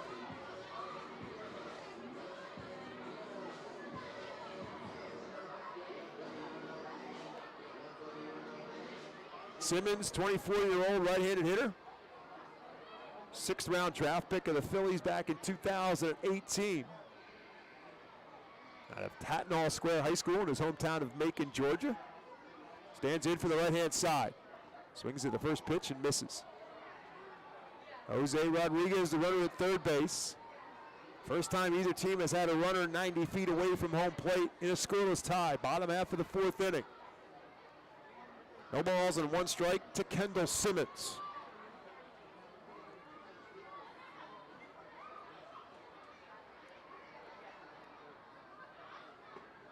Started and stopped and takes it for a ball. It's 1-1.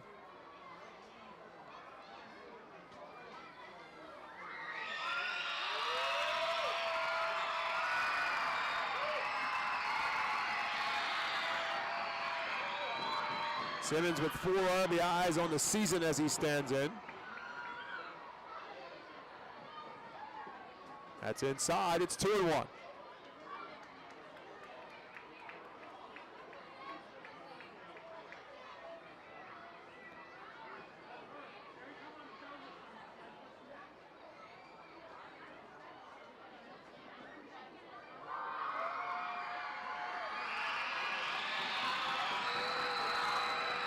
Brown looking to try to get the Phils their first lead of the night after losing game 1 5-2. Phils trying to get on top here in game 2. 2-1 pitch, way outside, it's 3-1.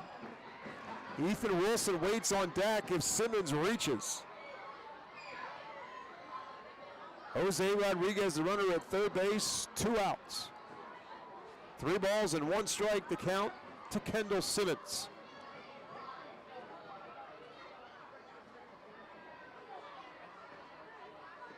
Low ball 4. So Simmons reaches. First walk surrendered by Mason Albright. Runners now at the corners for Ethan Wilson.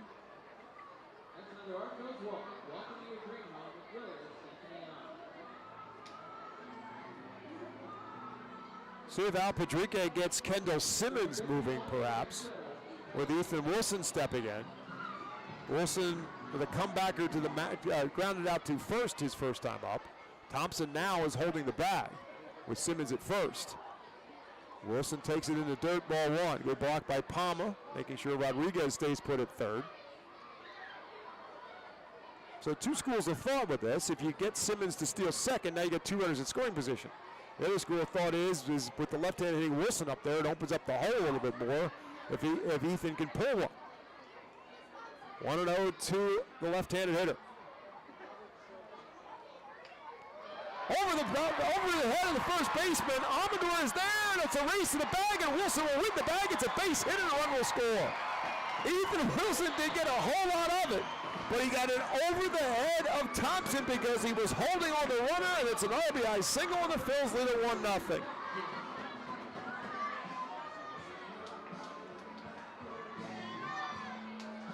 So Ethan Wilson will get the single and the RBI. Give Amador credit because he did get leather on it, but he couldn't get anything on the throw. He got it to the bag, but with Wilson running, he beat it relatively easily. So now there's 2 on and 2 outs with a run in, and Casey Martin is the batter. So the answer to that question is because they didn't run Kendall Simmons, Ethan Wilson has a base hit. Because if Sterling Thompson was playing normally at first base, he would have caught that ball. So Casey Martin stands in. Martin, infield pop-up his first time up. He had a good game in game 1 with a solo home run and a single. So now 2 for 4 combined in the doubleheader. The RBI he had on the solo home run is 5th RBI of the season.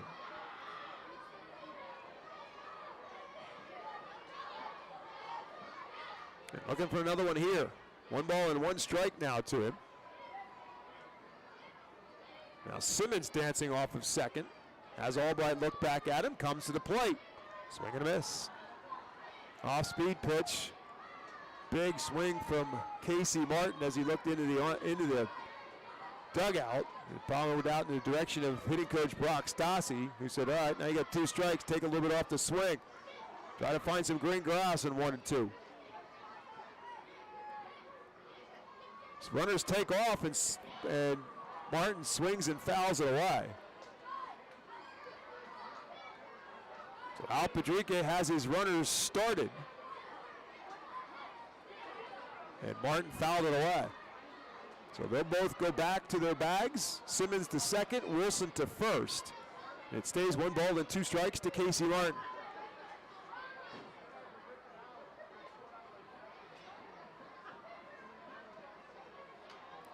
Lifted straight up, Palma off with the mask. He'll give it chase, and he has room, and he bakes the catch, falling backwards to the ground for the 3rd and final out. So Casey Martin is retired on the foul out to the catcher, Palma, for the Phils in the 4th. They get a run, and they do it on 2 hits. There were no errors, and they leave 2. 4 complete in baseball town. It's now Reading 1, Hartford nothing.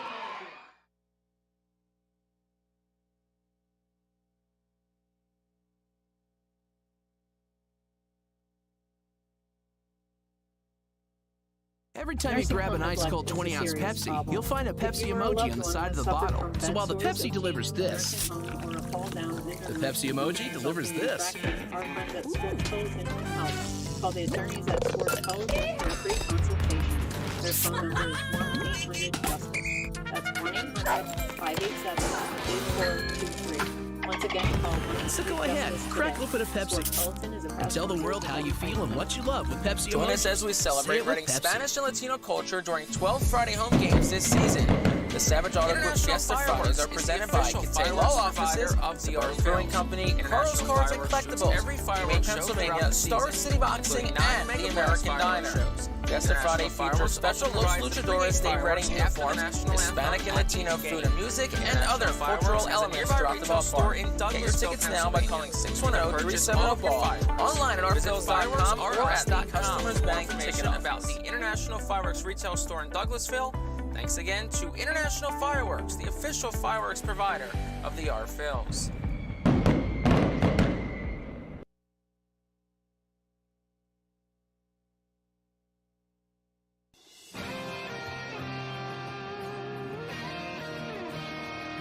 We head to the top of the 5th inning. Fighting Phillies have the lead now at 1-0. Casey Martin, who made the last out of the inning, almost was a victim after the inning was over with. Casey a little bit late coming out of the dugout, and as he ran out to the dugout to head out to center field, he almost got hit by some vegetables. In baseball town, could you end up in a problem running into some vegetables? The vegetable waste was coming in from the bullpen, and Casey Martin was headed out. All of a sudden, Casey Martin became evil Candy, trying to interrupt the vegetable waste. Looked over to his right, saw a couple of some cauliflower and lettuce headed in his direction, and had to make a right turn to get out of the way. By the way, lettuce beat cauliflower for the win. Now you know. Now you're up to date.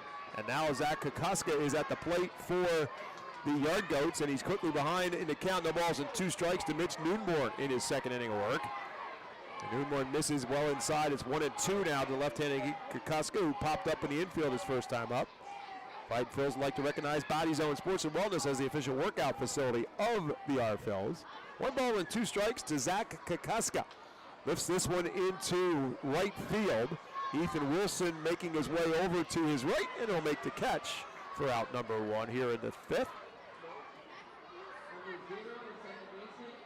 That'll bring up Adiel Amador. Amador got a base hit his last time up. A little floater that found green grass in right field for his second hit of the series. Amador, the #1 prospect in the Rockies organization. Native of Santiago in the Dominican Republic, signed by the Rockies in 2019. Just 21 years of age and in Double-A, but he struggled to find some success with a bat in his hand, hitting at 134 after his base hit this last time up. Lifts this one foul and out of play. It's 1 ball and 1 strike to him. He's played really well defensively in this series. He's made all the plays at second base. Scouts think he'll hit for an average, although he has not done that so far, not for power.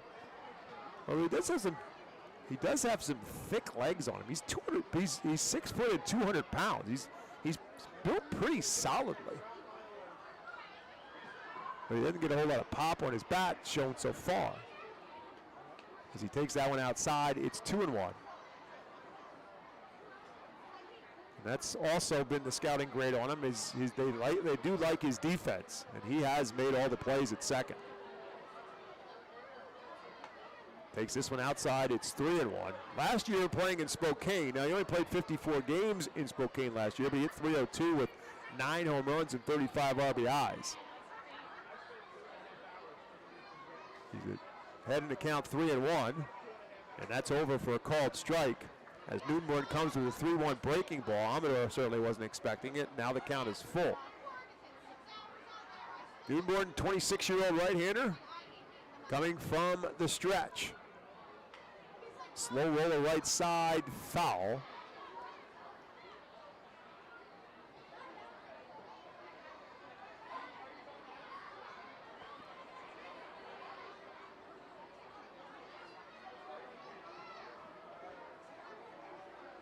Wesley Moore up and throwing in the Phil's bullpen. As Noonborn working in his second inning in relief of Connor Ash. And misses outside, ball 4. So Amador a base runner for the second time. First walk surrendered by Noonborn. And again, you'll have to watch Amador, great speed.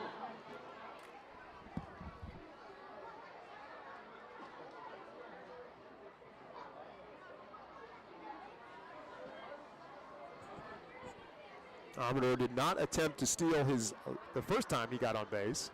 See what he does here with Palma at the plate. First pitch to the right-handed hitting catcher is up and in for a ball. Palma the last time up, it'll dribble off the end of his bat that the first baseman Bryce Ball was able to make the play on. That allowed Amador to move up to second base. This one a breaking ball and a good one from Newborn. It's 1-1. Newborn, an interesting story. Originally, he was born in Johannesburg in South Africa. He played 8 years of baseball in Australia, including playing for Australia in the World Baseball Classic in 2023.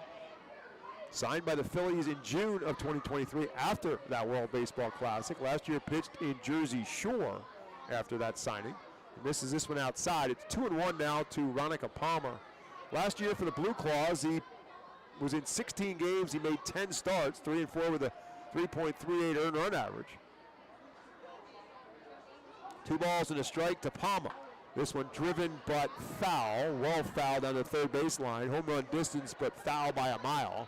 It's 2-2. For the Blue Claws in 2023, after being signed by the Phillies, again in June of 2023, 42 2/3 innings, Newborn struck out 54 and walked 14. 2 balls and 2 strikes here after walking Amador with 1 out. In the dirt, good block by DeFreitas. And Amador has to stay put, but now the count is 3-2. For Newborn, 92 to 94 is the fastball range. He also throws a really good split changeup and a slider. That coming from the pitching coach, Phil Kandari. His scouting report to us before the season started on what his pitcher's arsenal was, which is a great help to us in the broadcast booth. 3 balls and 2 strikes. Amador takes off the ball. It falls in the dirt, ball 4. So now back-to-back walks. Put 2 on with 1 out, and the 9-hole hitter Nick Kent at the plate. Again, Wesley Moore up and throwing in the Phil's bullpen. And now the aforementioned Phil Kandari is headed to the mound to talk to Mitch Newborn. This may be somewhat of a stall to get Moore ready. You got a left-hander in the top of the lineup in Zach Veen in the on-deck circle. So it's very possible that if Newborn can get Kent here, they may bring in Wesley Moore to face Zach Veen.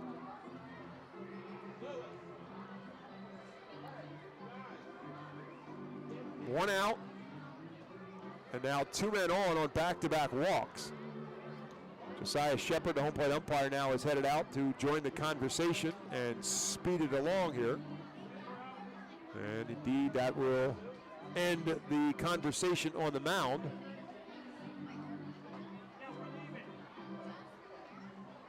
Not quite sure what's going on now. Phil Kandari was headed back to the dugout.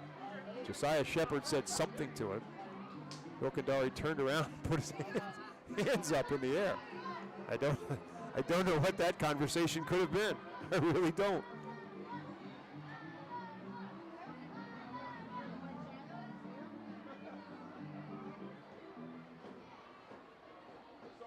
So Newborn back to work now against Kent, who flew out to center field his first time up. 9-hole hitter, 0 for 1. Started and stopped, checked his swing, no appeal, he did not go around. Kent walked a couple times in the first game. So officially, so far in the doubleheader, 0 for 2, playing his first games in this series. Fightin's won the first 3, Hartford won the first game of the doubleheader. And that's over for a called strike 1. If the Phils can hold on to this and win this game, they would win this series regardless of what happens tomorrow, and it would be their second straight winning series at home, having beaten Portland in the last home series 4-2. Runners take off. Pitch is there. The throw down to third is in time.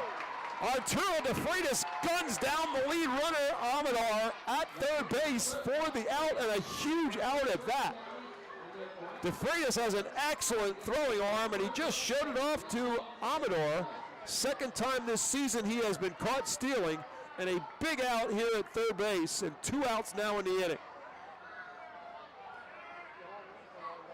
Palma does move up, so he'll get credit for a steal of second with now 2 outs in the inning, and Bobby Meacham again out to have a word with Paul Romer, who made that call. He wasn't happy with the ball call before, and now he's not happy with that call as well. And he's now headed back to the dugout. Luis Lopez has moved over to coach third base, by the way. With Meacham in the dugout in his second game. That one gets away from DeFreitas. The ball's back at the backstop, but I'm not quite sure what happened. And it must have hit the bat, because DeFreitas never went back to get it, although Palma's at third base. That's odd. I don't know. So I guess it's a wild pitch. DeFreitas never went back to pick up the ball. So Palma's at third now with 2 outs. This one lifted into center field. Casey Martin will drift over, now drift back, and he'll make the catch for the third and final out.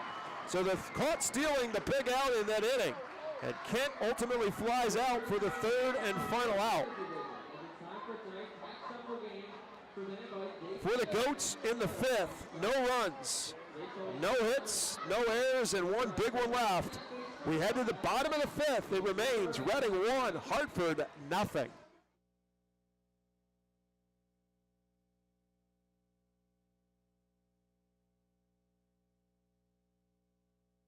Cornwall Manor is an active senior living community on a 190-acre campus in Cornwall, Lebanon County. The community offers independence and opportunities for wellness and fitness, as well as educational and musical programs, and the peace of mind of having convenient health care on site. Cornwall Manor offers a range of residential choices from apartments to homes. Prospective residents are welcome to visit us for lunch and have a chance to learn more about the community. For more information, join us as we celebrate Reading's Spanish and Latino culture during 12 Friday home games this season. The Savage Auto Group Fiesta Fridays are presented by Cathay Law Offices, Suburban Brewing Company, Carl's Cars and Collectibles, Humane Pennsylvania, Star City Boxing, and the American Diner. Fiesta Friday features special Los Luchadores Day Reading uniforms, Hispanic and Latino food and music, and other cultural elements throughout the ballpark. Get your tickets now by calling 610-370-BALL, online at ourphils.com, or at the Customers Bank ticket office. So step up to the plate and download the Valley Live app today.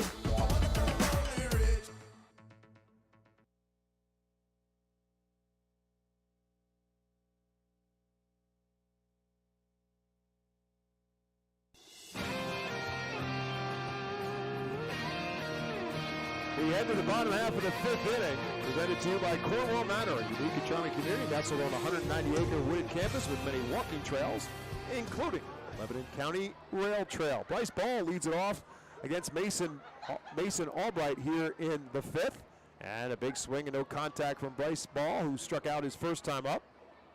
1-0 Fightin' Phillies on top as they bat here in the 5th. Ball to be followed by Arturo DeFreitas and Robert Moore. It's 8-9 and the top of the order for the Phils. Ball fouls this one out of play down the third base line. And now the skies open up a little bit here at FirstEnergy Stadium. Some showers. Last night's game, of course, rained out, forcing this doubleheader.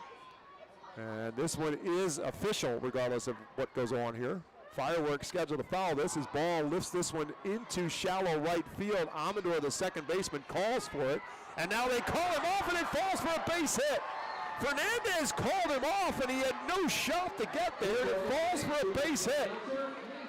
Amador was there, and all of a sudden peeled away from it, so you can only assume that he heard his right fielder call him off, and it drops for a base hit. So Ball will take it, his second hit of the series, 4th hit of the game for the Fightins. And with 1 out, Arturo DeFreitas will bat. See if the Phils don't do a little situational moving here. Maybe have DeFreitas drop a bunt down, get him in a scoring position. At the top of the order due up. See how Al Padrique chooses to play this. DeFreitas doesn't show bunt, takes a healthy cut, fouls it straight back. No runs on 2 hits for the Goats, 1 run on 4 hits for the Phils.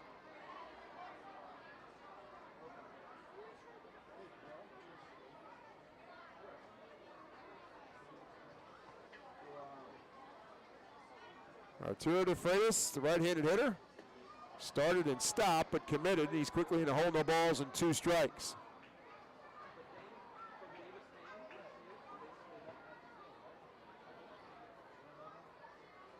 Freitas, 22 years of age, native of Venezuela, as his manager, Alf Madrique.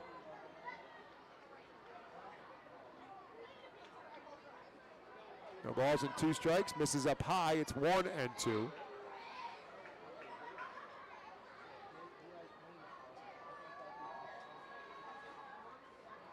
Albright's walked 1, he struck out 3 to this point. 1 ball and 2 strikes. Swing and a miss. DeFreitas is retired. That is out number 1 here in the 5th.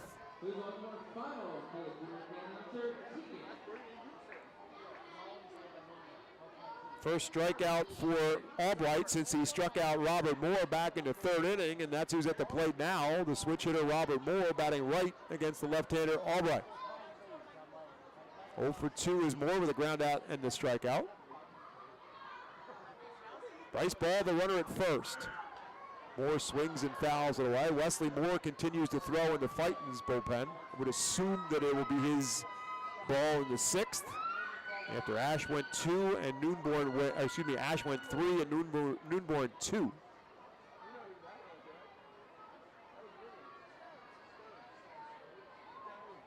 One pitch. There for a called strike 2.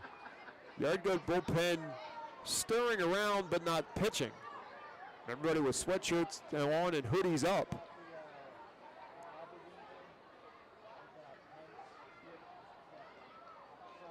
No balls and 2 strikes to Robert Moore. That one's in the dirt. It's 1 and 2.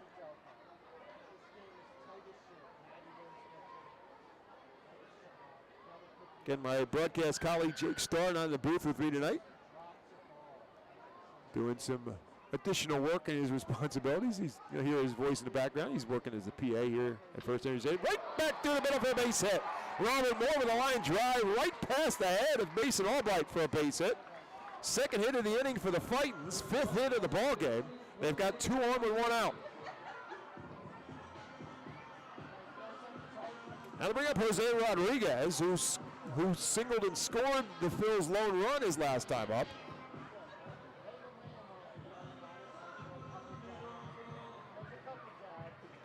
Rodriguez with 12 RBIs on the season as he stands in. With Ball at second, Moore at first.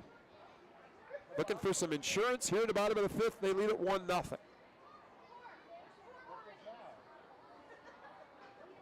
Whipped into left field, turn and say goodbye. Jose Rodriguez with a 3-run bomb.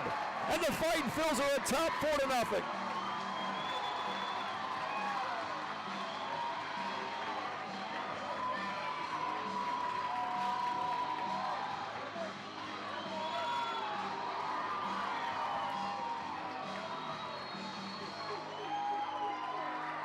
Third home run of the season for Rodriguez. RBI number 13, 14, and 15.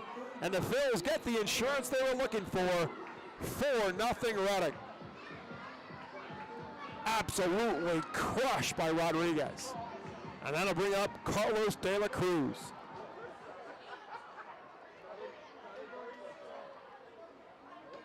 Up high for a ball.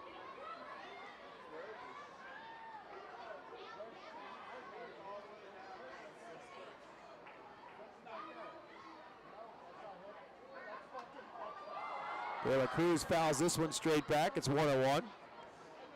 Talked about this a couple times during the series about Jose Rodriguez. That he takes the first pitch he swings at, he takes the healthiest of healthy cuts. And then eventually, the swinging and missing at that first pitch, he works the count really well. He takes his cut, and then he works the count, and he's done really well with it. His batting average doesn't show up. He's really worked some good at-bats in his time in Reading. Well, he got the first pitch this time, and he crushed that one to left field. De La Cruz swings and misses over the top of the breaking ball. It's been a steady dive to that tonight for Carlos. Breaking ball after breaking ball, And frustrated, he calls time. He's down. He's in the count, 2 balls and 2 strikes now. He just has not been able to time up that pitch.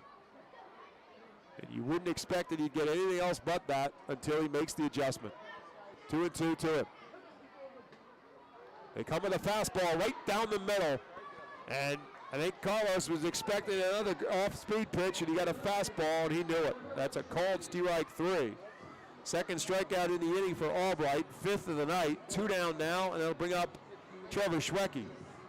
Schwecke is grounded out and flied out so far in 2 plate appearances.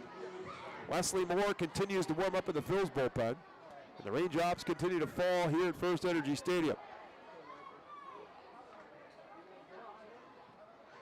Hopefully just a passing shower. Again, there are fireworks due to go after this one is over with.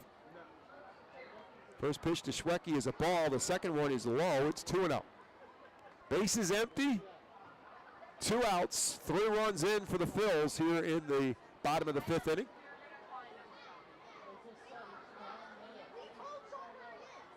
Albright comes with his 2-0 pitch. Big swing. Schwecke comes up empty.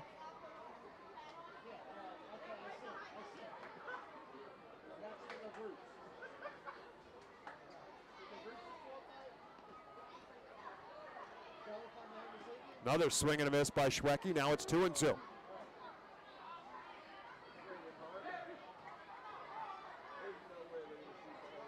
Albright now at 80 pitches after that breaking ball.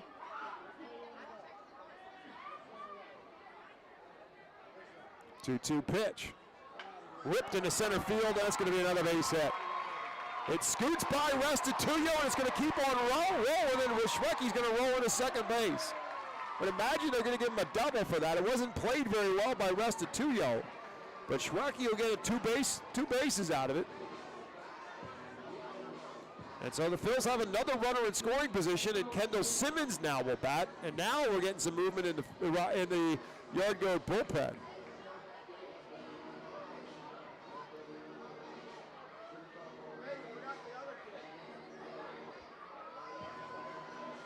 And now some stalling as Dan Meyer, the pitching coach, is going to come out.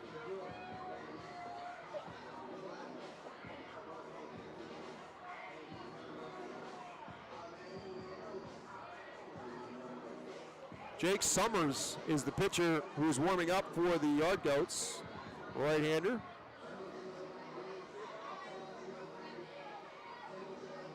But he is just getting up and getting loose. Hard-pressed to believe that he is ready to come in just yet. And again, generally it is the manager who would come out to make a pitching change. So you got to assume that Albright is going to at least face Kendall Simmons here, the runner at second base and 2 out.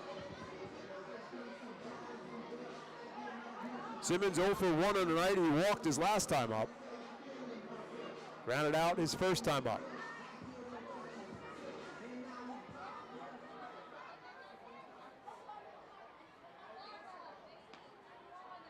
First pitch from Albright. There for a called strike.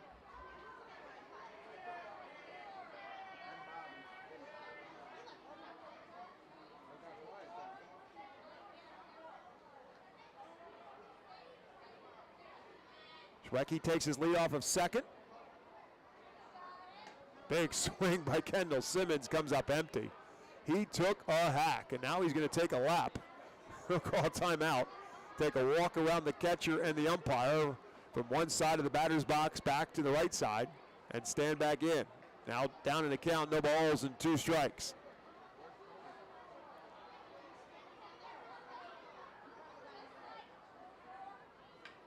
Fisted into right field. Amador, the second baseman, will drift back though this time, and he'll make the catch for the third and final out. But the Phils do some damage here in the 5th. For Reading, 3 runs. They did it on 3 hits. There were no errors and 1 man left on base. We head to the top of the 6th. It's now Reading 4, Hartford nothing.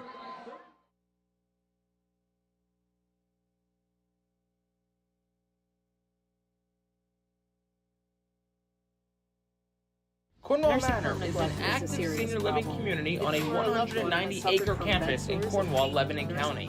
The community offers independence and opportunities for wellness and fitness, as well as educational and musical programs, and the peace of mind of having convenient health care on site.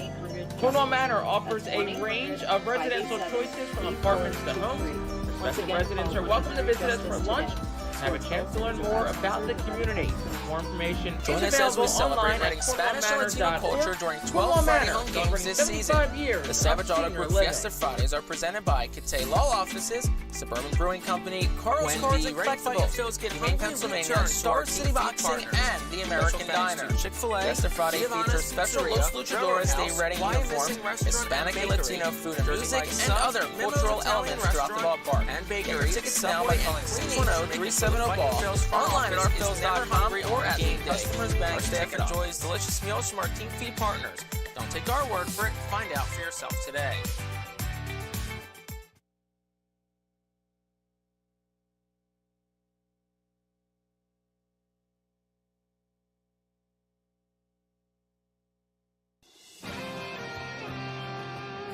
Welcome back to FirstEnergy Stadium.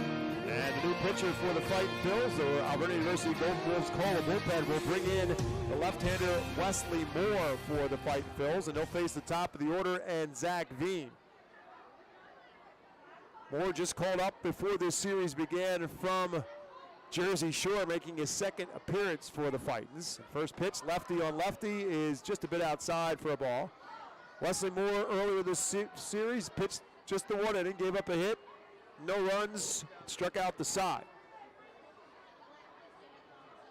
1-0 pitch. Veen again shows bunt, pulls the bat back, and Moore misses. It's 2-0. Moore has some heat in that left arm. There's a pretty good breaking ball as well. But he's behind Zach Veen, 2-0.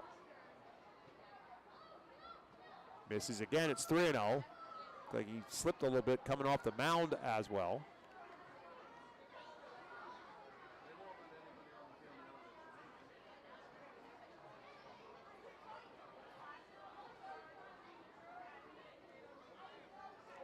Three balls and no strikes to Zach Veen. There for a called strike.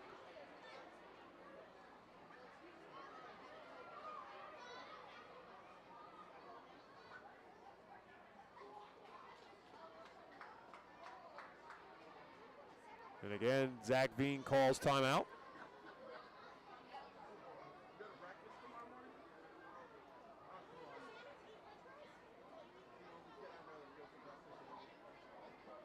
Three-one pitch. Veen shows bunt. Simmons picks it up. Off balance throw is not in time. They give Veen the bag. Boy, it looked like they thought that. I think they had him. I think Bryce Ball, the first baseman, certainly thought he had him. But there is no replay in minor league baseball, so Veen is safe on the bunt base hit. His first hit of the night, his 8th hit of this series. He's on board for Sterling Thompson.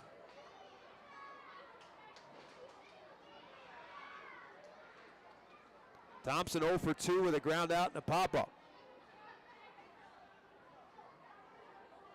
Up and in, almost hit him, and it did.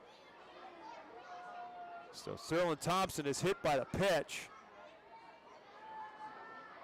So now 2 on and nobody out, and Ryan Ritter will bat. Established in 1928, the Manor Golf Club is one of the oldest public courses in eastern Pennsylvania. Located conveniently between Philadelphia, Lancaster, and Allentown and Sinking Spring, the Manor Golf Club offers a true test of golf on a traditional championship-style golf course where shot making takes precedent over length.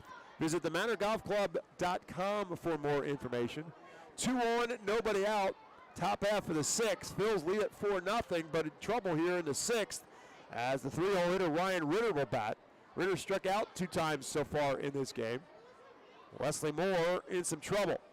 Pitch right there for a called strike 1. Moore, 24-year-old left-hander, went undrafted out of Kansas State.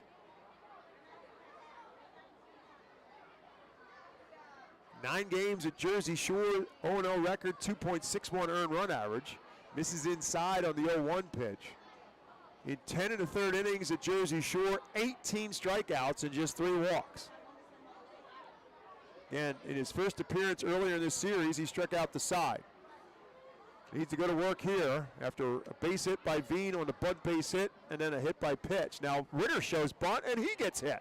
And he stepped right into the pitch, and a great call by Josiah Shepard, who says, no, you stepped into that pitch. It's not a hit by pitch. So it's a strike instead. Ritter's not happy, but there's no question about that. He stepped right in front of home plate as if to bunt the ball, and Josiah Shepard didn't let him do it. So it's now 1-2 to Ritter.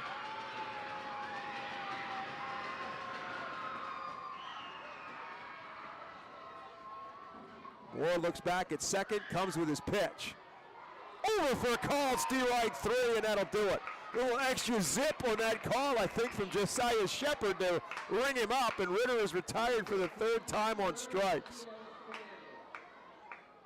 1 down now in the 6th. They'll bring up Yanquiel Fernandez. Fernandez on board on a bunt base hit his last time up. Can't imagine he'll try to do that this time, but I don't know. Yard Goats do some funky things so far in this series. Swings away and lines it in left field for a base hit. Veen had to hold up, but they're going to wave him in anyhow. RBI single for Yanquiel Fernandez. It's now 4-1. First RBI of the series for Fernandez as Veen comes across with the run. Still 2 on and 1 out. And Vladimir Restituyo now will bat. So Thompson now at second base. Fernandez at first. Restituyo 0 for 2 on the night. Now things stirring in the Phil's bullpen with Moore in some trouble. Nobody throwing yet. First pitch swinging off the end of the bat from Restituyo. Ball has no play. Everybody's safe. A little cue shot off of the end of his bat, and Bryce Ball had no shot to field it, and by the time he got to it, Restituyo had already run past him. So he had nothing he could do with it. It'll be an infield single for Restituyo, and the bases are loaded. And that's going to get a visit from the pitching coach, Phil Kandari, to sort of settle down Wesley Moore.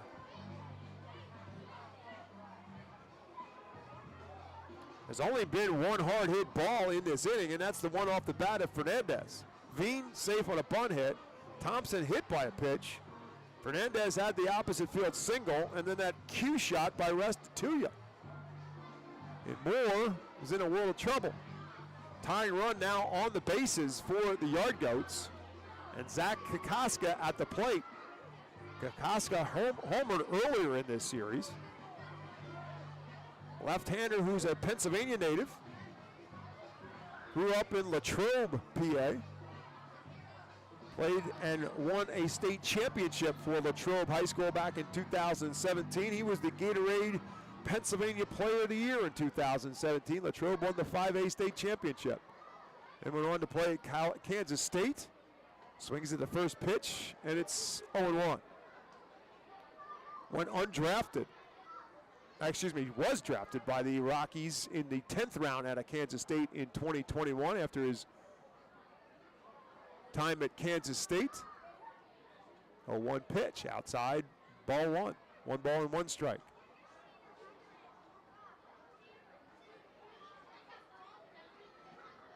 Bases loaded, 1 out. Infield back, hoping for a turn, a double play, get out of this inning. Good breaking ball, locked up Kokoska. It's 1-2. Lefty on lefty matchup here between Wesley Moore and Zach Kokoska, who now calls time. So a couple of former Kansas State Wildcats facing one another, and Wesley Moore and Zach Kokoska.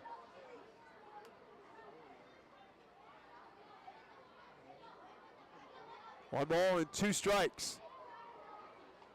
On his fists and fouled away. Went way up and in on it, and Kokoska made up his mind and swung and fouled it away. Tommy McCullum now up and throwing in the Phil's bullpen.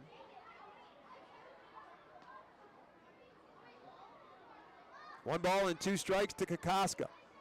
Fisted into right field, falling fast. Can Ethan Wilson get there? He cannot. It's a base hit. 1 run will score, and that's it. Everybody moves up 1. The ball was in the air for a long time and falls in for a little Texas League base hit. It's now 4-2.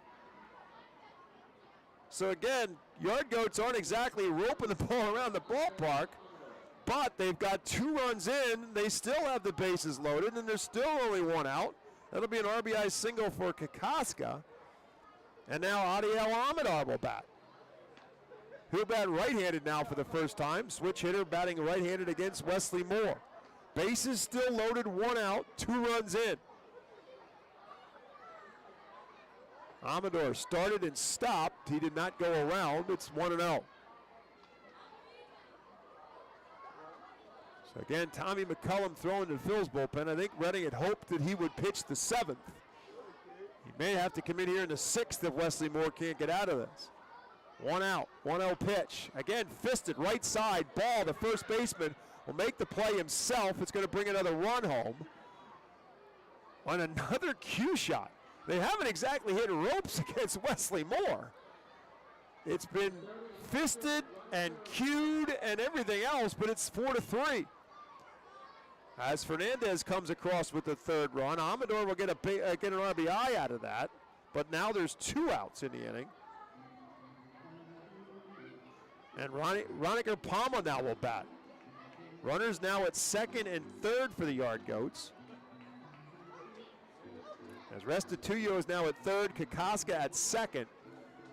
And now that's going to be it for Wesley Moore. The Alberta University Golden Wolves call. The bullpen has been made by the skipper Al Padrique. Tommy McCullum is going to come in to pitch with 2 outs here in the 6th inning.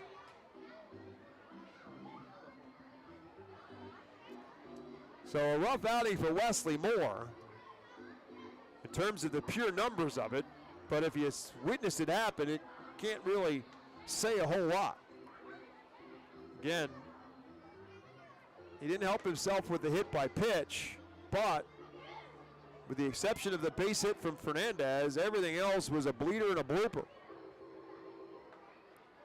But now it's Tommy McCullum's job to try to come in and get out of any further damage. And I would assume he will come back and pitch the 7th if that be the case. But let's not quite put that horse out in front because he still has to get out of this mess. 2 on, 2 out. And Roniker Palmer at the plate. So it'll be a righty on righty matchup now with the right-handed McCullum coming in and Palmer at the plate.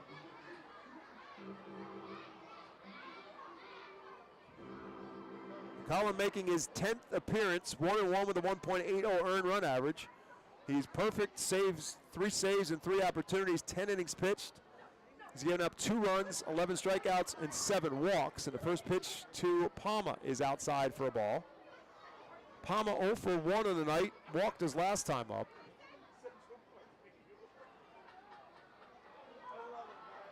McCullum, the 6'5", 260-pound right-hander, comes with his 1-0 pitch. Misses low, it's 2-0. Restituyo, the runner at 3rd, Kokoska at 2nd. So first base is open with 2 outs in a 4-3 game. There's a called strikes, 2-1.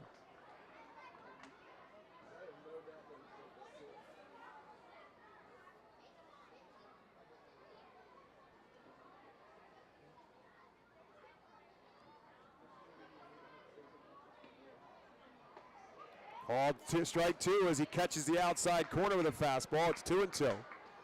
Cullen with a fastball that goes anywhere from 93 to 96. That was 94. Also a really good split. 2-2 pitch. Slow roller towards short. Robert Moore up with it across the diamond in time for the 3rd and final out. Tommy McCullum comes in and puts out the fire. And the Yard Goats are retired here in the 6th, but they do some damage. They put 3 runs across. They do it on 4 hits. There were no errors. They leave 2. The Phils still have the lead. When we come back in the bottom of the 6th, Reading looking for some insurance. They lead it 4-3.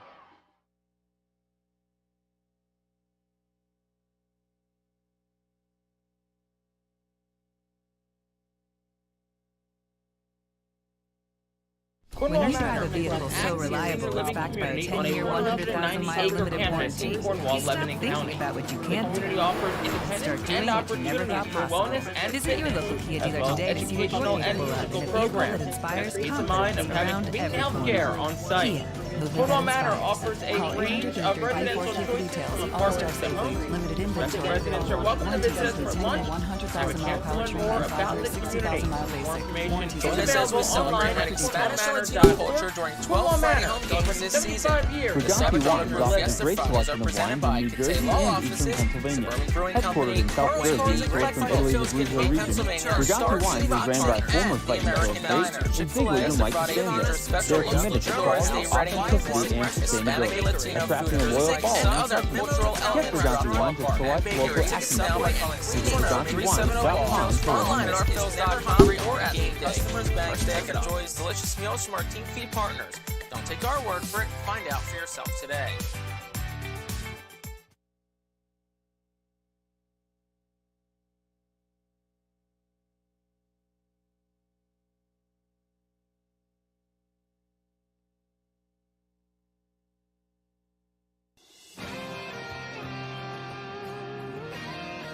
We head to the bottom of the 6th. Again, the Phil's looking for insurance running. Don't forget, this is game 2 of a doubleheader, so it's just a 7-inning deal here tonight at Baseball Town. Mentioned before that obviously this series will finish up tomorrow on a Sunday afternoon, Mother's Day at 5:15. And then more baseball here in Baseball Town on Monday night. The high school baseball championship, Berks County Baseball Championship, BCIAA final will be played Monday night, 6 o'clock. And we now know the teams that will be here. Wilson beat Twin Valley today in one semifinal, played at Owls Field here in Berks County in West Lawn. Wilson won it 6-3 over Twin Valley. Governor Mifflin beat Fleetwood in the second game of that semifinal doubleheader, 5-3. So the matchup is Governor Mifflin and Wilson, the two teams who met last year in the county final, will meet in a rematch here on Monday night. 6 o'clock is the start time. High school baseball, Berks County Championship game, Wilson, Governor Mifflin, right here in Baseball Town on Monday night. Come on out and watch. Have yourselves a great time here in Baseball Town watching the Berks County Baseball Championship game. If you can't make it out here, we'll have the call of the game for you here on the Reading Fightin' Phil's radio network. And you can also watch it live on YouTube as well. Ethan Wilson leading off for the Phils here in the bottom half of the 6th inning. 2-0 the count to him. And now that's over for a called strike 1. Alberta University Golden Wolves called to the bullpen for the Yard Goats. Brings in Jake Summers. As I mentioned last inning, he was up and loosening up in the bullpen. And now he's even the count, 2 balls and 2 strikes. So he misses on the first 2 to Ethan Wilson. Goes back with 2 straight strikes. So Mason Albright done after 5 innings for the Yard Goats. And Jake Summers now in the ballgame. Right-hander. Comes with his 2-2 pitch that Ethan Wilson trickles foul on the first base line.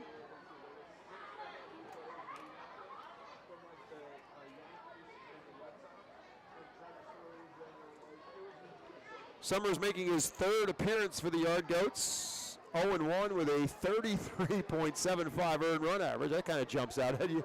Inning in a third, 2 hits, 6 runs, 5 of them earned. No strikeouts and 3 walks. And Ethan Wilson crushes this one, but hooks it way foul, and it stays 2 balls and 2 strikes. Ethan 1 for 2 on the night. RBI single his last time up. 2nd RBI of the season. Still looking for his first long ball of the year. 2 balls and 2 strikes to him. Fists this one into center field and falling fast. It's going to be a base hit. It gets by Restituto. It's going to go all the way to the wall. Wilson around first and heading to second. Ethan Wilson is headed for third, and he'll make it there with a hit for a slide.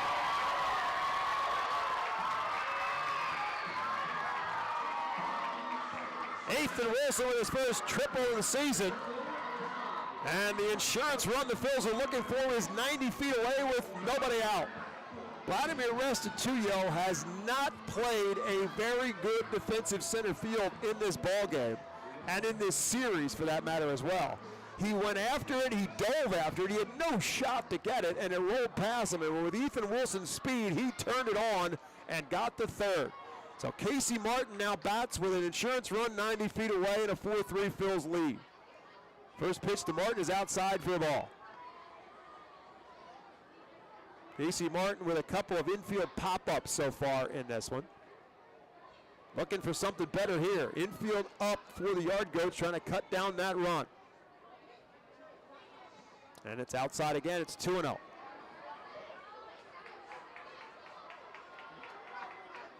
Summers missed on his first two pitches to Ethan Wilson, then came back with a couple of strikes. Now he misses on the first two pitches to Casey Martin.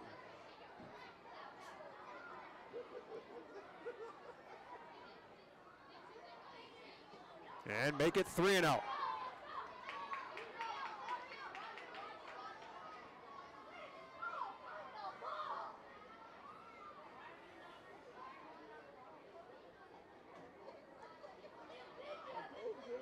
Looks like the rain is all but stopped. Maybe just drizzling a little bit as Casey Martin again pops it up.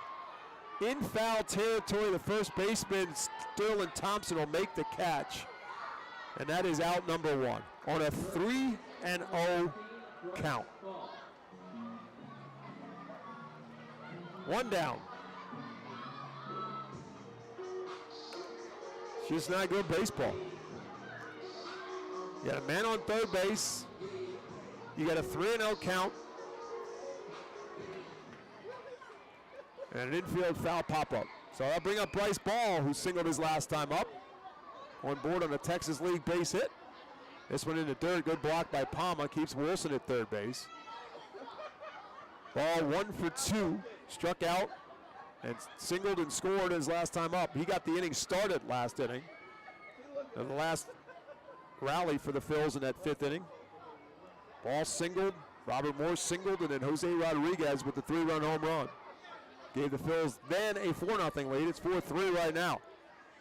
Ball trying to get Ethan Wilson home, takes one low, it's 2-0.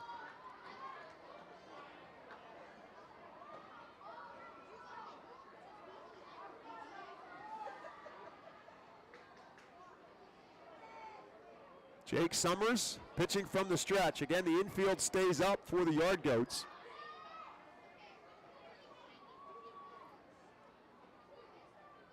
Ball trails this one into center field. Restituto going back, still going back, looks up and makes the catch up against the fence. Wilson will tag up. Maybe he didn't make the catch. Ball rolls around to third base. I couldn't tell you if he made the catch or not, but obviously he did, and I think he hit the fence and it jarred it loose. So Bryce Ball with a triple. And now it's a 5-3 game. Look at this one on the replay board. Ball looked, Restituto jumped up and he didn't make the catch. He got to the wall and then jumped up and mistimed his jump, just couldn't quite get up high enough, and Bryce Ball rolls into third base with an RBI triple. So it's 5-3 now, Phils on top. And still a man at third and one out, and DeFreitas bats. First pitch to him is over for a called strike. Just couldn't quite tell on the initial eye exactly what happened with Restituto, but on the replay, could definitely see that Restituto jumped and couldn't quite get high enough on the wall to make the catch, and Bryce Ball lumbers into third. This one's into third. Good block by Palma. Keeps Ball at third base. It's 1-1 now to DeFreitas.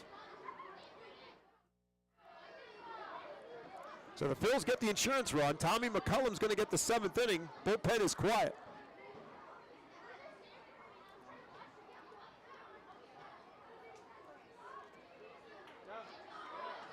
McCollum will look to take over the saves lead if he can lock down the 7th inning.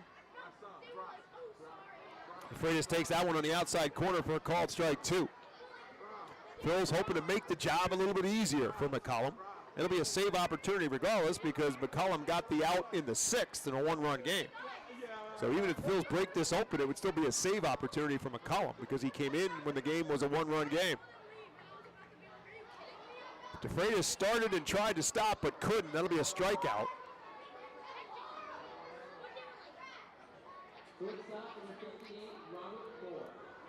Two down now in the inning. And the top of the order, and Robert Moore now bats. Moore singled and scored his last time up, 1 for 3 tonight. Now will flip around and bat left-handed. Switch hitter batting left-handed now against the right-hander Summers after batting right-handed against Albright, the starter. First pitch to Moore, over for a called strike 1.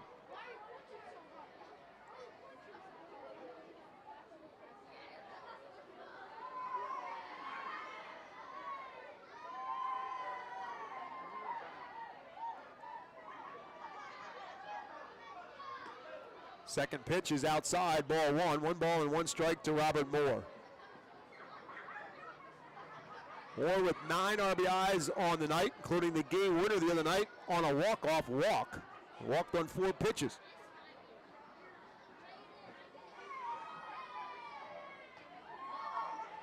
This one's low, it's 2-1.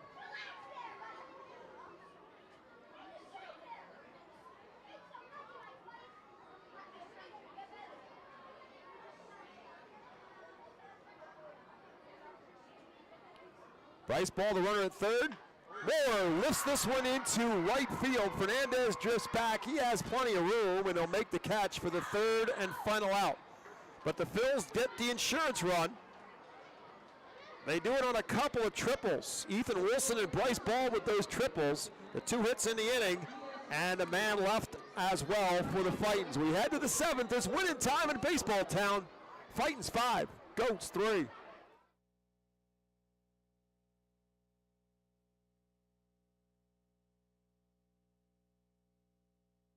Fans, nothing beats a great day at Golden Oaks Golf Club. Located just minutes from Reading, Golden Oaks is a beautiful, award-winning golf course open to the public with perfect greens, lush fairways, and a course playing for 5 sets of teams.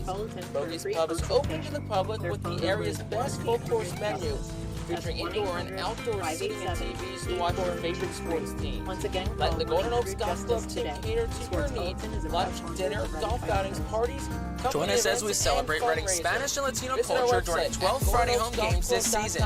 The Savage Auto Group Fiesta Fridays are presented by Catay Law Offices, Suburban Brewing Company, Carl's Cars and Collectibles, Humane Pennsylvania, Star City Boxing, and the American Diner. Fiesta Friday features special Los Luchadores Day Reading uniforms, Hispanic and Latino food and music, and other cultural elements throughout the ballpark. Get your tickets now by calling 610-370-BALL, online at ourphils.com, or at the Customers Bank ticket office. The trip also heads to the Baseball Hall of Fame in Cooperstown, a Red Sox-Yankees game at Fenway Park, and finally Citizens Bank Park to see the Phillies take on the New York Yankees.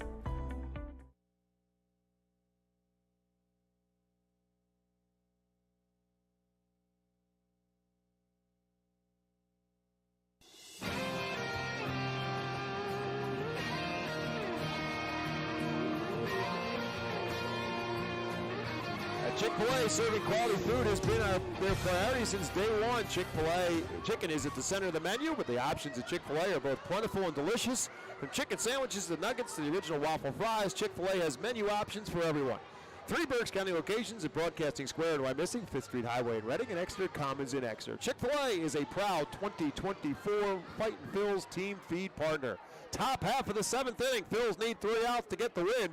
And Nick Kent will lead it off, and again drops down a bunt. It's trickling down the 3rd baseline. Phils need to let it roll foul, and it will not roll foul. It rolls all the way down and hits the bag. And actually, it did roll foul. I thought it did not, but it did. It rolled all the way down the 3rd baseline, and just at the end, rolled foul. So Nick Kent will have to come back. Yard Goats have tried to drop a lot of bunts, and that's not a bad idea because you're looking for base runners right now, and you get the top of the order up behind you. That's a good idea by Kent, and he almost executed it perfectly, but it just rolled foul.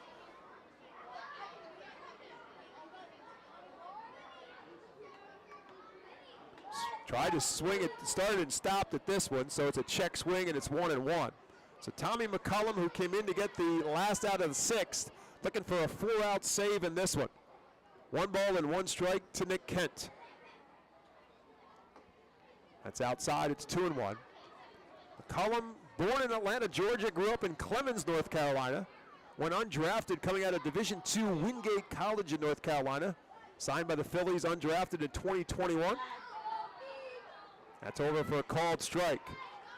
Last year at Jersey Shore, 34 games, 0-0 with a 2.31 earned run average.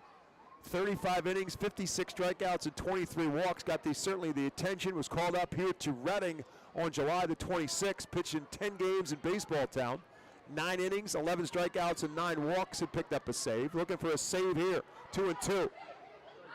Just misses. It's 3-2. McCullum, 3 saves and 3 opportunities so far in 2024.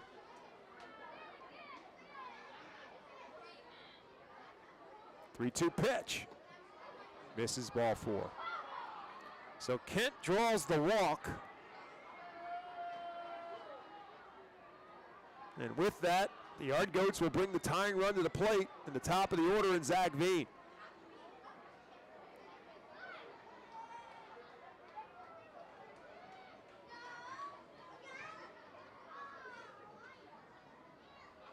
Veen 1 for 3 on the night.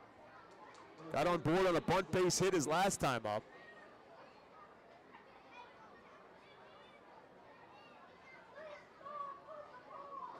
Eight for 18 now in the series is the left-handed hitter. As Kent takes his lead off of first. Pitch by McCullum. Big swing by Veen. Veen looking to tie this one up with that swing. Comes up empty. Yeah, McCullum's not going to overpower anybody. That was 92 on the radar gun. Big as he is, he doesn't overpower people with his fastball. Swing and a miss. Veen comes up empty a second time. But McCullum does have a nasty splitter. Phil Candari thinks it's big league quality splitter. That's how good it is. See if he doesn't throw it here. 0-2. Fisted in the left field, but played him perfectly as Trevor Schwecke, but then he backed up a little bit. He thought he had it played perfectly, and all of a sudden at the end, with the wind blowing out on him a little bit, Schwecke had to back up, but no problem. He makes the catch for out number 1. Big out there for McCullum. Now bring up Sterling Thompson. Thompson 0 for 2 was hit by a pitch and scored a run his last time up.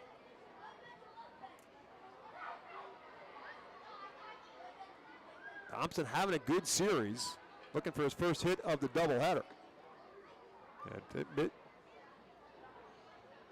Tommy McCullum misses for a ball 1.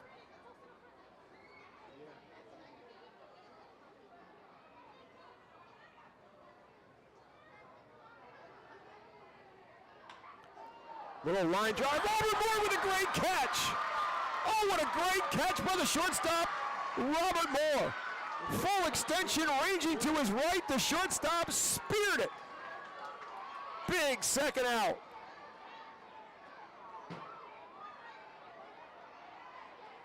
Just to the right of him, racing hard. Again, off the bat of the left-hander Thompson. It's slicing away from him, and Moore, full extension, reached out and plucked it. 2 down. Ryan Ritter now bats. And now time is called. I'm not sure if McCullum called that or Ritter called that. I believe it was the batter. Ritter 0 for 3 with 3 strikeouts. Fouls this one right by our Phil's dugout when it bounced over the top and then into the Phil's dugout. So McCullum gets ahead. Runner at first base, Nick Kent. Tying run at the plate, and Ryan Ritter 5-3, top of the 7th.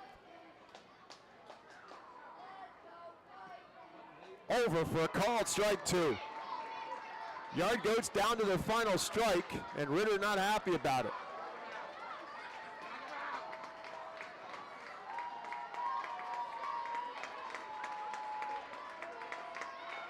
Tommy McCullum pitching from the stretch. Fans on their feet in baseball town. 0-2 pitch to the plate. Lifted down the right field line and slicing foul into the grandstand. Everybody back. Kent back to first, Ritter back to the plate. Still 0-2.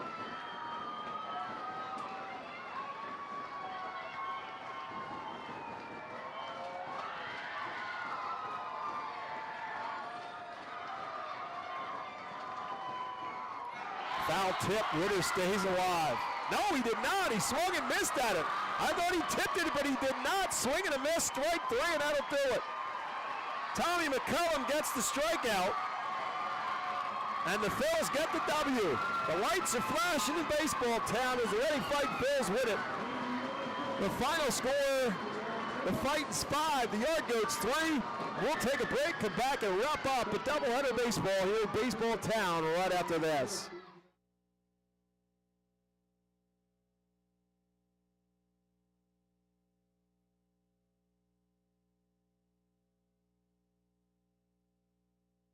Nursing home neglect is a serious problem. If you or a loved one has suffered from bed sores obtained in a nursing home or a fall down in a nursing home resulting in a fracture, our friends at Swartz-Culleton can help. Call the attorneys at Swartz-Culleton for a free consultation. Their phone number is 1-800-JUSTICE. That's 1-800-587-8423. Once again, call 1-800-JUSTICE today. Swartz-Culleton is a proud sponsor of the Reading Fightin' Phils. Join us as we celebrate Reading's Spanish and Latino culture during 12 Friday home games this season. The Savage Auto Group Fiesta Fridays are presented by Cathay Law Offices, Suburban Brewing Company, Carl's Cards and Collectibles, Humane Pennsylvania, Star City Boxing, and the American Diner. Fiesta Friday features special Los Luchadores de Reading uniforms, Hispanic and Latino food and music, and other cultural elements throughout the ballpark. Get tickets now by calling 610-370-BALL, online at ourphils.com, or at the for their unique interests and abilities. Discover the difference with Aspire Memory Support at the Highlands at Wyomissing. Call us today and embrace a renewed sense of purpose for your loved one.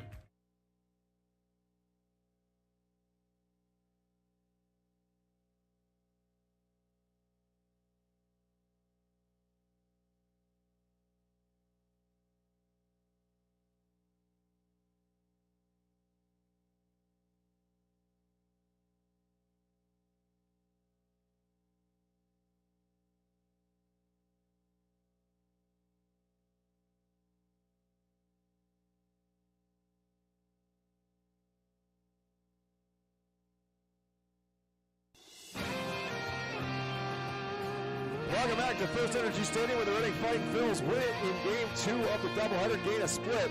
After Hartford won it 5-2 in Game 1, Fightins come back and win it 5-3 in Game 2. So the Phils will at least know for sure that they have won the series, as they have now won 4 of 5 in this series. And more importantly than anything, it was a good effort on both sides, both the pitching and some timely hitting for the Phils as well in this one. And let's go through it a little bit as this game unfolded. Again, it was a matchup. Phils kind of going with a bullpen game here in Game 2 with Connor Ash getting the start, his 3rd start of the season. He's mixed both as a starter and as a reliever in this one, but gets the start in this one, and he pitched well. Pitched 3 innings, gave up just 1 hit and no runs, no walks, and 2 strikeouts in this one. Phils used 4 different relievers over the course of this game. But it started with the offense as Connor Ash and matching up against Mason Albright, the talented left-hander in the Yard Goats organization, who pitched for Hartford tonight. And for quite some time, Mason Albright was in pretty much control of this ball game. But that all changed in the 4th inning. For the Phils, they got their first run as Jose Rodriguez got it started, leading off with a single. He went to second base on a balk, and then after Carlos De La Cruz and Trevor Schwecke were retired on flyouts. Kendall Simmons walked. So it was runners at first and third, and Ethan Wilson at the plate. And Wilson hit a little flare over the head of the first baseman, Sterling Thompson, who, of course, was covering the bag with Simmons at first base. Adiel Amador, the second baseman, actually was able to field the ball in shallow right field, but could get nothing on the throw. Wilson safe at first with the RBI single. And the Phils were on the board 1-0 in the fourth. Mitch Neuenborn had taken over for Connor Ash after 3 innings. So Neuenborn then pitched the fourth and the fifth inning. And it was in the bottom of the fifth where the Phils opened this thing up a little bit in their favor. Bryce Ball started it with a little flare in the right field. That Amador was there to make the catch, and then all of a sudden got called off by his right fielder Fernandez, and it fell for a Texas League base hit for Bryce Ball. DeFreitas then struck out, turned the order around to the top of the order, and Robert Moore, who then singled, putting runners at first and second, and 1 out for Jose Rodriguez. And in the first pitch that Rodriguez saw, he turned and crushed it into left field for a 3-run home run. For Rodriguez, his 3rd home run of the season, his 12th, 13th, and 14th RBI of the season as well.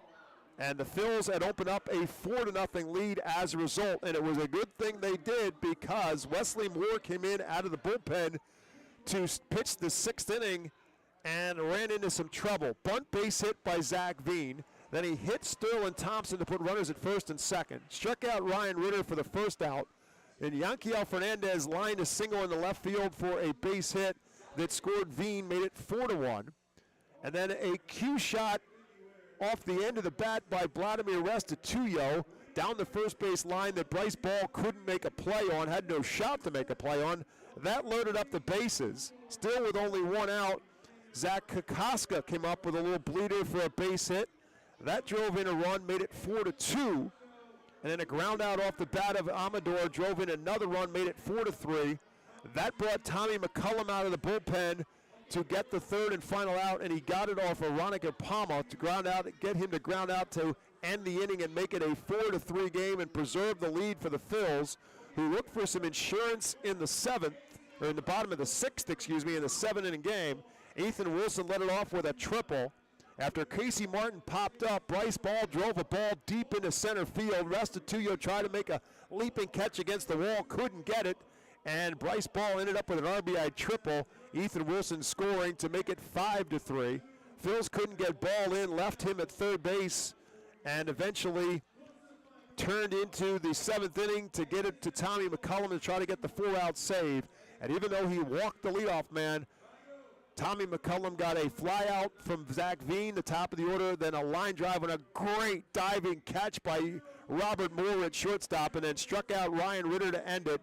And the Phils come up with the W and get a split of the doubleheader and assure themselves of winning this series. So the Phils will win their 2nd straight home series. Their last home series was against Portland. They won that series 4-2. They lead this series 4-1. They'll try to make it 5 out of 6 with tomorrow afternoon's Mother's Day special here at FirstEnergy Stadium. So some numbers for you to finish this. For the Phils, 5 runs on 9 hits. They did not commit an error, and they left 5 men on base. For Hartford, 3 runs on 6 hits. They also did not commit an error, and they left 6 men on base. Mitch Neuenborn gets the win for the Phils. He is now 1-0 on the season. Mason Albright takes the loss for Hartford. He's now 0-3 on the year. And Tommy McCullum, now perfect in the save column, 4 for 4, picks up the save. This one played in 2 hours and 5 minutes. Of course, it was a 7-inning game. Played in front of 7,921 here in Baseball Town. We thank the folks at PSECU for presenting tonight's attendance. PSECU is proud to be one of the largest credit unions in Pennsylvania. So that sets up the series finale tomorrow afternoon. Again, 5:15, Mother's Day. All women who attend the game tomorrow will receive an R. Phil's crossbody fanny pack, and all fans get to run the bases after the game with Mom on Mother's Day. The pitching matchup, right-hander Robinson Pena for the Fightins, and Connor Van Scoy will go for the Yard Goats. Again, 5:15 is first pitch on a Sunday afternoon here at FirstEnergy Stadium.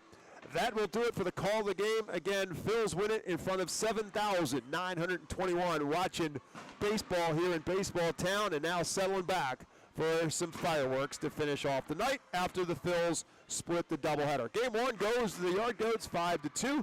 Phils win the nightcap 5-3 and lead the series now 4-1. Hartford falls to 15-14. Reading improves to 15-17. For my colleague Jake Starr, who will be back in the booth with me tomorrow, my name is Bob McCool. As always, thank you for listening to Reading Fightin' Phils Baseball on the Our Phils Radio Network. We'll talk to you tomorrow with more baseball here on the Reading Phils Radio Network. Again, 5:15 is our pregame time. 5:15 is first pitch. We'll be on the air with the pregame show coming up at 5 o'clock tomorrow here on a Sunday afternoon. Better yet, we'd love to see you here at the ballpark.